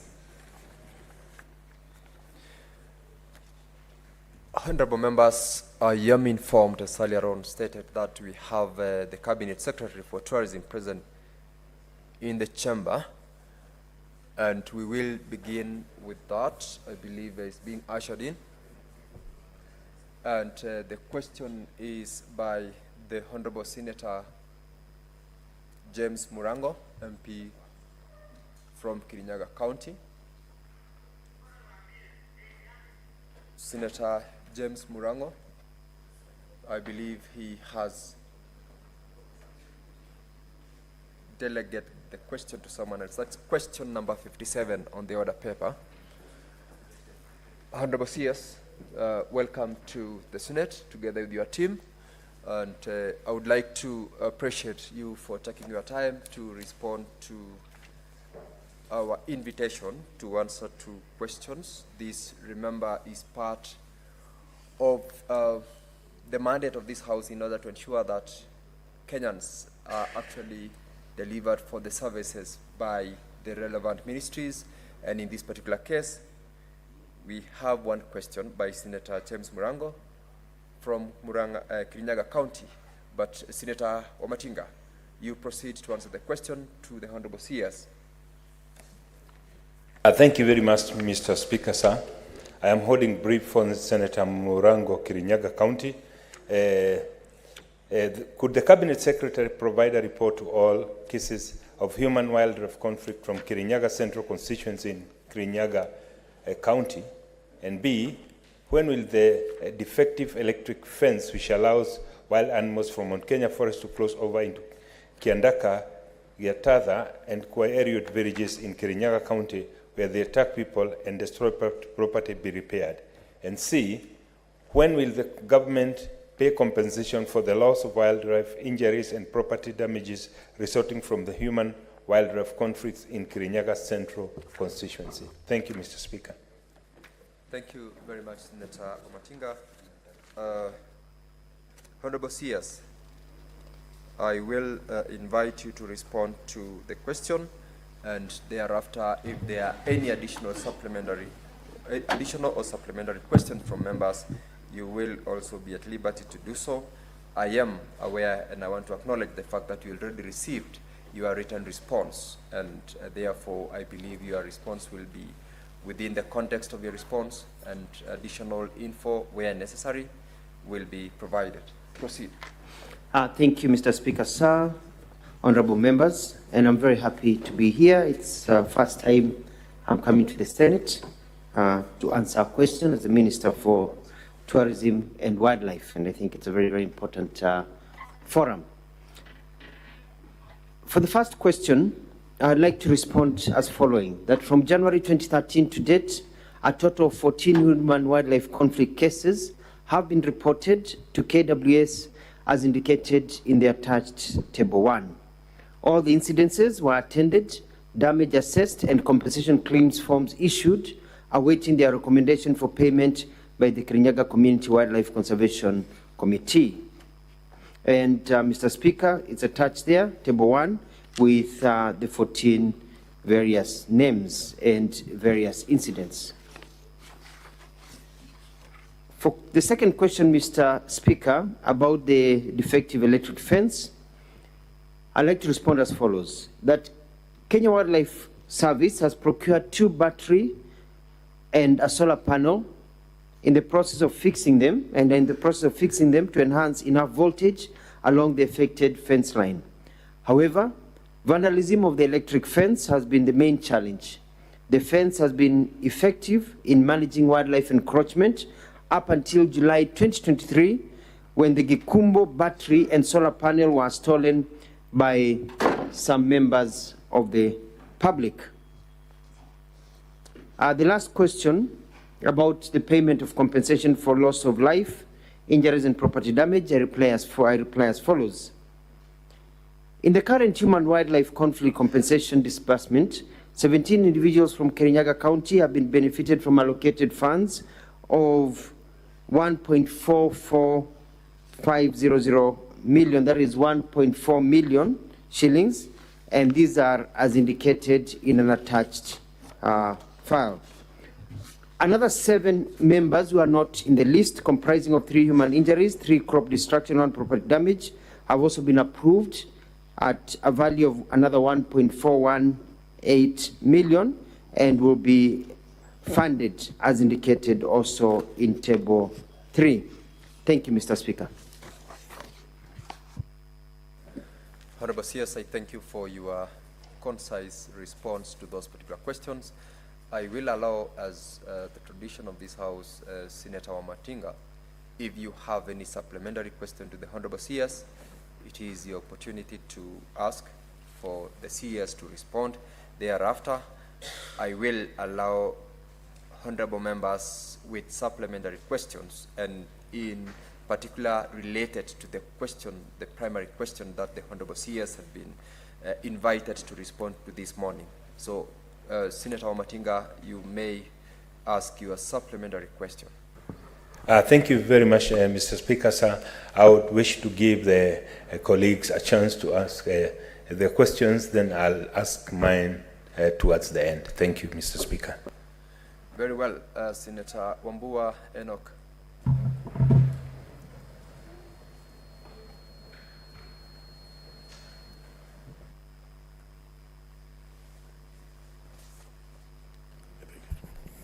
Thank you, Mr. Speaker, for this opportunity.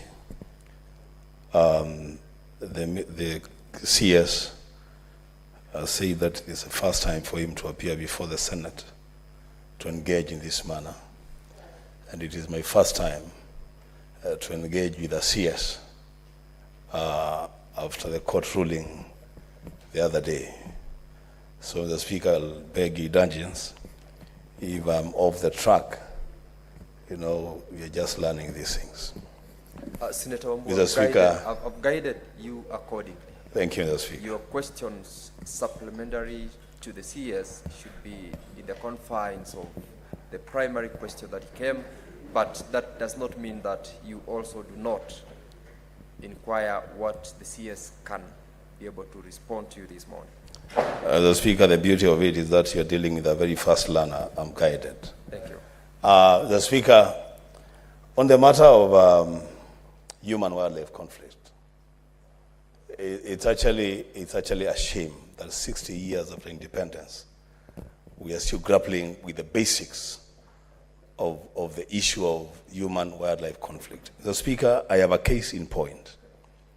2 weeks ago, in a ward called Tharaka in Kitui County, we lost a schoolgirl to a snake bite.